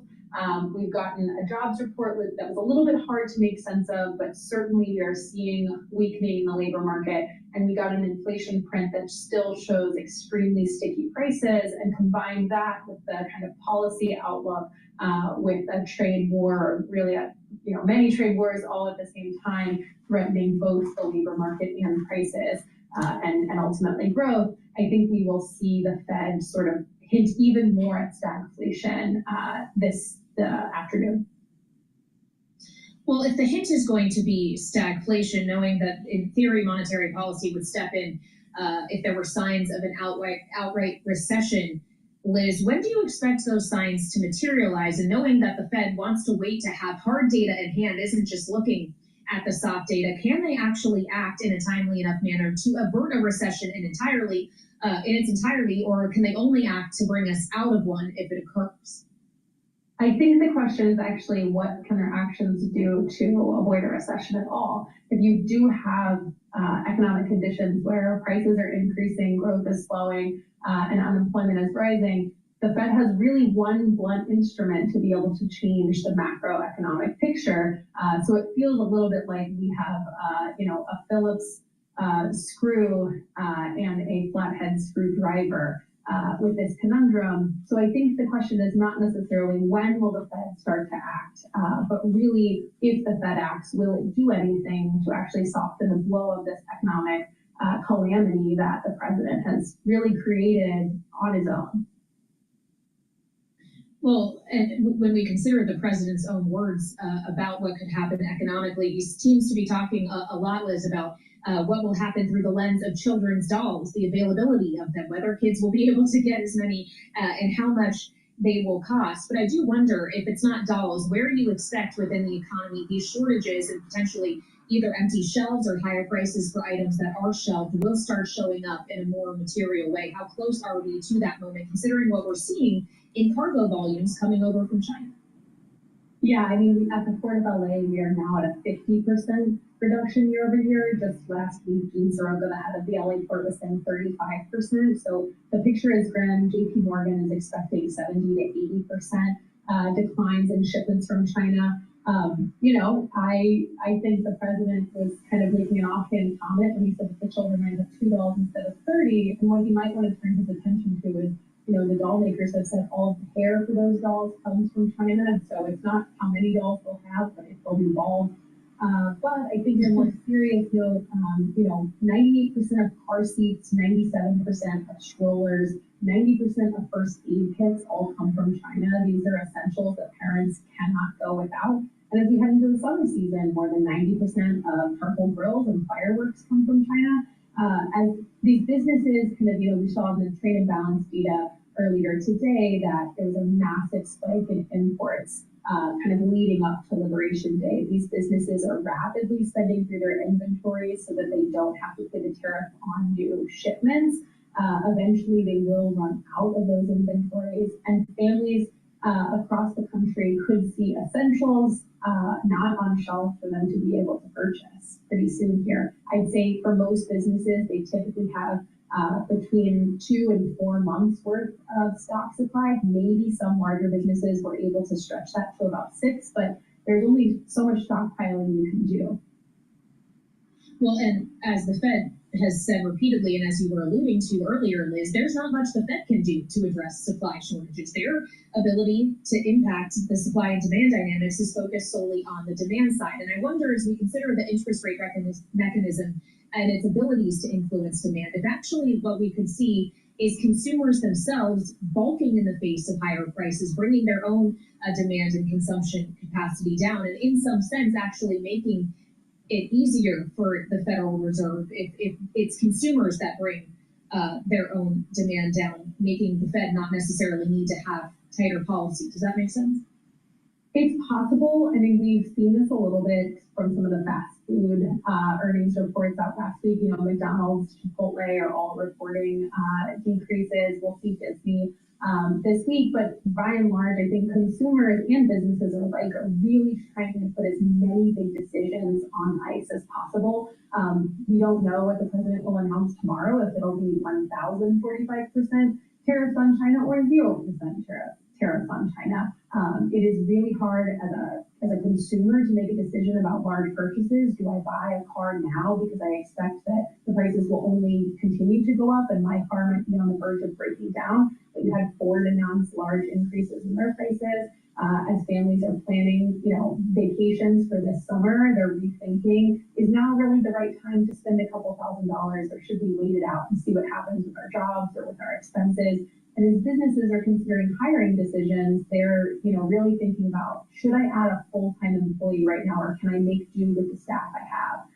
So I really think what we're going to see is largely an economy on ice, and the question is, as that ice melts, is the economy spoiling or flourishing? And I think it really remains to be seen when the president's actions will have a large effect on those, and it's not totally clear what's coming out of this White House. The president alleges that there's hundreds of deals he could announce, but he's not announcing any. I know Treasury Secretary Bessent and USTR James Greer traveling to Switzerland this weekend to meet with the Chinese. I'm not sure how much we can expect movement there, and so I really think it depends on how the president keeps course on his erratic trade agenda as to what happens with American consumers and businesses. All right, Liz, we just have a minute left here, but if you had the chance to ask Chairman Powell a question at the press conference today, what would he need to answer for?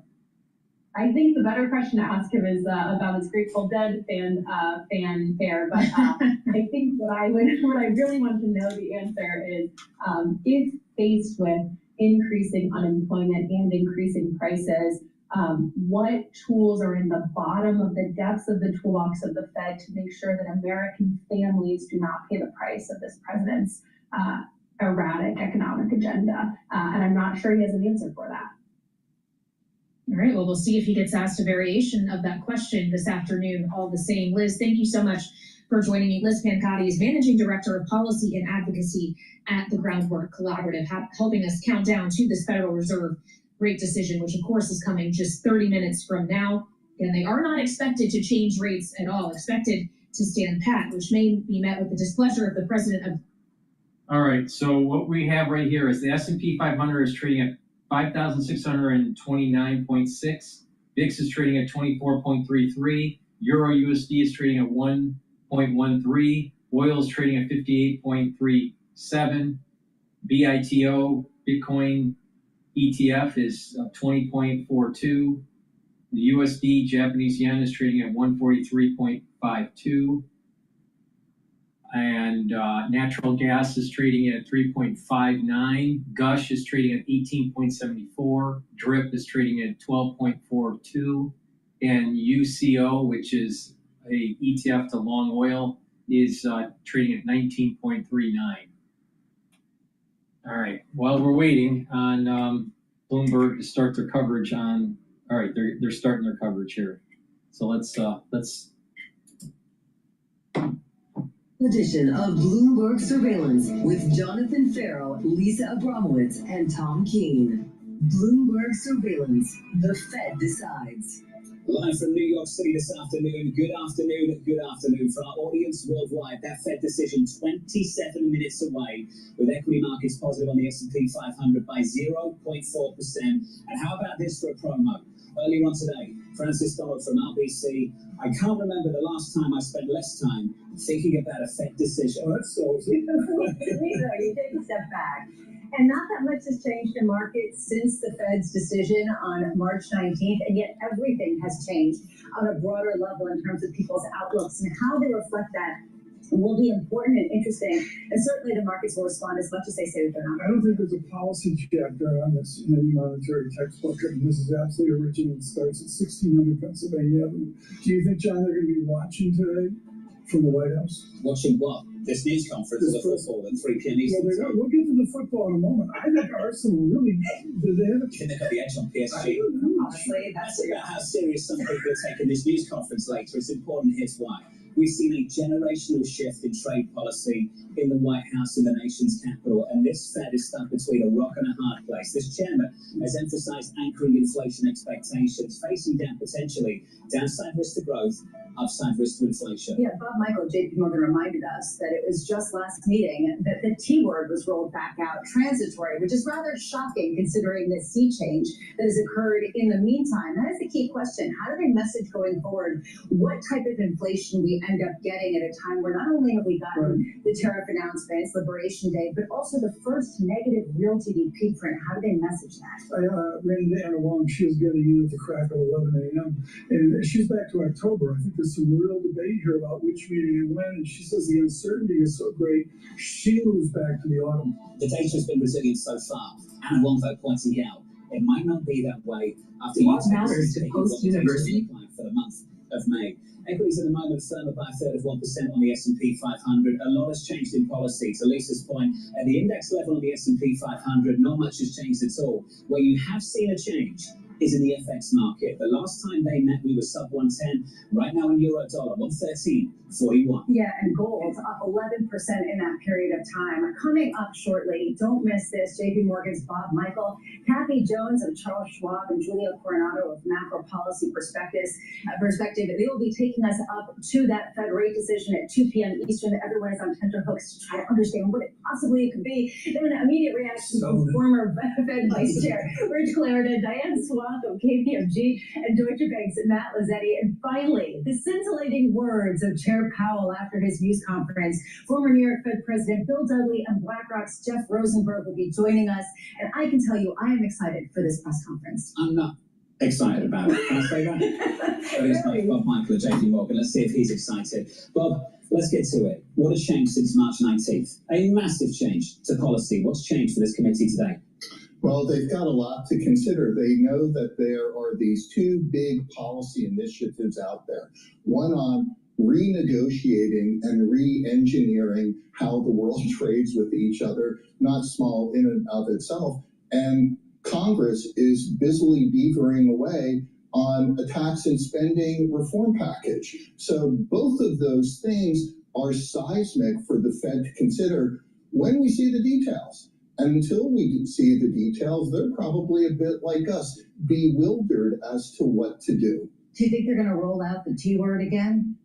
I think that's going to be retired. I don't believe that makes sense right now. No matter how you model tariffs, whether you think this will end up closer to 10%, or in the worst case scenario, somewhere closer to 20%, it is a tax on businesses and households.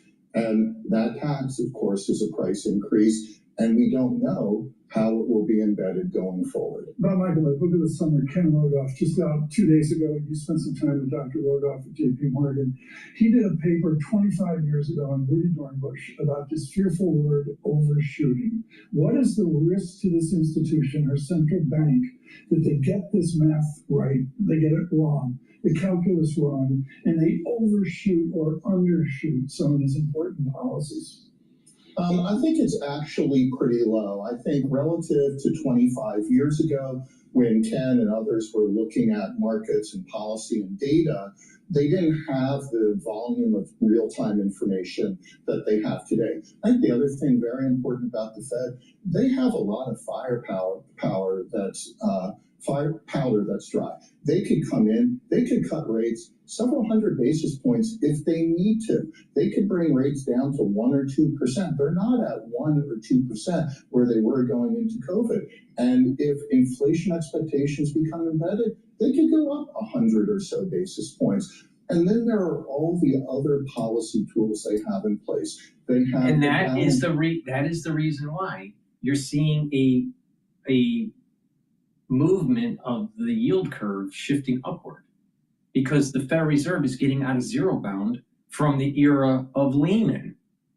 We got into zero bound because of the Bernanke solution or treatment of an economic disease, called Lehman, and the subprime mortgage crisis, right? And we were at zero bound for quite a while.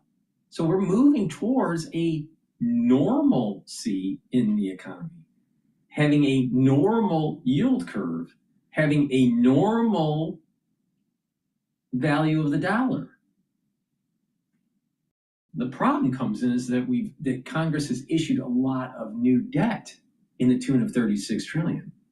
All right, we have 36 trillion in debt, where our interest payments are more than our budget for defense. Big problem. That have been squeezed out, that have exaggerated the moves, but we're not seeing the big holders of treasuries that are overseas, that are structural buyers, coming in and dumping them. But I think he has to pay attention to that. Can you explain that? What is normal portfolio rebalancing? What's the difference and how do you identify between the two? Well, it's looking at a portfolio and thinking there's a lot of opportunity out there. Are you crowded into one specific trade or area? And the dollar became a very crowded trade. And we saw that from our client base. We saw a lot of overseas buyers just wanting to hold dollar bonds unhedged. And of course, we've seen that in the And that was because of COVID. They bought treasuries, they bought dollars and dollar assets because around the world, they weren't as stable as the United States economy. And that's why the dollar was elevated for the last 4 years above 100 on DXY. So as that trade is unraveling, the dollar is moving to a normal trading level of about 98 or 97 on DXY. Slowly. And things fade somehow. When you start talking to wealth management platforms and distributors, yeah, they're thinking about maybe we just got too crowded into the dollar. We have a European client base. Why don't we bring some of that back to Europe and put it into the US equity or bond market? I think that's relatively normal. We were looking for that anyway. We keep going back to this, Lisa. We've talked about it a million times. Is this a cycle level shock, a rebalancing, or a system level shock where people start to diversify from the US dollar because the White House administration is absolutely determined to rewire the international system and change the system? Well, you can rewire the system and you have people that still invest in the United States. The thing is don't bet against the United States. I'm telling you, the equity market is trading at 5,620 right now. It bottomed out during the fiasco 4 weeks ago at 4,810. 4,820, somewhere in there. If you listened to me and you bought into the market, that new deployed money that you put in, you would have made 18% or anywhere from 10 to 18%, depending on where your entry point was. In 4 weeks. And hence you have the moderately restrictive policy. And then anything that talks about their dual mandate, you say that everything is well positioned with policy. Lisa said this a number of days ago. It's Operation Get Out of There Fast. Wrap it up, end the news conference. It's going to be one of those that finishes at like 3:15. So this is the time when he does a Homer Simpson. There's a shrub, and he just tries to back into it, disappear with his hat still stuck in the leaves. That is what this is going to be. He's looking for that meme. I'm looking for He disappears into the bush. Do you know that one? Yeah, I know that one. You saw Yeah, Pax I've Away. seen every episode, John. Yeah. You know, Terry is. Including the football one. Terry Really is. like, I know. We like the football. I know you really do. Between that and Toto, it works. Do you know he used to troll me all the time when we first started doing radio together? He'd start a segment and he'd play the Simpsons and the football commentary. Oh boy. What was it? Back pass, how did it go? Something like that, right? Yeah, from the midfield, captain, and then we could play Toto Africa. We could play Toto Africa today, John. Let's get to that. God, Michael's going to be sticking with us on Voice a second. Talking about markets. Kathy Jones. So the Federal Reserve is not going to raise rates today. But the thing is how is it going to translate into the market? I suspect that we're going to see a little bit of price action in equities and potentially even in Bitcoin. We'll see. Please go to my store, the-studio-reykjavik.com. Get the NAD+. This will boost up your NAD+ levels. That increases your energy and helps to repair your DNA damage. When we get older, we start to develop DNA damage in our cellular DNA and our mitochondrial DNA. So you need NAD+ to help repair that, especially when you get older. And NAD+ supplement will help to protect your neurons. So take it every day, especially if you're 40 years of age or older. Another supplement that you should be taking every day, especially if you're 40 years of age or older, is ubiquinol. Ubiquinol is the most bioavailable form of CoQ10 that you can purchase. Most people that take CoQ10, you're taking the wrong type. You need ubiquinol. It's the most bioavailable. So please go to my store, get the highest bioavailable CoQ10 that you can buy. Take it every day. It's an antioxidant. It's going to soak up free radicals. It's going to help with the health of your mitochondria. It's going to boost up energy levels and protect your neurons. Stack it with NAD+ to get that synergistic effect and help protect those neurons. You can also stack it with C60, resveratrol, clarity factor. So please go to my store, the-studio-reykjavik.com. Get the ubiquinol and the NAD+, and protect those neurons. Really important. And like I said, it's very important to apply a holistic approach with your life. Proper diet, proper exercise, proper sleep, proper supplementation.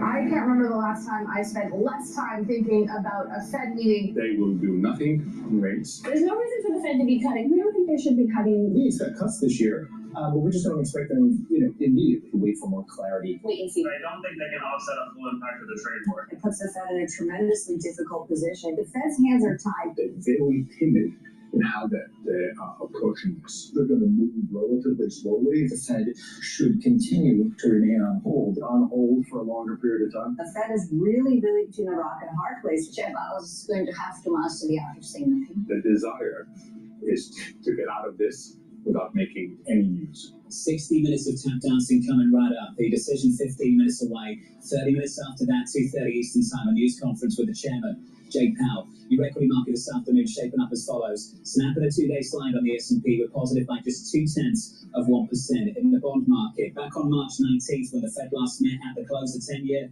424.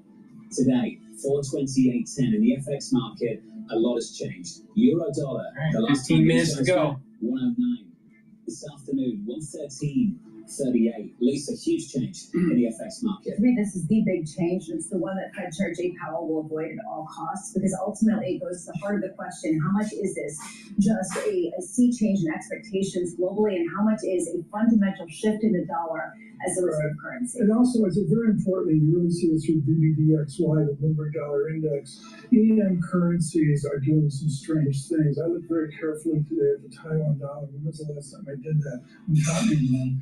And the answer is, I look at Taiwan dollar, John, and it's very, very fragile. These shifts in the Pacific Rim are for real. Lucky not to get relegated, something. They're very close. Not a good season. We're not going to talk about that. Okay. Big dislocations. in FX markets. To discuss, Bob Michael, JP Morgan, still with us around the table. He'll be with us through the decision and approaching the news conference. And joining us now, I'm very pleased to say, Kathy Jones at Charles Schwab. Kathy, welcome to the program. No new forecast from the Federal Reserve at this meeting, but I wonder, just a thought exercise, if we had any SCP today, if we had an update to the forecast from the FOMC, how much do you think those forecasts would change? Well, I think they would change and indicate more of this sort of stagflationary environment with inflation remaining elevated and growth slowing down. Most of the data that we've seen, other than the employment report, does point to the idea that we're getting slowing growth in the second half of the year. The question is, what will they do about it? There are a number of questions about how different the feeling will be in this speech, in this press conference, and the one just on March 19th, including the transitory word, which Bob Michael is talking about. He doesn't see that making a comeback, but also the soft data versus the hard data. How much do you expect Chair Powell to reaffirm the idea that the soft data has not necessarily cohered with the hard data, and they're watching the hard data much more closely than anything else? I would suppose that he'll make that statement that, the real economic data that they're watching, the real-time data is still holding up, especially the labor market, and therefore there's no reason to adjust policy right now. I think the bigger question for me is how are they assessing the inflation expectations component? Because that's where we're starting to see a less well anchored, I would guess. Last time in the press conference, Paul indicated that inflation expectations are well anchored. And we've seen evidence that that's kind of giving way. That anchor isn't as firm as it was. So I think that's going to be a tough question for him to answer. And I'd be curious to see how the Fed is thinking about that. I can't say I'm going to the LIBOR for everybody who dressed up in a tuxedo and figured out where interest rates were for cocktail hour. LIBOR's gone. We have SOFR. You had a very smart comment today on SOFR, SOFR. It's a 2-year rate. What do you see in the short-term trust market now when you look at 2-year SOFR swaps? Yeah, what we're seeing is this divergence between expectations and where we are, right? So you look at CPI swaps, and by the way, I have to give credit to Bloomberg Intelligence for pointing this out. But it does look to me like we're starting to see those swap rates reflect inflation expectations staying higher, or inflation staying higher down the road than what we're seeing in the SOFR market, which is more rate-based. So it'll be interesting to see how the Fed kind of brings those two together, because inflation expectations are a big part of their policy setting and a big part of how they see what they do affecting the markets. Hey, Kathy, I love hearing what you tell individual investors to do in environments like this. What are you telling them to do in environments like this? Yeah, we're hoping that they've been following our suggestions for the last, 6 or 8 months, and that is to say intermediate term duration, meaning, 5-7 years, maybe a little bit beyond even, given the slope of the yield curve, in high credit quality bonds. And see, locking in interest rate. Market with, being too short and saying you're going to roll in, when things change. Try not to be too long and take on that interest rate volatility. But we want to stay up in credit quality, intermediate term, and more internationally diverse, because the dollar does look like it's turned, and we think it's going to continue to work lower over time. Of course, tariffs are a wild card, but for the first time in a long time, international diversification in developed market bonds looks like an attractive proposition. Bob, it's interesting. I've heard this argument quite a few times now. There's comfort level with the belly of the curve. If you ask anyone in fixed income, look along the curve, where are you comfortable? And then I say, what about further out, 10s, 30s? Do you think they'll rally if we get into some trouble here in the economy? And they've got doubts. What's your reaction to that argument? Yeah, I think everyone's worried about environment where the Fed actually does come in and start bringing rates down because unemployment starts shooting well above 5%. And in that environment, the front end of the curve will reprice to where the Fed funds rate.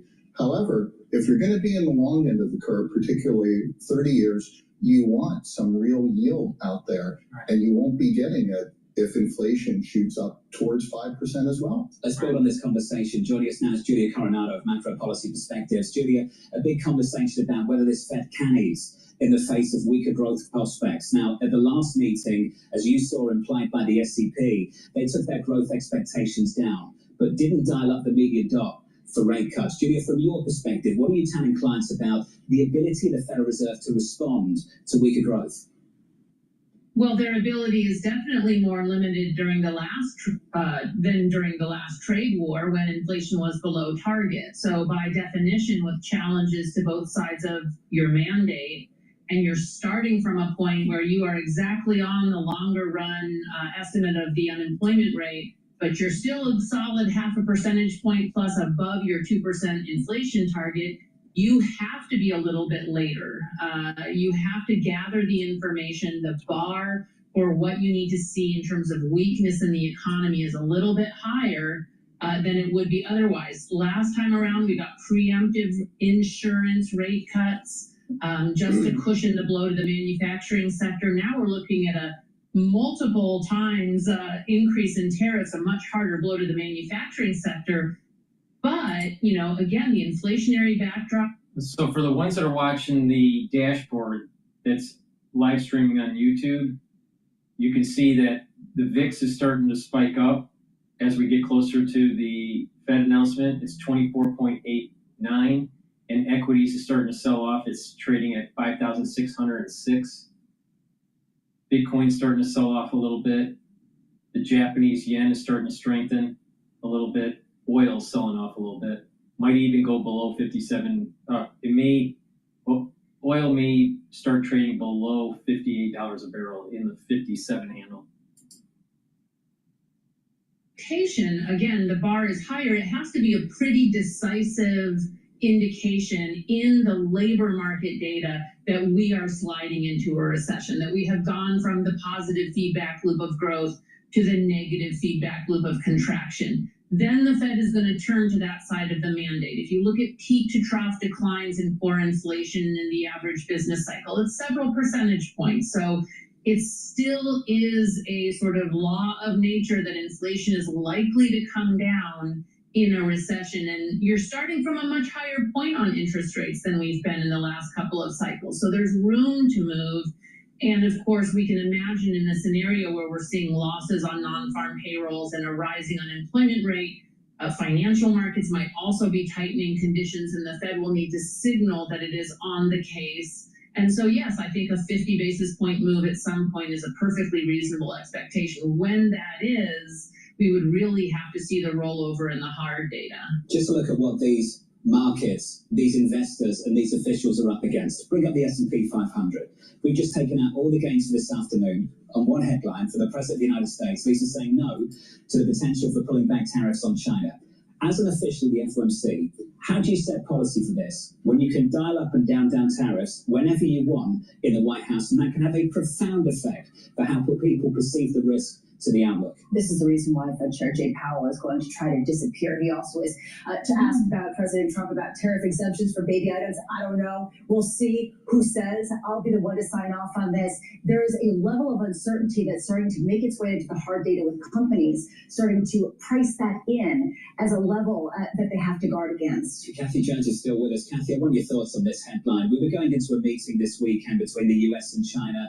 A lot of people were hoping that that would mean tariffs eventually would come down for a bigger set of negotiations down the road. How do you respond to that headline? And what does it mean for the FOMC as they get together today? Yeah, I think this is the toughest part of Jay Powell's job right now, because there's so much unknown about the tariff policy, and it can change in a heartbeat or with a Truth Social post. And how do they assess then what the impact of tariffs will be on the economy if they don't have the tariff rates yet solidified, or if they can change really quickly? And the second part is, how do they know that their interest rate policy will have that much impact if it's a supply side shock that we're getting? So I think that's a really, really tough thing for the FOMC to deal with. And I think they'll take baby steps and be very cautious until they get some information. But as you pointed out, this can change day by day, minute by minute, and setting policy is not done on a day by day, minute by minute basis. So it's going to be really tough. This makes it super difficult to act preemptively. And Bob, it's the reason why a lot of people have been with us around this table and said they're going to be late. They've got no choice but to be late. Is that how do you see things? My London-based fixed income team sent me something this morning which terrified me. They liken the current environment with tariffs to Brexit, where you can sit there, you can model all the impacts, they're all to the downside. But because you haven't seen the impact yet, there's a complacency that takes hold of the markets on the expectation it will be worked out somehow. And it wasn't, and the downside was realized. I hope this time it gets worked out in advance. Bob, the new ex post that we're living in, I get two ex posts. I got an ex post on interest rates and, the shock of 5% inflation if we get there. And I got an ex post on the labor economy. I don't think any textbook has how they dovetail together. To me, it's almost a squared function. Is our new ex post, is Jerome Powell's new ex post, is it something absolutely original?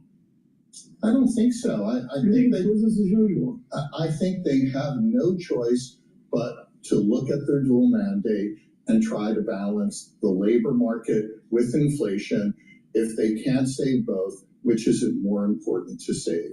And I think they'll choose the labor market and the economy and hope at some time inflation will run its course. Bob, can you just build on what you were saying in terms of those comments that scared you? The downside, do you still see people flooding into long-term treasuries if that downside is realized? Or is that part of your concern in terms of some sort of relevance with Brexit and Liz Truss? Well, it is part of my concern. And the other thing that did change from the March 16th FOMC meeting, the front end of the curve is down 20-25 basis points. The 30-year is up 15 or so basis points. So that's already starting to become manifest in the pricing of the curve. I think what we learned from Brexit is you knew the supply of labor and goods would be cut off. You knew inflation would reset higher.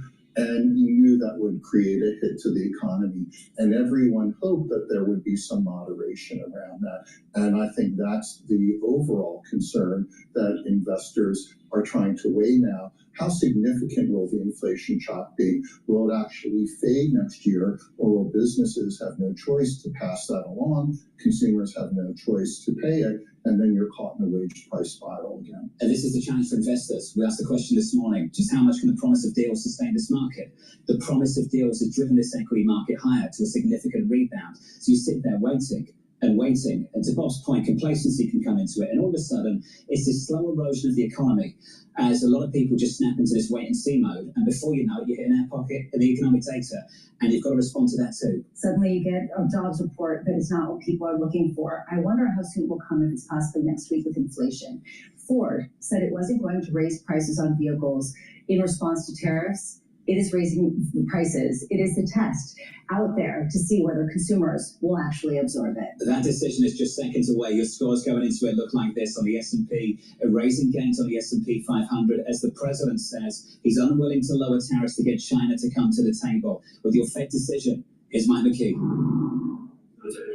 There is no move, but there is a warning. The target range stays in the range of 4.25% to 4.5%.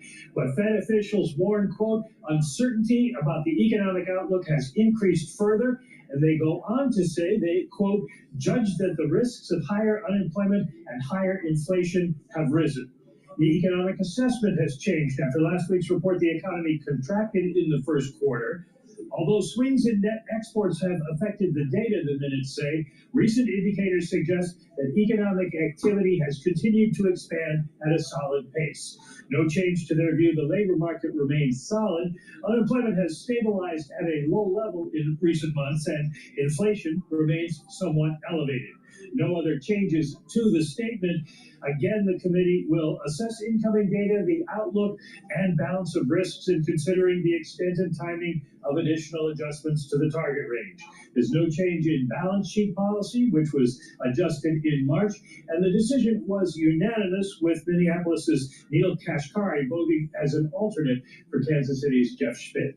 And I thought so with him, that's for sure, given the circumstances that led to that. My thank you, sir. Mike Sonnet, second paragraph at the very bottom of it. The committee is attentive to the risk to both sides of the dual mandate and judges that the risks of higher unemployment and higher inflation have risen. And that is the central banker's dilemma. The stagflationary environment that every central banker wants to avoid. The initial knee-jerk response in markets is interesting in that its yields lower. There is a question whether that can continue all across the curve, as there's a question around just the new structure of trade and the uncertainty that is weighing on businesses. The problem is with the market response, Bramo, as you know, we're competing with the headline from the President of the United States, which is perhaps more significant than anything we hear from Chairman Powell in 28 minutes' time. Okay, fair enough. The President coming out saying we're unwilling to lower tariffs to get China to come to the table.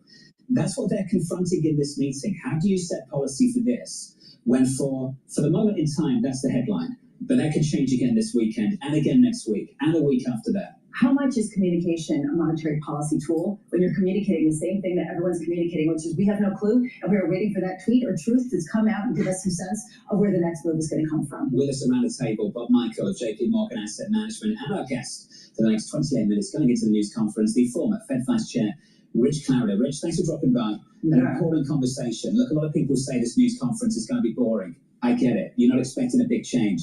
But they face a really big dilemma. The dilemma that they articulate in this particular statement this afternoon, the prospect that the dual mandate is in conflict. Rich, what do you do when the dual mandate is in conflict? Well, you wait and see for a while, and I would note that the language appears to me to be quite similar to the remarks the chair gave a day or two after Liberation Day, so not the first time he's telegraphed a change in statement language from speech. I still believe, and I think I've said on this show before, that if the labor market cracks and they see tangible evidence of a weakening labor market, higher unemployment rate, negative payroll gains, I think they will move. So in that sense, once they see tangible evidence that the labor market is weakening, I think they will cut, but they're not going to cut preemptively based upon a forecast it might happen. I see instabilities out there, Dr. Clarida. I'm turned to Richard Clarida in the Financial Times, taking us back 40 years to Plaza and Blue. Yeah. I've got EM currencies moving. Yeah. Some of them are moving 4 standard deviations. Do we, and particularly does President Trump not understand that his tweets could shatter the financial system? Well, I'm not sure about that. I will say that, coming into the year, there was some commentary, including by now CEA Chair Mirren from his work of last year, which was sort of dangling the idea of let's weaken the dollar, let's do other things in the treasury market. And I thought that was a risky move. And I've noted since then, including at the IMF meetings recently, he's sort of walked that back. And Scott Bessent, including when he's on Bloomberg, says he's in favor of a strong dollar. So maybe they're trying to put that genie in the bottle. As a student of this history, do we underestimate the potential shocks that are out there? Are we all complacent, except for John Farrell? Well, I would hope we're not complacent, but yes, the world economy has operated for 40, 50 years in a particular regime, the dominant dollar, more or less credible U.S. monetary policy and innovation and all of the rest. And, regimes don't necessarily last forever. So I think there is that risk. I don't think it's front and center right now, but I think there is a risk, sure. Bob, you've had a second to digest all of the headlines as they've come out. Did anything stand out to you as noteworthy or telegraphing how they're going to deal with this dilemma? Oh, they did put in the risk of higher inflation and higher unemployment have risen. So they've taken a pass on having to determine which of the two they place greater value on. And I guess, Rich, I have a question for you. You've been at the table with this. We know 4% core personal consumption expenditures are 2% away from their target. What's 2% away from their unemployment target?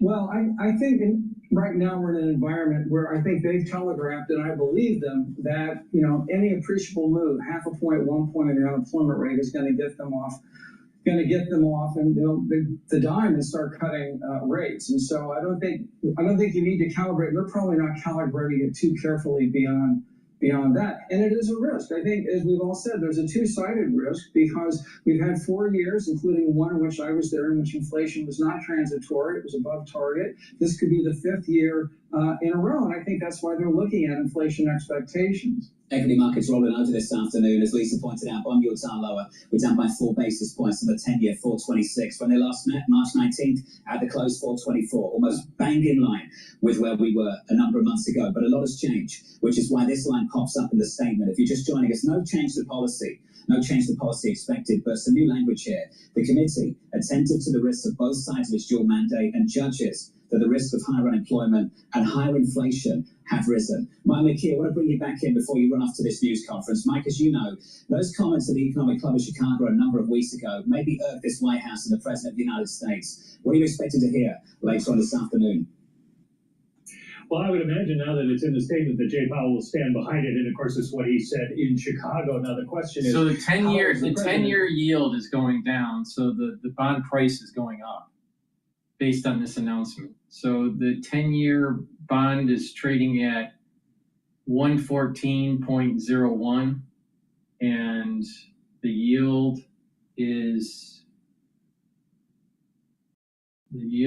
for the 10-year is 4.285. The yield for the 30-year is 4.78.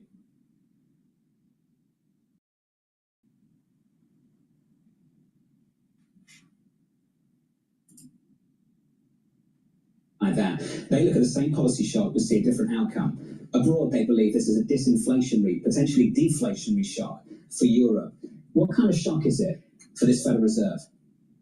Well, I think for this Federal Reserve, they're worried about the stagflationary shock. They're worried about exactly what they talked about, which is inflation goes up 4% or higher, unemployment goes up. Okay, so the S&P 500 broke the 5,600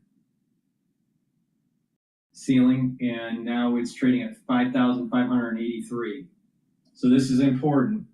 So now the S&P 500 is negative by only about 0.2%, 0.24%. There's a psychological support level of 5,500. If that breaks, then we're talking about the next support level is 5,150. So I suspect, though, that by the end of the trading day, it's going to get close to 5,600. I think it's going to pop back up. Maximum employment, and so that's the way I thought about it and the way we thought about it. Rich, what do you make of the fact that they dismissed the first negative real GDP print in a long time, in years, as simply swings in net exports? Some people would say that's accurate, but the fact that they led off this statement with that really highlights how much they are shrugging off some of the negative economic indicators that are glaring. Interesting observation. I think there were good economic reasons to shrug it off. I mean, the surge in imports and probably some measurement issues. And I had been thinking and been saying I thought they would shrug it off if it came in negative. That said, it was interesting that they did choose to lead off with that observation. I think that is another way of them saying they think they're in a good place. They'll wait and see. Had they emphasized the negative trend, it might have been more difficult to justify what they want to do. You'll notice this equity market has taken another leg lower. We're down about 4%, 0.4% on the S&P. Don't get too excited. On S&P. It's not that exciting this afternoon. Let's talk about the why. We've got some conflicting information. At the same time, the Federal Reserve is saying growth potentially could be weaker, unemployment could be higher. They're also facing down the prospect of higher inflation as well. The President of the United States is not backing away from the tariffs from China too. You combine those two stories, you've got a weaker backdrop for risk going into this news conference. This is the worst of all worlds, especially given the fact that Fed Chair Jay Powell is not going to do what a lot of people thought he would do, which is to come out and say, we're very concerned, we're going to cut rates, don't worry, we got your back. No one thought he was going to say that, but some people were hoping that maybe he would, including somebody at the White House. To me, this represents the dual shock that the Fed cannot address. And to me, that is the key question. What other tools are at their disposal, and how are they watching market functioning as a virtue of that 10-year and 30-year yields at a time of some potentially messy options? To build on that, to extend the conversation, Dan Swank of KPMG joins us now for more. Dan, welcome back to the program. I remember when we were talking last time around on March 19th, you and I were both in agreement. We looked at the S&P, we saw a weaker forecast for growth and no move to the median dot. We both said this is hawkish. This is a Federal Reserve whose easing bias might be constrained. Dan, do you think they're communicating that a little bit more clearly, even more clearly, in today's statement? I do, and I guess I disagree a little bit with Rich, and I know he was at the table, but I think back to that 2022 Jackson Hole, Wyoming speech, which was like the there will be pain speech. The bucket of ice dropped on our heads when the Fed was put in a situation where they had to worry about inflation over unemployment, and they thought a recession may ensue. Luckily, it didn't. They were willing to make that decision to go ahead and raise rates anyways because they were behind the curve and still catching up at that point in time. And I think they're still smarting from that period. I also think it's important. I was in Chicago when Jay Powell spoke, and he made an important point in the Q&A, and that is that no matter what, the bump in inflation due to tariffs would be temporary. That means that they hold off a bit before as unemployment rises or we get some red ink on unemployment, and then they cut. It is not only not preemptive, they have to wait in order to make sure that inflation is coming back down again in the fourth quarter. Rich, in preparation for this meeting, I was reading the economist Oscar Wilde, and he said, expect the unexpected. What's your unexpected right now? I got all my radar up. We've all got answers. We've all got analysis. We've got our monetary textbooks out. We're reading ManQ. Guess what? What's the unexpected out there? Wow, so I guess we're into known unknowns and unknown unknowns. I guess to me, the unexpected would be if Mike McKee or someone asked Jay Powell today how they would respond to a rise in the unemployment rate if he repeated what he did at Jackson Hole 3 years ago, which is some pain, inflation's too damn high. So that would be the unexpected at this press conference. What does pain look like? Rich, what is pain? Because quite clearly, if I lost my job, that's painful for me. Yeah. If the three of us lose our jobs, I hope it's painful for you. You'd miss out on a lot, I'm sure. I want to understand if it becomes painful for the Federal Reserve.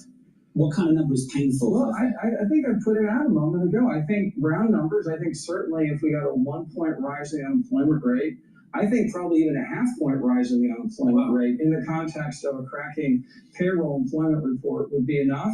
I think probably the only person who knows for sure is probably Jay Powell, so I'm just guessing, but to put round numbers on it, yeah. Syed, what's your view of this in terms of the pain that would get the Fed's attention at a time where, as Rich has put out, there has been elevated inflation for years above where the Fed has targeted?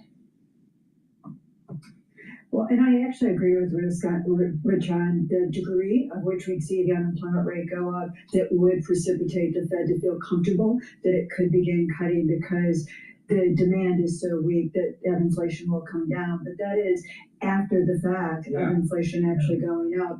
And remember, unemployment is a lagging indicator, and I think that's important. We also have one other factor out there that we've yet to see fully influence the labor market, and that is whether or not the change in immigration policy results in lower labor supply, which was part of the soft landing scenario, but it also will mean a slower increase in the unemployment rate if we lose the participation of those foreign-born workers. So all of those things together leave us with a period of the economy with maybe red ink in payrolls before the Fed actually cuts. And I think that is the important message. The timing is only maybe a few months apart, but that not preemptive, but also not synchronous, I think is what we have to walk away from. But Michael, one of our things here is Michael Feroli's thoughts from years ago about such a low potential GDP number. Maybe we got saved by productivity, who knows, maybe it was triple stimulus in that. But in your framework of the debt market, around Clara's economics, do you just frame in a new lower GDP that we have to get used to? No, I don't think so. And I think if you talk to Mike Feroli today, he would tell you that the post-GFC environment has faded. There's a new generation that's in place, call it loosely the millennials. There will be a demand in cost and productive use of capital. So we're going back to an environment that existed pre-GFC. I think what's interesting to me right now is the markets have voted. And if the FOMC is going to tell them that that the risks are higher unemployment and higher inflation, neither of those are good. So equity prices are down, bond prices are up. At least we we've got sort of right-way correlation today. John, have we heard from President Trump yet? Not yet, not on the Federal Reserve directly, they said, but I think he's shaken up this market already. I was going to say that the fact that he said he was unwilling to lower tariffs to get China to the table is a pretty big headline that maybe is getting more of the attention in markets than elsewhere. But Rich, to Bob's point, and this is a good one, and it's one that actually Treasury Secretary Scott Bessent made just a couple of days ago, the 2-year yield is screaming that the Fed should have already cut rates. Do you buy that type of reasoning that this market is pricing in a slowdown that the Fed should preemptively respond to? The market is pricing in a material probability of a recession, and Secretary Bessent's entitled to say then the Fed should cut. I think what we're hearing and what we'll hear today is that's a risk that they're willing to take given the history of inflation and given what they see down the pipe. So the markets are pricing in 40-50% chance of recession. And as you pointed out 5 minutes ago, the past 30 years, the Fed typically already by now would be in preemptive mode to ride to the rescue. But again, history is relevant here, and that's why this time is going to be a little bit different. To us more directly, though, what do you make of the specific argument that the Treasury Secretary is pushing? The idea that the 2-year yield is trading below where Fed funds is, and he believes that's a sign potentially that the Fed's too tight and the market's telling them to cut. Is that a good visual thing? It's a sign that the probability of recession has gone up, and that in that scenario, we all think the Fed will be cutting. The difference is that I don't think, anyway, that the Fed's going to be cutting to try to get ahead of that curve. As Diane said, the risk is that the very real risk is that they're going to be late and certainly not early. Diane, based on that, how much has the risk of recession gone up just in the past couple of days, given the fact that it seems like the Fed is going to reiterate that point? Well, our view has been the risk is 60% for some time now, and I would bet that poly markets are probably back up to 60%. They had come down just a little below that in recent weeks with hopes of more toned down rhetoric with regard to trade tensions, and now that's being unwound today.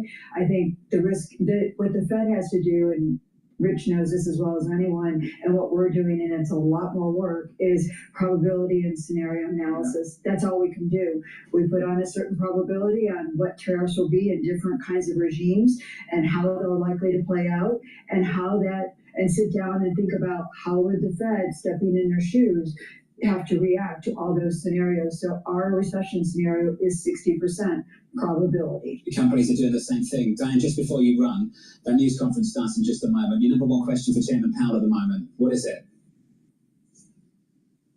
Well, again, it gets down to how much pain are you willing to endure before you feel you need to cut? And that's, Rich has answered it. It would be nice if Jay Powell answered it. I don't think he will, but it is one that we all need. Please go to my store, the-studio-reykjavik.com. Get the vitamin B complex and the Myotrol. Stack these together to help with your overall health. Now, the reason why you should be stacking these together is that Myotrol helps with gene expression to build muscle. Do some resistance training, take Myotrol. It has flavonoids, polyphenols, and lignans to help with the gene expression to build muscle and to help with the health of the mitochondria. So if you're 40 years of age or older, you should be taking Myotrol. Do the resistance training. If you're an athlete, younger or older, also take Myotrol to help improve the strength for your sport. Now, vitamin B complex, the first 4 B vitamins helps the health of the mitochondria. You'll have more energy. Vitamin B complex is important for cellular metabolism, and B12 is important for your neurons. So for neural health and for cellular metabolism and your mitochondrial health and energy levels and building up muscle, taking this combo is important for your overall health and wellness. So please go to my store, the-studio-reykjavik.com, get the Myotrol, build the muscle, make sure you do resistance training, and take the vitamin B complex to boost up that cellular metabolism, improve the health of your mitochondria, and to protect your neurons. Please go to my store, use discount 5, you get $5 off any order. If you spend $150 or more, you get a free gift until supplies last. The link is in the description of this video and all my videos. Go to my store, the-studio-reykjavik.com. ability of cutting rates by June. Now, a lot of that's getting priced out to later meetings. But if I were the Fed, I wouldn't be too perturbed by market pricing at the moment. They probably agree that recession risk is elevated. And we'll just kind of have to see how that plays out. I think importantly for them, the market is responding to stronger data by reducing near-term rate cut probabilities. David Fogel's-Landau got it right. He said there would be a new Europe, there would be a new investment in Europe, maybe a new nominal GDP, a higher pulse, if you will, for Europe. That's one of the unexpecteds here. What's the unexpected you're looking for that we're not talking about? Look, I liked Rich's unexpected, which is that Chair Powell highlights that we're willing to take pain here. I don't really anticipate that we get that. I think near-term unexpected would be if he it gives clarity that they're still in no rush to cut rates. Essentially, it says that June is probably off the table. I think at the moment the Fed is likely to just take a step back, not provide much forward guidance, let things play out as they come. But I think importantly for them is going to get clarity on two things: trade, but also fiscal policy. Because I think fiscal policy and tax cuts are larger than anticipated. Then this turns into something that looks kind of like a mini COVID shock. You have a big supply side shock from tariffs, immigration being coupled with a demand side stimulus from tax cuts. And I think the Fed will really want to see both sides of those policy decisions. You're fired up about this, but take it internationally. Take it to the stimulus in Europe, to a higher nominal GDP. The true unknowns we don't understand about it: China fiscal policy and the mess that's in Washington. I guess on both those times, I'm even though I grew up in Illinois, I'm from Missouri on those. I mean, the Europeans have talked for decades about this. We get it, more demand growth, more fiscal space. The Germans maybe will pull it off. What I'm hearing from my colleagues in Europe is it's not clear the rest of Europe is going to do that. Again, the same with China. I mean, we've been talking about boosting consumption, being less reliant on exports in China for 25 years. So I'll believe it when I see it. You say Missouri, our international audience has no clue what you're talking about. Can I just say I appreciate the healthy skepticism regarding Europe? Because it's kind of been ridiculous, hasn't it, over the last several months? Well, Europe's the place to be. They've got their act together. Germany might actually do some stimulus, sure. Is the rest of Europe going to follow? How constrained are these other nations? Yeah, and let's see how long it takes for Germany to get a chancellor. Oh yeah, we finally got that. So there is this question about how it comes together, which goes to the heart of the issue. How big of an existential threat is there that the Fed has to face, having to do with the exceptionalism and, frankly, the preeminence of the dollar? Malazari, before you go, when have you penciled in the first rate cut from this Federal Reserve? We still have December as the first rate cut. We have them cutting 75 basis points through March. And really, our view is that in the near term, you're going to see elevated inflation. The pain threshold for the Fed is going to be elevated because of that. I kind of think as they begin to see unemployment rates that are 4.5% or 4.6%, then it becomes a greater debate about cutting rates to respond to the downside risks of the economy versus the elevated inflation, which certainly is a concern for them. If inflation expectations pick up, I think that could be pushed out further into the future, but I would view the risks as them cutting a bit earlier, certainly if we get downside realizations on the economy with the unemployment rate rising faster. Hey, Matt, thank you. Matt Azari at Deutsche Bank. One cut, December. You can drive a truck through the range of estimates on Wall Street right now. Yes. Forget market pricing. That's just averaging out a wide range, an incredibly wide range of outcomes. I've got Morgan Stanley and Mike Gape at a 0 for 2025. And on the other side, Andrew Holmhorst and Citi at 125 for 2025. That's a very different view of the world going forward from here. A real lot of it has to hinge on when the hard data rolls over. I think the probability of not cutting anything this year is starting to elevate. Please go to my store, the-studio-reykjavik.com, and get this stack. Now, this stack is going to help you sleep, but also help to improve your mitochondrial health, all right, and youthful gene expression. So let's start with the sleep part of this. Good night formula will help you get into 3 cycles of REM sleep and deep sleep that will help to detoxify your body, that will help to consolidate memory, and you'll be well rested. Chronic sleep deprivation over time can lead to early onset of dementia. So you need proper sleep, and with proper sleep, you're slowing down the aging process and detoxifying your body, and your brain will just function better. So take the good night formula every day It has tryptophan, melatonin, GABA, and passion passion flower. Take it every day and get those 3 cycles of REM sleep. That's very important for consolidating memory. And get the resveratrol. Resveratrol helps with youthful gene expression, gets rid of cells that are in senescence. Cells that are in senescence collect garbage, and you want to get rid of those. And when you get rid of those, and it's in tissues that have adult stem cells, you can regenerate the population of your tissue, and the overall age of that tissue will actually decline, not age.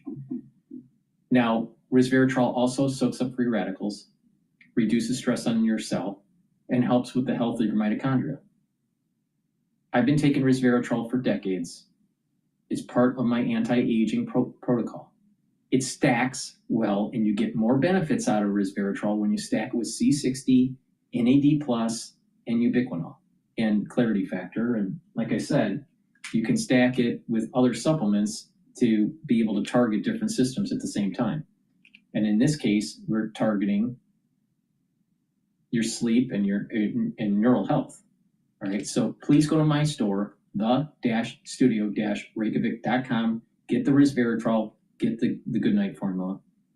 And like I said, it's a holistic approach, all right? It's not just the supplementations. It's drinking filtered water and eating properly, staying away from processed foods, doing the 4 modalities of exercise, resistance training, cardio, stretching, and balancing exercises to activate that cerebellum, really important. And learning new things. When you learn new things, you're developing a positive neuroplasticity. That's really important. Calming down your central nervous system. Try to stay in parasympathetic mode. That's through mindfulness or some sort of spirituality or some sort of meditation. And talk to people, all right? Try to be a positive person. If you're in a positive mode most of the time, your body is just going to not be in a stress mode.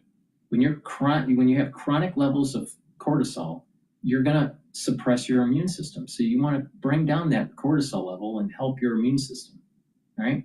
Please go to my store, the-studio-reykjavik.com, get the supplements that I have, take them the way I'm telling you to take them. These are supplements that I take every day to slow down the aging process, to boost up my immune system. Thank you for listening. We're done with the 5 and almost 6 hour transmission because it was Federal Reserve Day. But thank you very much for watching on YouTube and on Rumble and the simulcast on Xbases and the live stream on my website. So please go to my store, help support my work. And by purchasing the supplements, you're helping support your health. It's a win-win situation. Thank you for listening. Have a nice day.